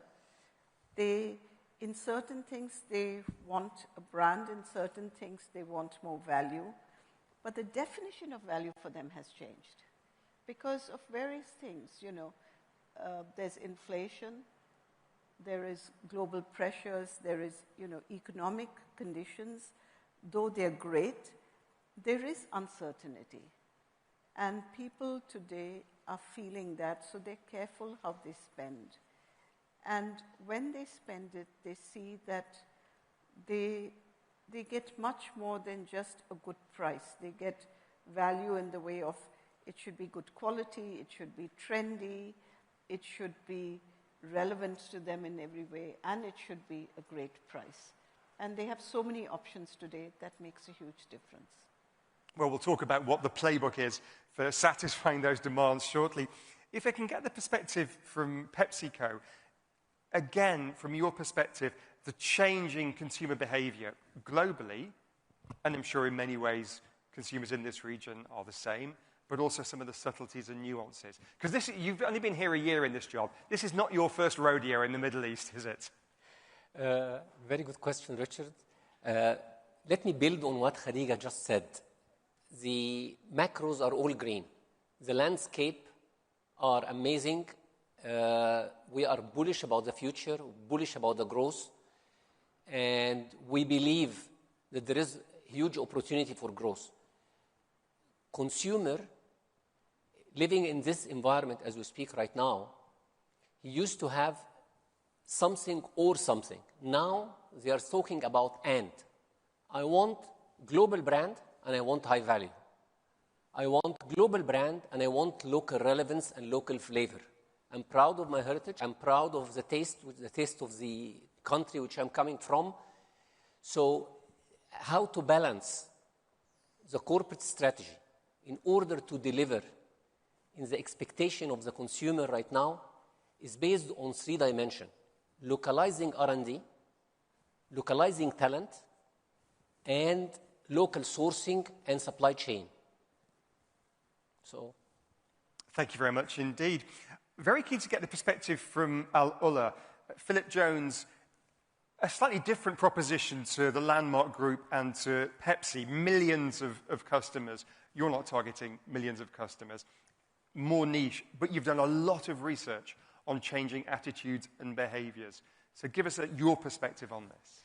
I would say the research we've done, we had 26,000 surveys done, And we really were trying to understand what is motivating visitors to visit a particular destination. And what we learned from an Alula perspective was that 70% of the visitors who are coming to Alula, who want to come to Alula, are looking for an experience. It's much more about immersing themselves into the destination, learning about it, and leaving with something valuable when they take it back to their homes or their families. The other thing that we learned is 65% are interested in arts and cultural activities. And so that works well for us because we're investing in a huge amount of investment in museums and other arts assets as well. And then the third thing we learned was about 46% were looking for wellness. And so, again, everyone's looking for an experience. They're not looking just to check the box. They want to go to a destination and learn something and feel like they're making a contribution. And Alula, because of its unique setting, 7,000 years of history in this beautiful, magical place, it lends itself to that type of experience. But again, we're not looking for mass tourism. We host 300,000 visitors this year, but they're spending more per capita than probably any of the others spend in the region because the experience they have is one of a kind and can't be found anywhere else. And Khadija, you say your data bears that out, this thirst for experiences, particularly among relatively affluent consumers in this region. Correct. Yeah. Yeah, so, I mean, the research that we've done absolutely echoes what Philip has just said. When we look at global trends, particularly post-pandemic, we've seen that when people travel, they are prioritizing experiences over things. And so when they go somewhere new, they're willing to spend more of their wallet on dining, for example, than they do on, buying apparel or even on their hotel bills. They're looking for the experience, there's a reason why people travel. And the travel report we did in May of this year, we looked at 3 different motivations for why people travel. One that came out was wellness. That's absolutely a reason that people will plan a trip, is to go somewhere where they can spend some time focused on their wellness and their holistic mental health or relaxation. People also travel for nature, so they want to go to destinations where they can immerse themselves in a natural environment. And then some people will travel for food, for culinary experiences. They want a wide range of dining options. They want to try different cuisines. They want to experience the local cuisine of the area that they're going to. And so all of these things are top of mind when consumers are planning their travel. And even those that are less affluent, they might be spending less, but they're still prioritizing the experience over necessarily the item that they're going to take home as a souvenir. But certainly the affluent consumer has more scope for discretionary spending, and we do see that in their spending behavior when they travel. If we look at the playbook for this from the perspective of PepsiCo, for example, I think I can spot it in what you've done. For example, you're opening very shortly a research and development center in Riyadh in Saudi Arabia. You're investing nearly $10 million in that. So innovation and localization, but also producing locally as well. I saw ribbon cutting just a few weeks ago at your new facility in Dammam in Saudi Arabia. That's nearly $100 million. So I think I spot what you're doing. But you tell us, talk us through the playbook. When we talk about localization in terms of sourcing, 100% of the potato we use right now is produced locally. This is number 2. All the sourcing, about 90% of it is local as we speak right now. R&D, yes, it is a global brand, but local flavor and local relevance. The R&D facilities, which we are going to open in Q1 next year, all is it about is having the flavor of the city, the flavor of the place, and introducing to the consumer the local relevance which the consumer wants from us. Okay? So it will be integrated part in the environment, into the consumer landscape in order to deliver local relevance to the local consumer. The talent, we are using local talent in the region, and I think one of the biggest achievements which we have is localization in the total GCC countries. So between the 3 attributes, this has been the strategy in action, and we are progressing. We're getting quite a few questions in. I will get to those very shortly. Do please keep your messages coming, your questions coming in on Slido. But Renuka Jaitiani, if I can turn to you, taking all this we've heard and your observations about changing consumer behavior, I'm wondering what that means for legacy powerhouse brands like yours, like Baby Shop, like Centrepoint, and others that are genuinely icons in this region, particularly for those of us who've been here a long time. But what's the playbook for those legacy brands? So it's interesting. Firstly, we don't look at our brands as legacy brands. Centrepoint is about 20 years old today, 2005. So for us, these are brands which are constantly evolving. And I think to us, legacy is only as good as how it evolves, how it stays relevant. And that's really always what we would focus on.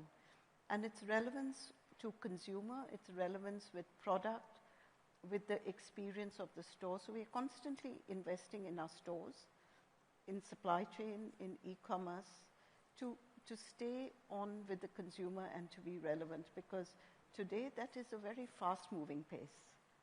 So it also means that you bring in new brands, you bring in new experiences. So if we started our grocery with Viva, it was because we felt that that bit of value was missing in our portfolio, to really do grocery at, nobody really had done own label grocery in the way we did it, you know.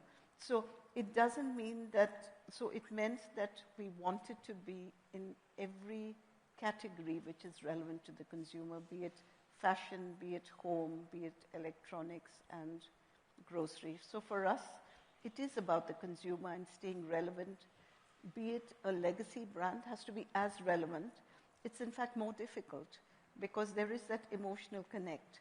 And so you have a greater responsibility to get it right, because there is an emotion attached to it from our side and the consumer.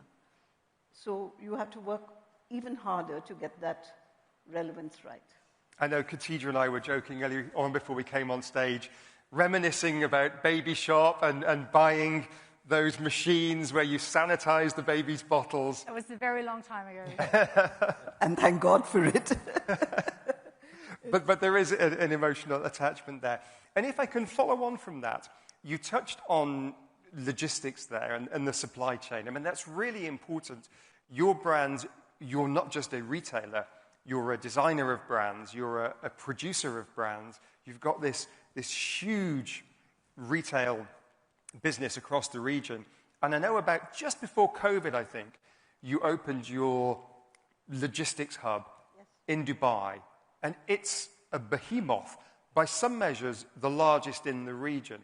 Explain the challenge of supply chain and how a facility like that fits into it. So today we would sell between the Middle East and India about 1 billion units a year. So it has to be art and science, both. And you have to remember, this is right from fruit to furniture and sofas and beds. So, and we go really the full gamut, so from design to sourcing it, to bring it on, and we even do the last mile delivery for our supply chain of e-commerce. And e-commerce today is about 20% of our business. So it requires every effort of logistics beyond even that logistic hub. So we have 70 hubs, and this is by far the biggest we have. It's semi-automated, and when we did it, we weren't sure whether we would ever be able to use it well. Today, we completely use it, but what's also been great is that it's allowed us to think beyond ourselves. So we also service other small and medium-sized businesses in retail through our hub. So we've set up a company called Logistic, which actually does third-party logistics for others. So for us, it was our diversification and extension of really building our ability to source and to service our businesses. Philip, from the perspective of Alola, if I can turn to you, and the playbook question to you, we've observed these changes in consumer behavior. Fine, you've done the research, others have done the research. what do you do? What is the playbook? What did you learn in Dallas, for example? And what best practice are you implementing at Alula, or what are you doing differently? So I think what lessons we've learned through the years, not just in Dallas, but in the tourism industry in general, is there's changing consumer behavior. And so you have to adapt to that changing consumer behavior. But also, in the case of Alula, we really wanted to be authentic. I mean, we love Dubai, it's great, but we're not Dubai. When you come to Alula, you're getting a completely different experience. And so what we've tried to do is be true to who we are as a destination, build on the heritage, build on the culture, invest in the arts, train up the locals for jobs in the industry so that they become part of the story that we love to tell. And then at the end of the day, the way we gauge success is, do visitors leave with a positive impression of the destination? And I've yet to meet a person who's come to Alula, and I have a couple who've been on the panel, and no one leaves going, it was all right. Everyone leaves going, oh my God, it was so amazing. I've traveled all over the world. There's nothing else like it, and there really isn't. And I think that's what sets us apart, and that's what keeps us special. And I think my message is, focus on your strengths and be who you are. Don't try and be something you're not, because certainly visitors can see through that very quickly. And I think that's one of the reasons we've been somewhat successful in Alula. I recommend it. You must do. It's a great, great, great trip, great experience. Thank you. Show of hands, who's been to Alula here? Yeah, I see a number of enthusiastic hands in the audience. Thank you very much indeed for that. Well, let's turn to the audience now. Thanks very much indeed for your questions via Slido. Khadija, one for you. Which macro trends, and three are mentioned, energy transition, fiscal reform, or demographic growth, which of these will most shape corporate strategy in this region, the GCC, that is, over the next 5 years? I think all of them are important, but I would say I would rank demographic growth probably at the top in this region, because it's a little bit different to what is happening in most of the rest of the world, where we're seeing aging populations and in some cases declining populations. Here, we're still seeing growth, but again, the difference is it's coming from outside. So this is not a natural population growth, this is immigration. And if we look at the statistics, between 2019 and 2024, the UAE population grew almost 20%. That's a fifth bigger in 5 years. Saudi's population was up 17% over the same period. Qatar's was up 12%. So that is a sizable structural change in the number of consumers that are in this region, but it's also a change, as I mentioned, in the type of people that are now living here compared to a decade or 2 decades ago. And we don't think that trend is going to change. Yes, we may see a slowdown in the pace of growth in terms of immigration, but the nature of the talents, the nature of consumers' desires, that is, I think, structurally different. The other thing that's missing is technology. And I don't think we can ignore technology as a macro trend, because given, again, a young population with high internet access, very tech savvy, AI is going to have a tremendous impact on what they see and how they shop. And businesses need to adapt and use that technology to better target the niches that they want to target and personalize a lot of the marketing and the experiences that consumers are going to have. Okay, Khadija, you've let the AI genie out of the bottle, the buzzword. So, Ahmed, I can see you nodding. Yes, you are perfectly right. I think if we spend time in the company between portfolio transformation, digital transformation is as important as portfolio transformation for us. Digital right now, you cannot live without, as we speak right now. If you take it from end to end in agri, which piece of land you are going to have irrigation, where we are going to take your crop first. If you go to supply chain, which machine you are going to have a maintenance for, and deciding preventive maintenance. If you go to the logistics, your trucks across the city, how you are maximizing your utilization, mileage spent. Take it end to end, starting from consumer today, and the role of AI in defining, taking a photo for the shelf, getting the Excel sheets with hundreds of cells of data and coming up with insights for you, actionable in order to take action for it. Without digital transformation, you are a company of the past, and right now, digital is the reality, and the ability of the companies to adapt with the new world. This is the real, either you are an analog company or a digital company. And there is no place for not to digitize. It's an essential. We've got a few more questions coming in. I'll try to get to as many as possible. One came in for you, Ahmed, in particular. It's disappeared from my screen now, so I'm trying to remember it. But essentially it said, what local flavors have you developed here? And have any of them gone global in the way that Dubai chocolate has gone global? Okay. Kamoon wa lamoon. But it is one of our local flavor, and we started to expand it, beyond the Middle East, okay? But in some countries, we need to do more job in this, and we need to develop. But there are some examples, yes. Thank you very much indeed. A question about Al Ula. What sets Al Ula apart from other destinations in the region and internationally? And in terms of a playbook, I think this is the most relevant part of the question.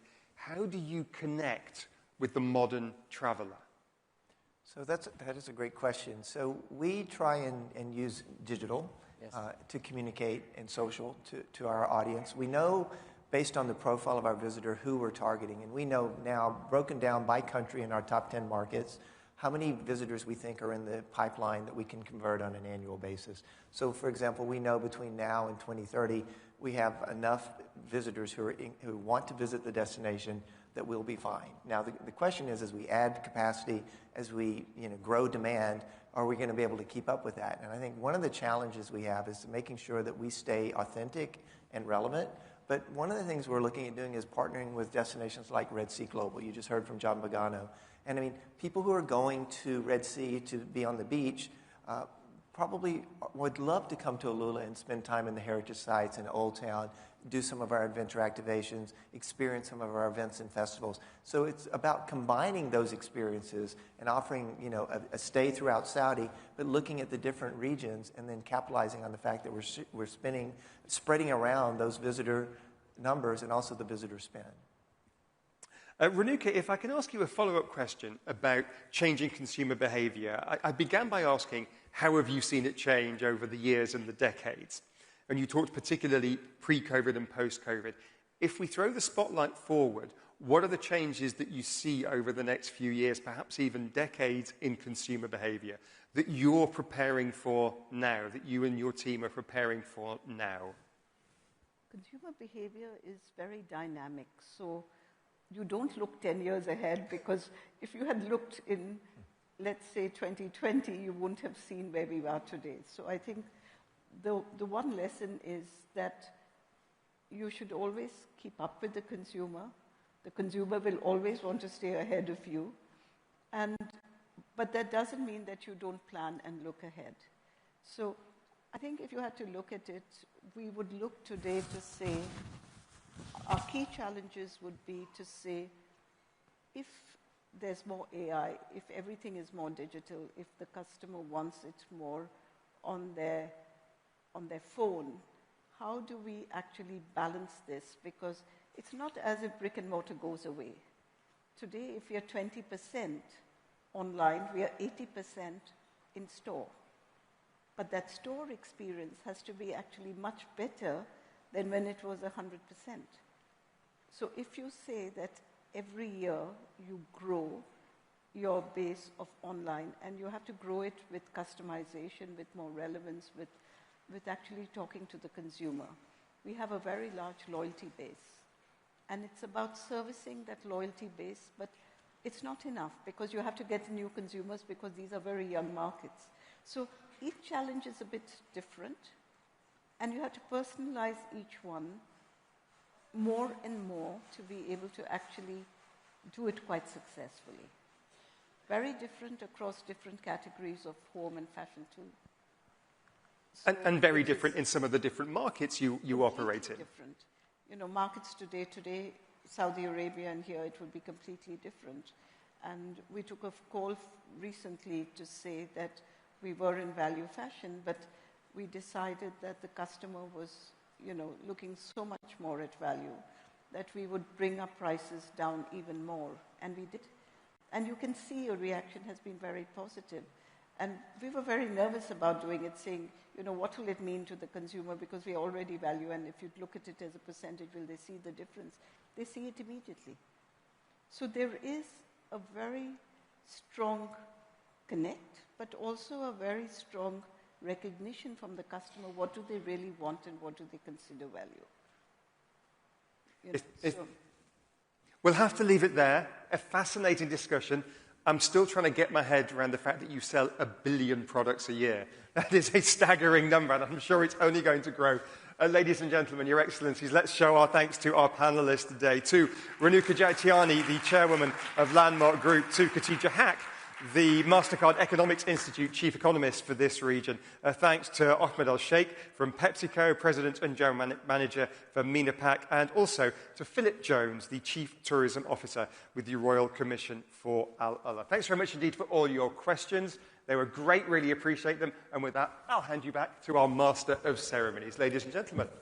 Great, thank you very much indeed. We're going to take a coffee break, and then we're going to head into the last stretch of the day. After the break, we're going to switch themes to technology and sustainability, which I said will close out the day. Coffee's going to be served out there. If you could be back at 4:40. And if you are signed up for the Future of Global Health session, that starts right now on the Catalyst stage. That is the Future of Global Health session on the Catalyst stage at 4:10. Thanks very much indeed.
Welcome back, everyone.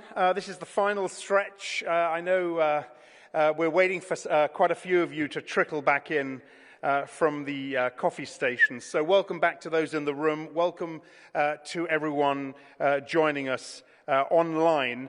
Technology and sustainability are the themes to round off our afternoon discussions. The next panel, Deep Tech at Scale, will explore technology as an enabler for solving many of the world's most pressing challenges: food security, inequality, health, climate, to name a few. How are investors and how are policymakers prioritizing where to spend and where to innovate? Simon Robinson is Reuters executive editor and will introduce the speakers for this next panel. Simon.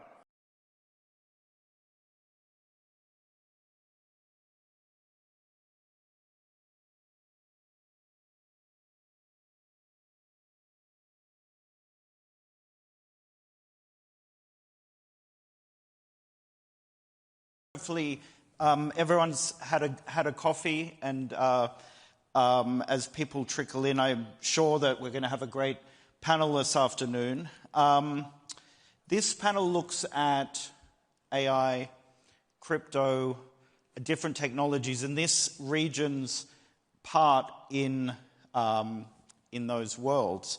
So I want to begin. I'll introduce each panelist as I kind of go to the first question. So Chiara, if I could begin with you. So just to introduce, Chiara Marcati is the Chief AI Advisory and Business Officer for AI71, which is Abu Dhabi's relatively new company that builds AI products and advises other governments and companies. Chiara used to work for McKinsey for 20 years, and has advised organizations and governments across the Middle East. So, Chiara, let's begin with you. What is it about this region that makes it well-placed in the world of AI? I think, in short, first of all, thank you for having me, and welcome, everybody. So I think, in short, is really the leadership ambition. UAE has the ambition to truly transform itself into a knowledge economy. And when I say knowledge economy, it starts to be worldly recognized for its knowledge, in this case of AI, and really export that knowledge. Now, how do they go about that? And I think why it's special is because they have the vision and the power to work across the entire stack of the AI. If you think about it, there are champions that are playing at the bottom of the stack with the data center, with the infrastructure, with alliances with big hyperscaler. And then there are companies and visionaries that even started to work with effort in R&D with the LLM. We had the two foundational models, and we have one, Falcon, that actually had amazing releases and amazing review. And Falcon was created in the Advanced Technology Research Council that was created in Abu Dhabi with the spirit to truly forge R&D.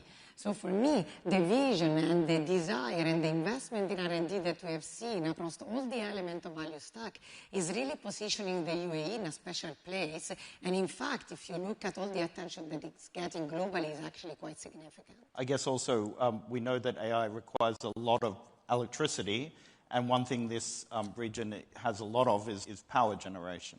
I think that makes it easy, but I think it's definitely only one of the enablers in place. For me, really the vision and the passion that I have seen and the desire to invest in building local champion and attracting talent, which has been quite hard in the region, to build a local champion that can play globally at scale, I think is quite tremendous. Let's come back to the talent question in a little bit. Aya Badir, I want to come to you. So Aya is an advisor to Mozilla, which many people will know, a free software community founded almost 30 years ago now. And you're also a tech entrepreneur. You've done a lot in your career to kind of break down the barriers between people and tech, including founding a company called Little Bits, which is an electronic building block that is used by millions of children around the world. And you have a kind of scary number of patents to your name. So I'm interested in the spread of AI, thinking about this region, and you do a lot of thinking, I guess, especially in terms of kind of open access, thinking about what models will be used. If all the models that are going to be used here in the kind of growth of AI are based on Western inputs, Western models, is that going to kind of tell us about that? Tell us about how the UAE and the Gulf more generally needs to think about how it builds its own AI industries. So thank you for having me. Thank you everyone for coming. I've been an advocate for open source for kind of my entire career. For those that may not know, open source is this ideology and this community practice that believes that sharing innovation elevates all boats, and it really started in software, but I was part of starting the open hardware movement. There are open source movements across kind of many sectors. And specifically, I think the UAE had the foresight to invest and think about open source AI. So Falcon, that Chiara just talked about, the large language model that was invented at TII, was immediately open sourced. And it was at a time where the UAE was not known as an AI player, but it was able to rise up in the leaderboards and rise up in the attention of the world in terms of AI because they open sourced the model, and suddenly millions of people around the world started using it and really kind of relating to the UAE with it. So I think their foresight and investment in open source is a big one. The second one is really the UAE tends to not be, especially these days compared to the US, but tends to not be self-centered. There are 200 nationalities here in the UAE. There are people from all over. There's a really nice balance of at once wanting to cater and accept and include all these kind of diverse cultures and people and languages, and also preserve their own. And so there's a big investment in Arabic. There's a big investment in these kinds of topics, which I think we'll talk about later. So I think those two components make that the UAE really kind of positioned itself as a player in a very kind of crowded and competitive When AI you market. look at the amount of money, though, spent every year on AI, the US is so far ahead of everyone else. I think China is in second place. But is there a danger with the kind of the growth of AI around the world that we end up in some ways with it dominated completely almost by one country? It's absolutely a concern, and it is a concern that we are living with right now. The majority of AI systems that we're using were made in the West, made in America. They have not only bias of language systems way of thinking, but also the epistemology of the way of Western thinking, the scientific method and practices that follow.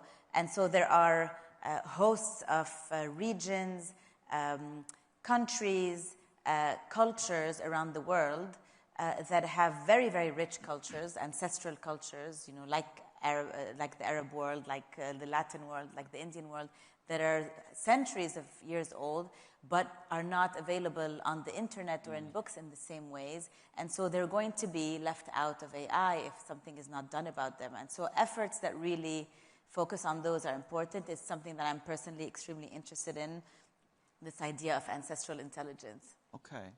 Haiyang Ru, let's come to you. You're the CEO of Hashkey Exchange, which is a Hong Kong-based digital asset trading platform that serves both retail and institutional investors. And you've got a long history and experience in fintech, in strategy operations. You used to work for Ant Group's Alipay. I'd like to ask you a little bit about regulation in this part of the world. Your company is part of a bigger group, the Hashkey Group. You've only been around for 2 years, something like that? Our Hong Kong exchange is into operation for 2 years. Okay. But our whole group is about 8 years. Okay. We are still a young company, but we are licensed in Hong Kong, Singapore, Tokyo, and Dubai. We are the only group with all, licenses in all onshore financial centers across Asia. So as you move into the Gulf, which is relatively new, what kind of regulatory framework do you face? What are the challenges around regulation? And I should point out that mostly we're talking about cryptocurrency here. Mm-hmm. In terms of regulation or the regulators, I would say overall speaking, the regulators are open-minded, very accessible, and also business-friendly. However, we probably need more clarity regarding the regulations around the stable coins, around the equity tokens, around security tokens, and also the digital assets.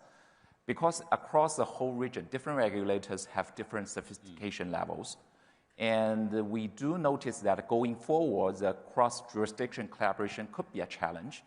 So we are working with different regulators to have some kind of like a joint cooperation to push into a more collaboration model. Because the essence of the business for the asset trading and the custody is all about scale effect. However, the regulators tend to be very fragmented. So that's the reason why we need more communications across the region to push into that direction.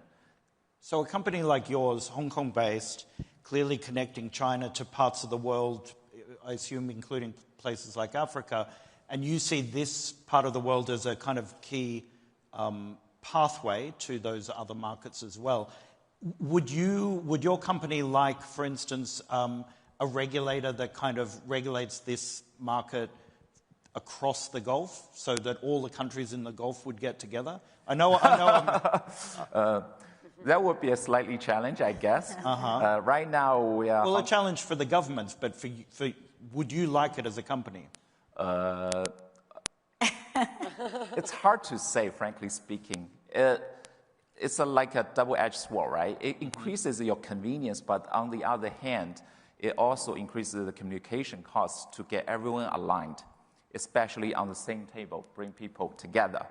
And right now, we are moving into Southeast Asia and into, Gulf area as well, to form the regional payment and investment network. We do see different levels of sophistication.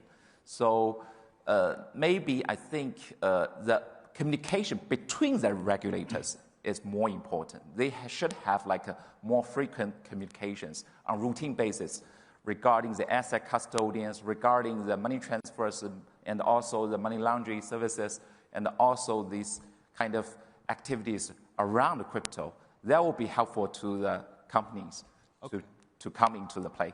Interesting. Chiara, coming back to you, AI71, which again is Abu Dhabi's company that is really going to push AI in this part of the world.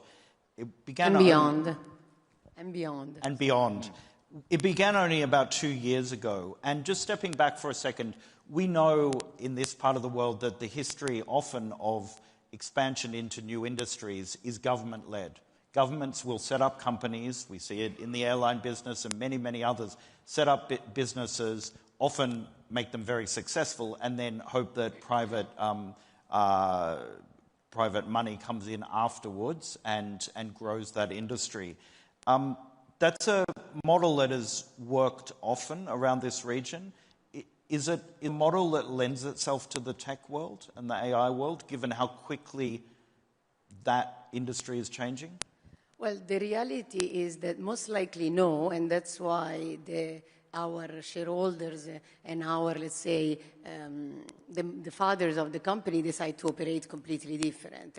So if I talk about briefly of the history of AI71 as a representation of how they're thinking about that, is we were born a couple of years ago, and a few months ago we actually became fully private, because there is a belief that as a private company is the way to go into the tech.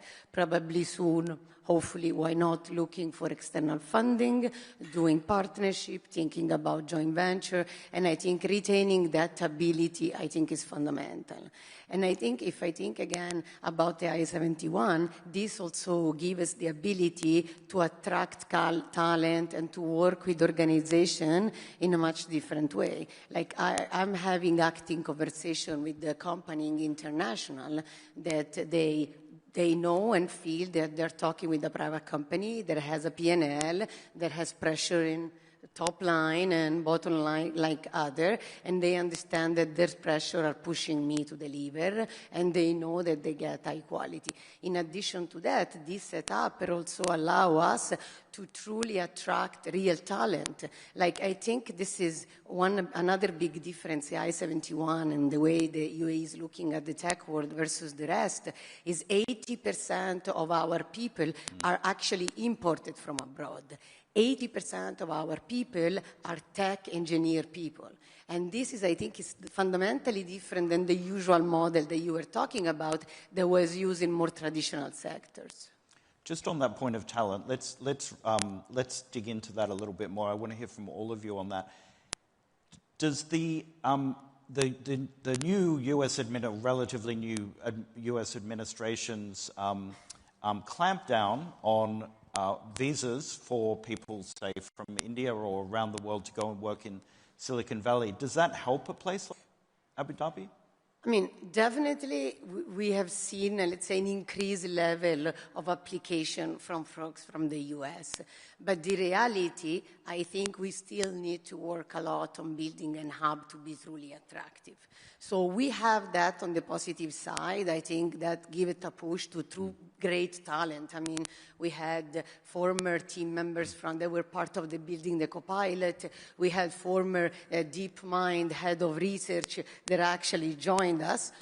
Maybe for foresight, maybe for fear, maybe for desire, maybe for sharing the vision. Definitely, I think the new administration helped.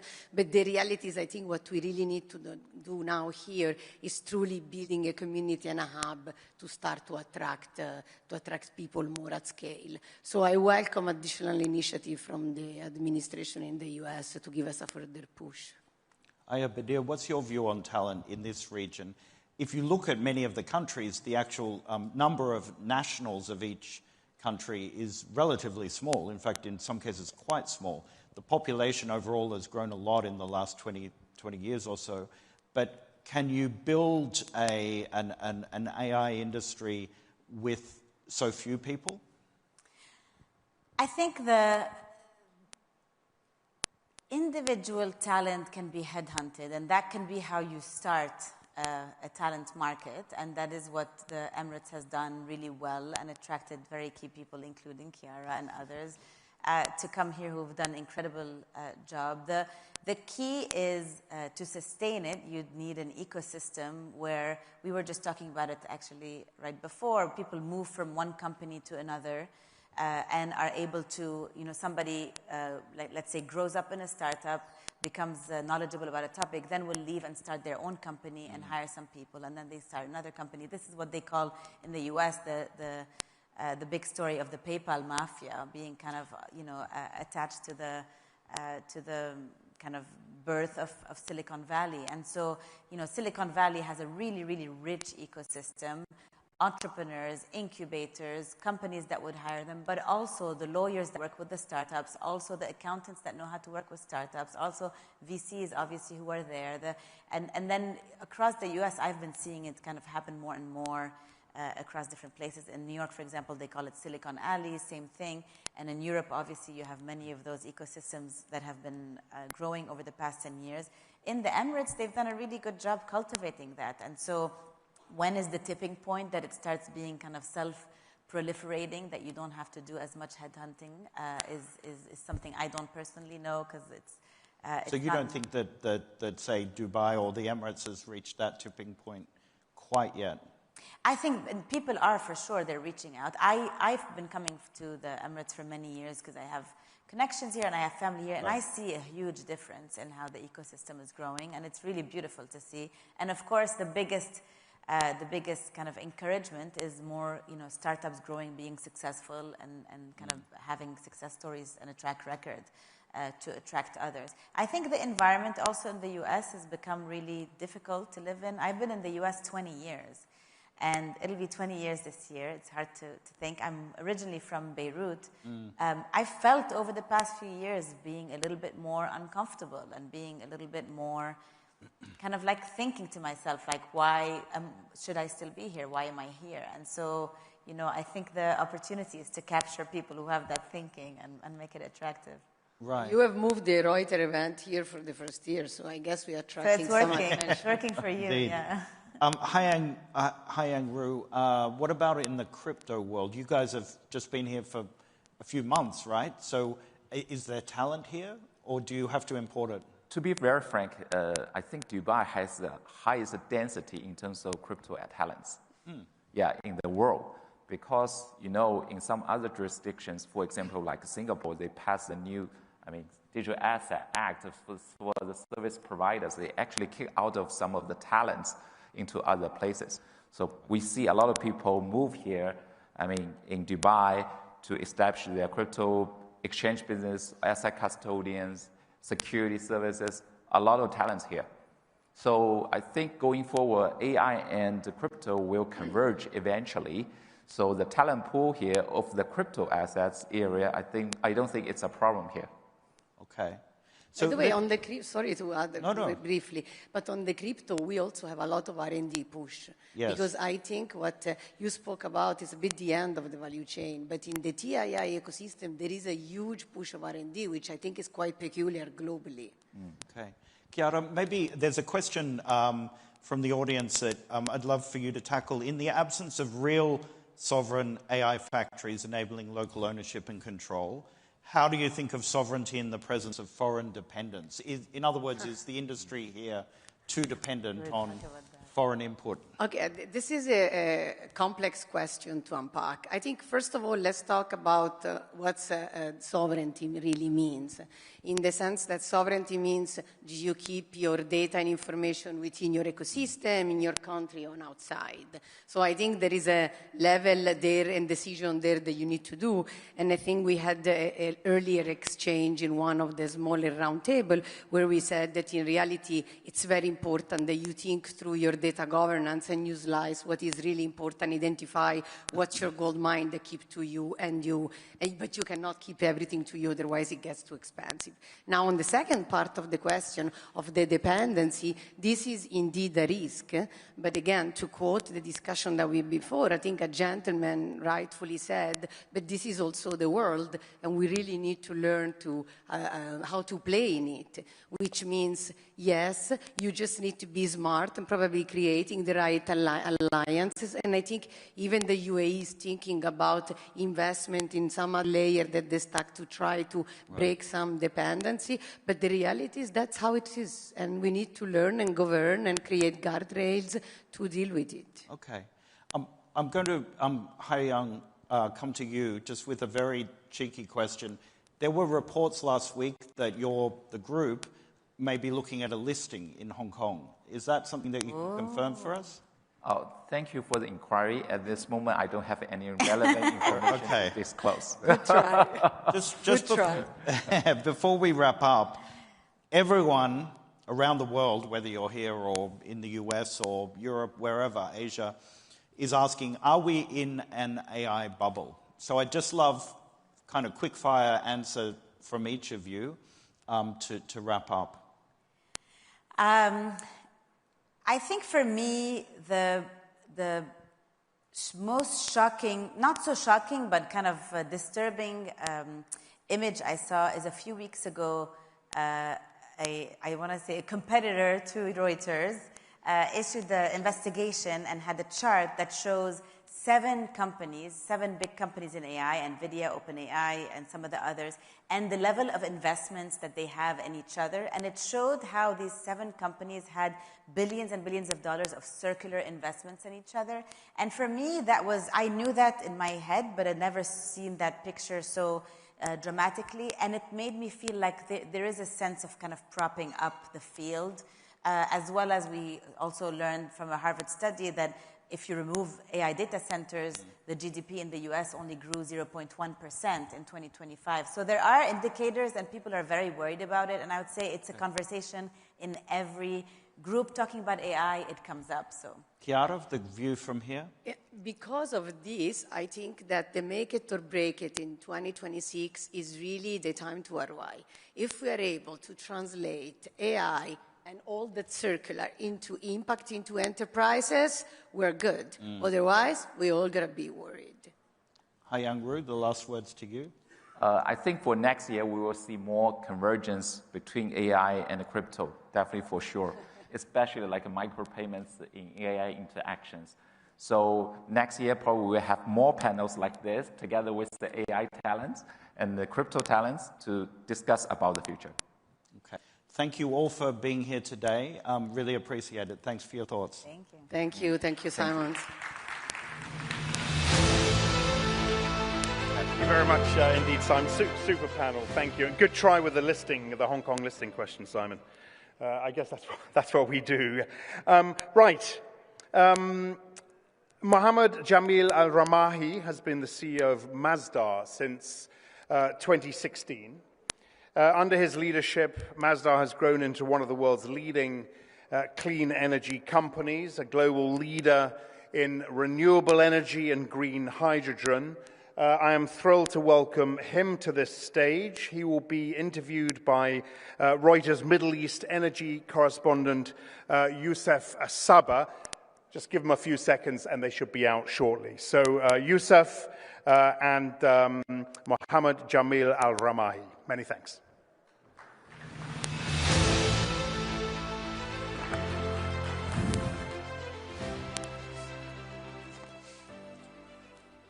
Good evening, ladies and gentlemen. Thank you so much for sticking with us. It's been a long day, but we are very fortunate to have joining us today Mohammed Jamil Al-Ramahi, the CEO of Masdar, which hardly needs an introduction, especially here in Abu Dhabi. But of course, Masdar started nearly 2 decades ago as a bold bet on renewable energy by the Abu Dhabi government. They've come a long way since then, and we'll jump right into it. So, of course, the headline figure is 100 gigawatts by 2030 of renewable capacity. That's the target. Where are you now, and what are the challenges? What are the bottlenecks you're facing? Well, thank you, Youssef. I'm really excited to be here. I know it's the end of your full-day activities here at the Reuters event in Abu Dhabi, so I'll try to make it as exciting as possible. And starting with the 100 gigawatt target, I think it's the right thing to do. So, you know, like you said, Youssef, we've been established in 2006, so we've been in the business of renewable energy and sustainable development and clean tech for almost 2 decades. In fact, we will be celebrating our 20th anniversary next year. We'll invite all of you to that event, hopefully, here in Abu Dhabi. And it's been a long journey. Today, we've announced, obviously, in 2024, last year, we've announced a capacity of circa 52 gigawatts. So we are halfway there to the target of 100 gigawatt. And our growth have really accelerated since the beginning of 2023. And there is a reason why this acceleration happened. This acceleration happened because we welcomed 2 new shareholders to our founding shareholder. When we were established in 2006, Youssef, we had 1 sole shareholder, which is Mubadala Investment Company. And in 2023, we welcomed 2 new shareholders, Taqa, of course, and ADNOC, Abu Dhabi National Oil Company, alongside Mubadala. So now I have 3 shareholders with new target, with new growth strategy, which allowed us as management to push forward the knowledge that we have gained and the competencies we have gained prior to the new shareholders joining and doubling down into our growth. We are active now in around 18 countries. Of course, we have developed renewable energy projects in more than 40 countries, but today we are active in 18 countries. We have deployed over the past 2 years between our own capital, vis-a-vis the shareholders' capital, project finance, and green bond that we have issued utilizing our own balance sheet. You are talking about $30 billion worth of capital that has been deployed in projects all over the world, which helped us basically expedite our growth towards our target of 100 gigawatt. And I'm confident that this target will be achieved. I know when we started and when we announced that target a couple of years ago, when the new shareholders came, a lot of people thought, wow, 100 gigawatt, including the management team and the shareholders. But I always said that we have built an extraordinary team. You know, we have built knowledge, we have built an extraordinary network, we have built an extraordinary partners from all over the world. And our ability to deliver this growth was not only based on capital, which is very important, obviously, but it is anchored by the competency and the team that we have at Masdar. And more importantly, the partnership that we have built over the past 20 years. Very important. You know, we work with EDF, we work with ENGIE, we work with the likes of Iberdrola, RWE, so on and so forth. Of course, BP and Shell and the rest of the energy giants from all over the world. Right. Do you have an expectation for how much capital will be deployed by 2030, between now and then? Yeah. What is it? So I mean, we've deployed between capital and leverage. We have put in around 30 billion over the past 2 years, from 2023. Yeah, and we are talking about another, I would say, $20 billion to $25 billion. Obviously, the speed at which Masdar has grown in the past couple of years is lost on nobody. You know, you had a couple of really big acquisitions, Terragen in the US, Terna in Greece. Is there a shift towards, you know, up and running established companies rather than building from scratch, which is, you know, something you've also done extensively? Is there a shift there? Are you targeting more kind of established companies? The only shift, as I've highlighted, is scale. So when we were established, our target was by 2030, our target was circa 20 gigawatts. Now our scale have shifted. So our strategy to go to market needs to change. And our strategy is tactical and strategic. It's not just we go and acquire something. It has to be well planned in a place that we want to acquire not only assets, okay? We are also acquiring platforms, like you have said, because we need boots on the ground to ensure that our portfolio grows and our assets are well managed. So adding on top of the competent team that we have had since the establishment, we've also added, I would say, around 400 new people. We call them Masdarians, part of the already established Masdarian group that we had here in Abu Dhabi and elsewhere in the neighboring countries. So, how many employees do you have? Now we have around, with the operating and maintenance team all over the world, we have more than 1,000 employees. So obviously the US, Europe, yes, are key markets for you. This region, yes. Let's drill down a bit into why those particular regions, and if there are any others you'd like to talk about.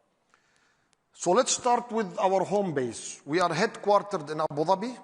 So Abu Dhabi was our priority from day one. We are a national champion we have established a new sector within our energy mix. And that was the vision of our leadership.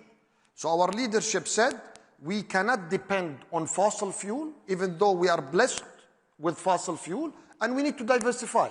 So the diversification came from an energy strategy that was designed prior to the establishment of Masdar. And that energy strategy basically said, we need to diversify.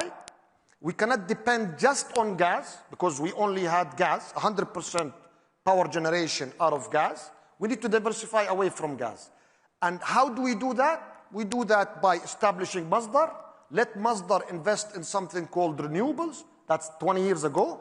And we established Emirates Nuclear Company, which will invest and deploy also clean baseload nuclear power generation.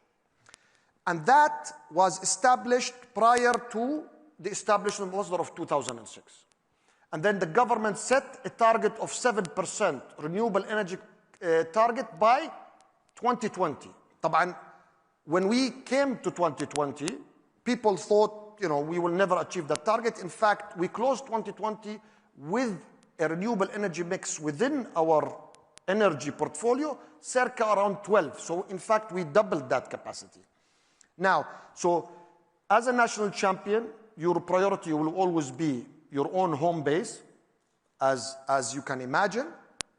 But then we started pushing forward in establishing bridges and educating certain countries that is around us. One good example is the Kingdom of Jordan. The first wind project that was developed and built in the Hashemite Kingdom of Jordan was developed by Masdar. And it's the largest wind farm until now. Okay? I want to ask you particularly about the U.S. Given the current administration's stance towards climate change and renewables, are you finding a challenge to operate there? So I will come to the U.S., Yusuf, because it's a very important market for us. But you mentioned Europe and the U.S. and the Middle East. Right. But Masdar is a true leader. Again, we are a focused renewable energy company. We only do green. Okay, so we are the green champion. Okay, just to be clear.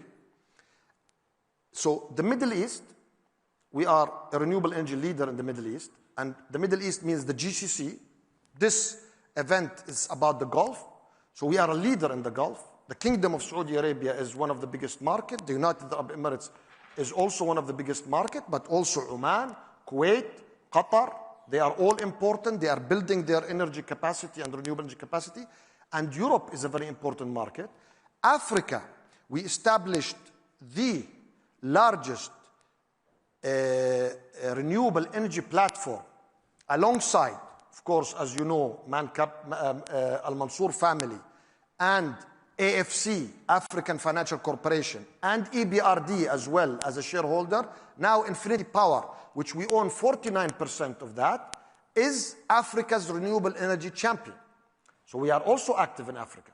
In Central Asia, we built literally the first scale renewable energy project. It was 100 megawatt in Uzbekistan. The first IPP in Uzbekistan. We did that. So we lead renewable energy. We open new markets, new horizons. We don't just, follow. Okay? We also create markets, which is very important. Today, Uzbekistan attracts so much capital, not into their only power system, across all of the infrastructure, which is great. Kazakhstan, Azerbaijan. We did the first project, renewable IPP in Azerbaijan. Armenia, Are you Georgia. still targeting those brand new projects? No, of course. Greenfield development is part of our DNA. So talking about how do we grow? We grow by greenfield development. And we grow through M&A. And M&A is two parts. One is acquisition of a project. And B is an acquisition of a platform.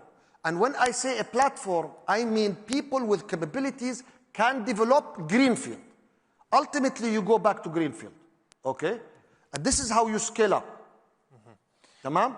Now, you want to go to the United States of America. The United States of America is a very important market. The US is the second largest renewable energy market after China.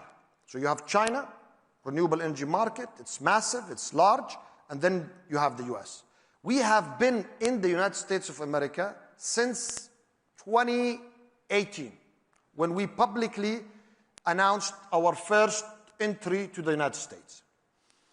And since then, we have developed, currently in operation, around 5.5 gigawatt of renewable energy projects that already operates and generate green electrons, mainly in 2 different states, one in California, the other one in Texas.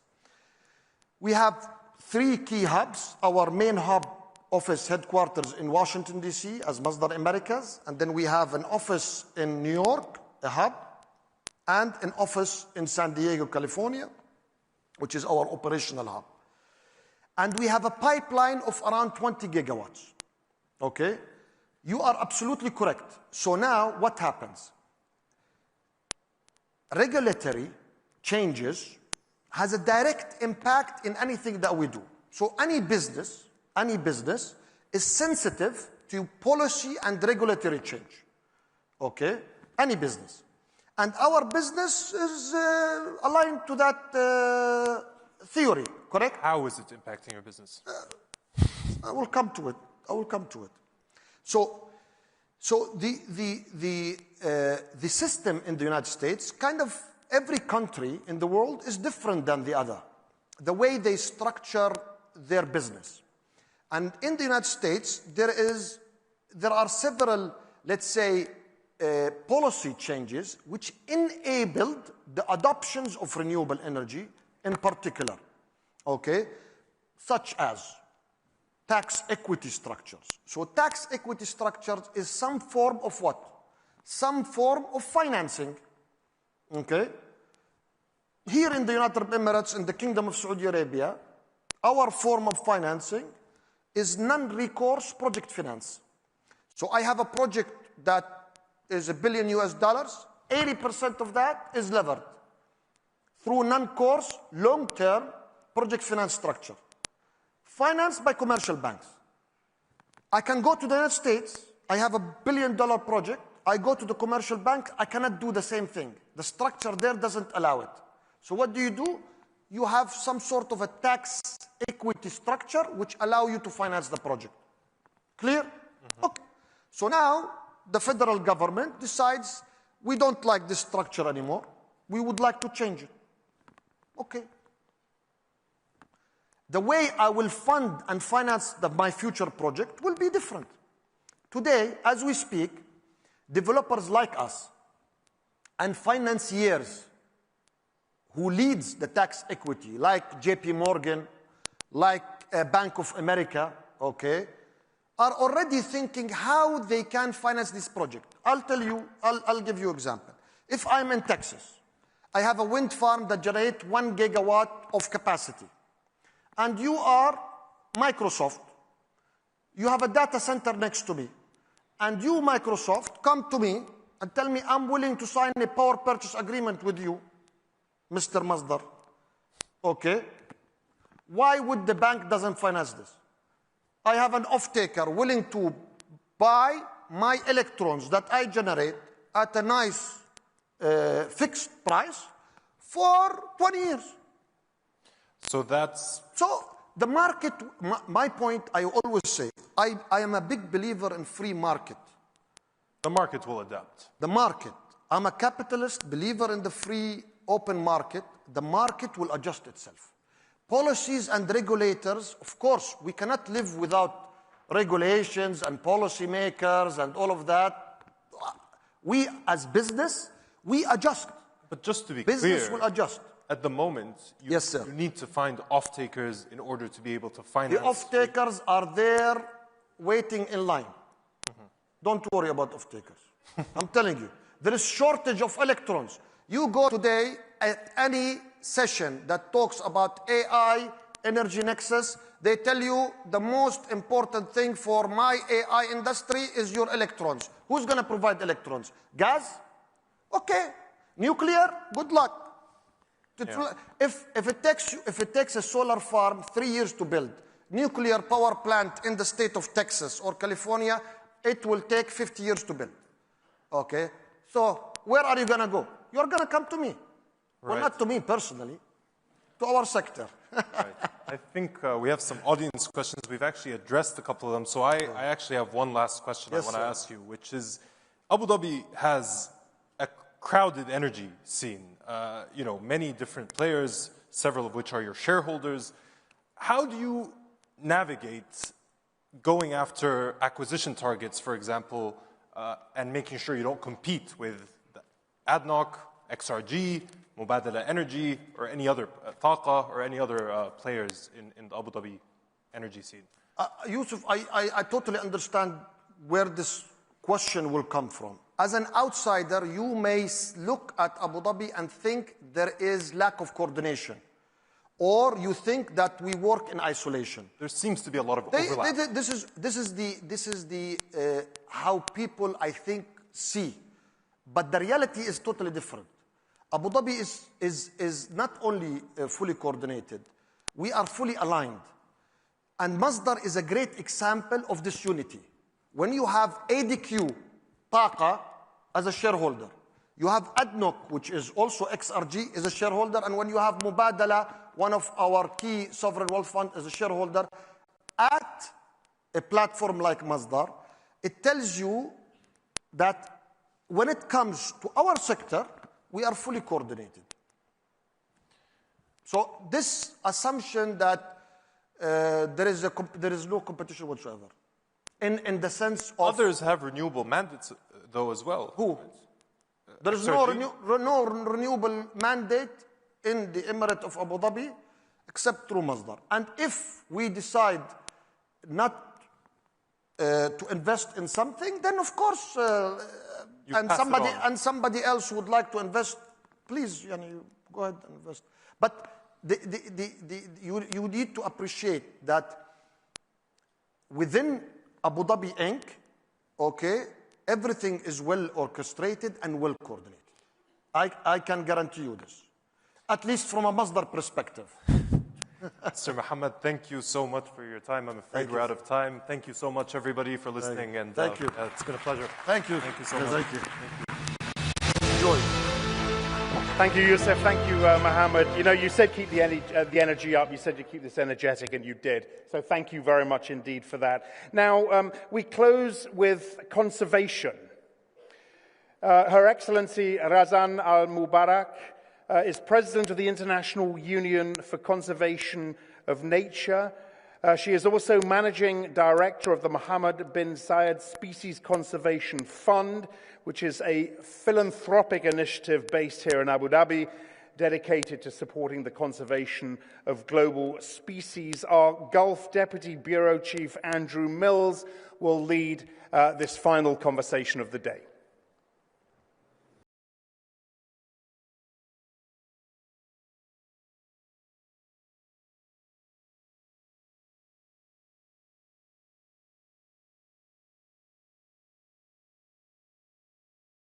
Good afternoon, everyone. Thank you so much for staying through to the last session.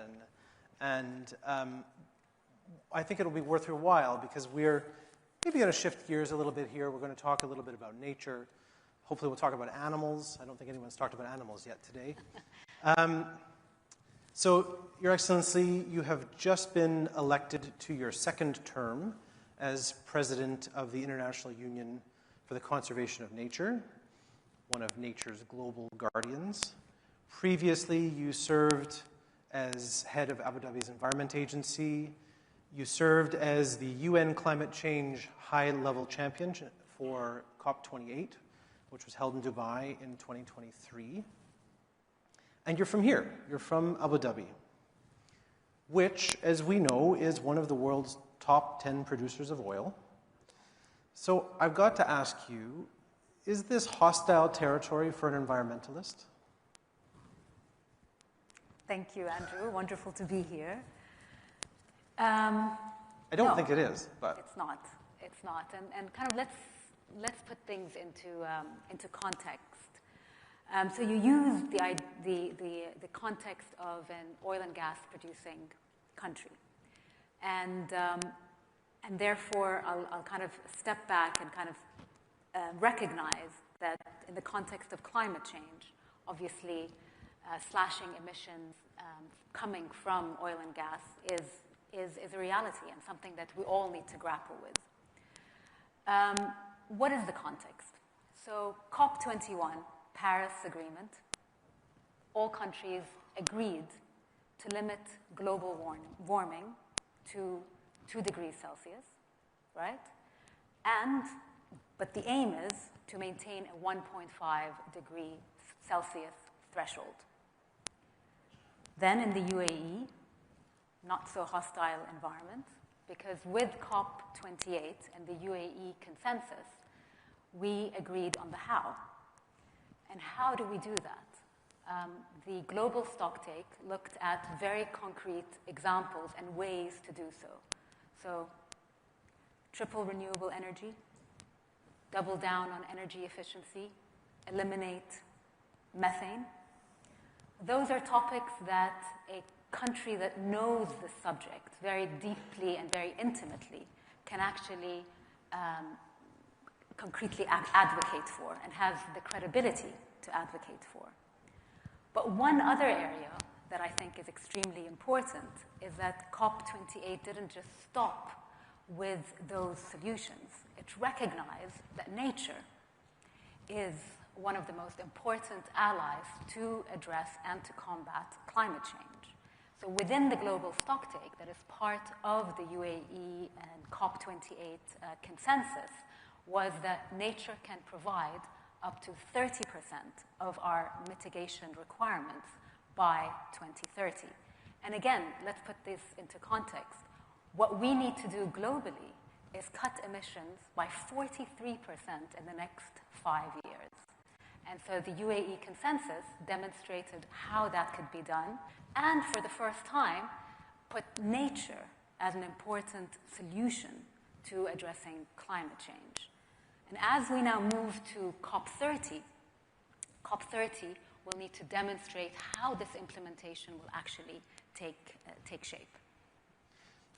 I'm glad you brought up the UAE consensus of COP28, because that's what I wanted to ask you about next. You know, the UAE consensus, which sort of forefronts nature as part of the solution and, called for this shift away from fossil fuels, it did stir up some serious pushback in the Gulf. Surely you've had some pretty tough conversations with those from the fossil fuel sector. So behind the scenes, what did you say to convince folks from that sector that this shift could actually work in their favor? So really, from a UAE perspective, it was very much part of the narrative. The idea that we have to transition away from a fossil fuel-based economy has always been part and parcel of that narrative. And so COP28 perhaps confirmed that narrative and that commitment. Also, what was very interesting about that point in time is that it also was an opportunity for a new generation of youth that want to be part of a workforce that was excited about an opportunity to transition away from fossil fuels and an opportunity to look at new industries and new innovation. So I think it was very much embraced as a mean to diversify our economy, but also to excite the new generations that will be part and parcel of our workforce moving forward. Okay, so if protecting nature is good for business, which I think is, a distillation of the argument that you're trying to make, why hasn't business stepped up? If there's still such a huge gap between the funding we need to preserve nature and what investors and businesses are willing to fund. So very, very good question. And I kind of draw back a little bit from my journey and my own engagement with the private sector. So having worked in the field of nature conservation over the past, more than 2 decades, the modality of working with the private sector has changed. So it started off as nature and contributing to nature conservation as a nice thing to have, sort of like part of your corporate social responsibility. But then with dwindling resources, it became very apparent that actually natural resources and healthy ecosystem underpin the global economy. In fact, half of the world's GDP, according to the World Economic Forum, is dependent directly on nature. That's around $44 trillion. And what's happening now with the private sector is this understanding that nature is no longer a nice thing to have, but it actually underpins my own business, and the resilience of my business is something that I see in a trajectory that is changing. And this recognition that today nature risk and dwindling natural resources has become material to business. It is impacting supply chains, it is impacting productivity, and is inherently presenting significant risk to businesses. So today, businesses' engagement on the nature portfolio has become fundamental to the business itself. And this awakening or this recognition is something that I see as really fundamental to also bridging the nature conservation finance gap. As you know, it stands to be around $700 billion annually that we are missing. And how do we get there? So, yeah, of course, there's going to be some government support and government grants, but it's never going to be near enough. But then if you compare it to what actual nature provides to the global economy, and I mentioned a conservative estimate, so that's $44 trillion. Of course, that pales in comparison. But then if you compare it to, for example, global development aid, $200 billion, you recognize that there is a significant gap. So how do you meet that gap? $700 billion is the amount that is needed that nature needs every year. Yes, but it provides $44 trillion in GDP, global GDP. But the gap still exists. The gap still exists. So how do we bridge that gap? And the answer is by looking on one way is now how businesses are able to, once that recognition that their business is underpinned by ecosystems that actually work. What do I mean by that? Almost every business, directly or indirectly, is dependent on nature. And the reason why I repeat that is because,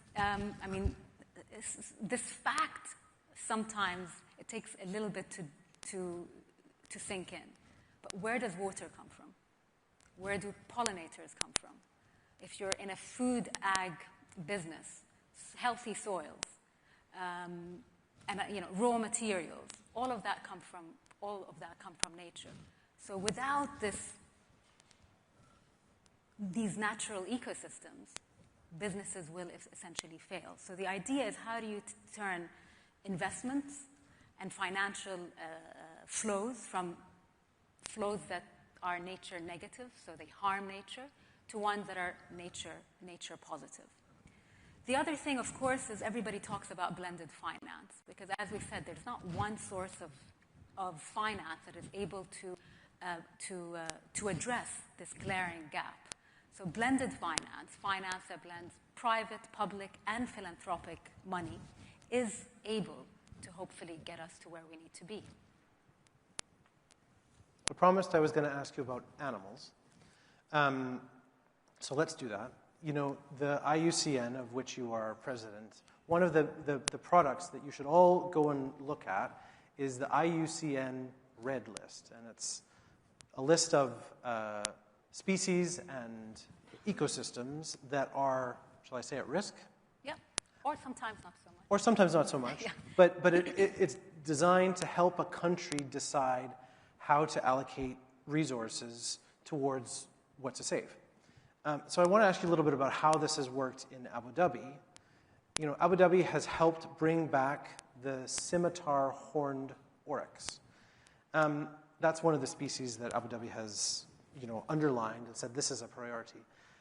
There are other species that are not priorities. One I was reading about is the Arabian leopard, right? The Arabian leopard, no one is going to get attacked by an Arabian leopard on the way home from Reuters Next, unfortunately, because there aren't any left in the UAE. There are only maybe 100 left in the whole peninsula. So, I guess the question is, how does a country decide what species to save, what species maybe to reintroduce, and what species that, it's just not going to be possible for? So let me tell you a little bit about IUCN, because those are sort of our flagship, I would say, flagship tools that we provide the community at large. So IUCN is one of the largest environmental networks. It has 1,400 members, both government and non-government. All have equal votes within this union, but also more than 18,000 scientists. So together, this community produces these flagship, almost barometers for life. One of them is the Red List of Endangered Species, and the other is the Red List of Endangered Ecosystems. And those are exactly what I said. If you go to a doctor, they give you sort of a health check. Those are important sort of indicators of where we are. Now, countries go to these large, I would say, the big COPs, and they sign up to targets, global targets. And then they come back to their own country and ready to implement, but how do you implement? Where do you go? What are the ecosystems that you need to protect? IUCN, through these red lists, provide guidelines to governments and civil society on how to implement global goals. And the global goal, for example, on biodiversity is protecting 30% of the planet, both land and marine, by 2030. So then they can come back and develop their own red list so that you can prioritize your resources and your focus on what are the most important areas when it comes to spaces that need to be protected, but also what are the most important species in your territory that also need help. And what's interesting these days, and you've mentioned the scimitar horned oryx, is that not only do we focus on protecting what we have, but it's also about enhancing or restoring what we've lost in these particular areas. And so it's not just land, it's habitat. It's not just trees, it's forests. So making sure that we recognize that these are living ecosystems.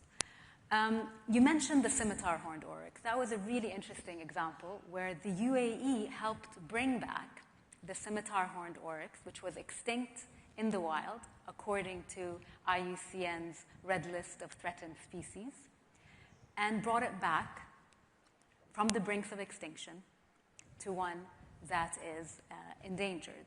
And how this was done is a story of grit, but it's also a story of, I think, hope and vision. We had a we had some captive scimitar horned oryx that were part of a private collection here in the UAE. We recognized that in Chad, those animals were extinct. We collaborated, another really important part of nature conservation. We need to collaborate with zoos from across the world to breed a healthy population, and then we brought them back to the brink, back to nature in one of the, a significantly large protected area in Chad. So what, there are species that really just can't be brought back as well. Of course. Once a species is lost, many times it's lost. And that's why we use this list to make sure that we are able to address species lost before they are lost. And conservation actually works. Working together through protected areas, doing research, working with local communities, indigenous communities. These are all recipes for conservation projects that work, including, of course, sustainable finance. There's some questions from the audience. This last question is a version of a question I have. How committed is the UAE to environmental preservation as it pushes for more mega-urban projects and accelerates urban development? I kind of want to ask that in a little bit different way. This country has developed so rapidly in the course of your lifetime, right? And it continues to grow and grow and grow. So when it comes to conserving nature, what mistakes are still being made that get under your skin here, that you see, that you think, we can't keep doing that? So having grown up in the UAE and having had the privilege to be the Secretary General of the Environmental Regulator, I can say that from the get-go, nature conservation was very much seen part and parcel of our development story. So early planning is extremely important. Making sure that environmental protection is not an isolated discipline, but is integrated within your economic development plans, your social development plan, is an important part of ensuring that it's not forgotten. As countries develop, priorities creep up, and it's really, really important that you have a system that ensures that the environmental integrity and environmental action is part of development and not seen as completely separate. And I think this is the big mistake that countries do, as well as nature activists. Ultimately, one needs to look at things from an integrated manner, whether it's climate change, nature conservation, development, they have to go hand in hand. Old school conservation, where you have a protected area and you put a fence and people are designated as complete intruders, also doesn't work. So you need to have something that is specific, that works to the system that you have and the geography that you've got. So you need a responsive protected area and nature conservation program. And sometimes I think you're saying maybe that hasn't worked as well as it should here, those priorities, as those priorities shift? I mean, nature conservation and protected area management is a challenging topic. Climate and climate resilience is impacting nature and nature conservation. Today, nature, and when I say nature, what do I mean by that? Whether it's forests, it's oceans, it's mangroves. Today, they are able to absorb 50% of anthropogenic greenhouse gas emissions.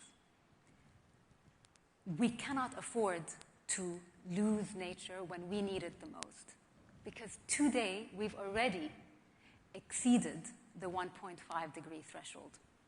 And so we're at a point in time where, yes, mistakes are made in terms of the process on the how, but the what, which is ensuring that the nature that is left is protected, enhanced, and restored, and at the same time, we're able to slash emissions.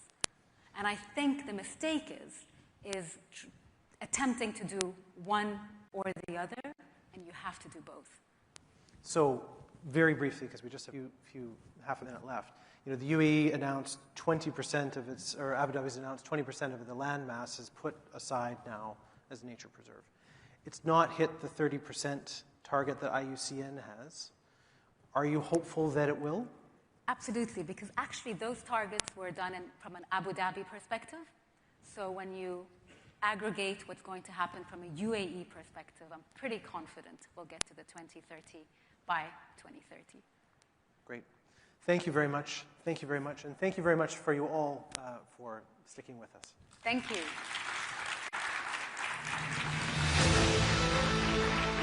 Thank you very much, Andrew. Thank you, Your Excellency.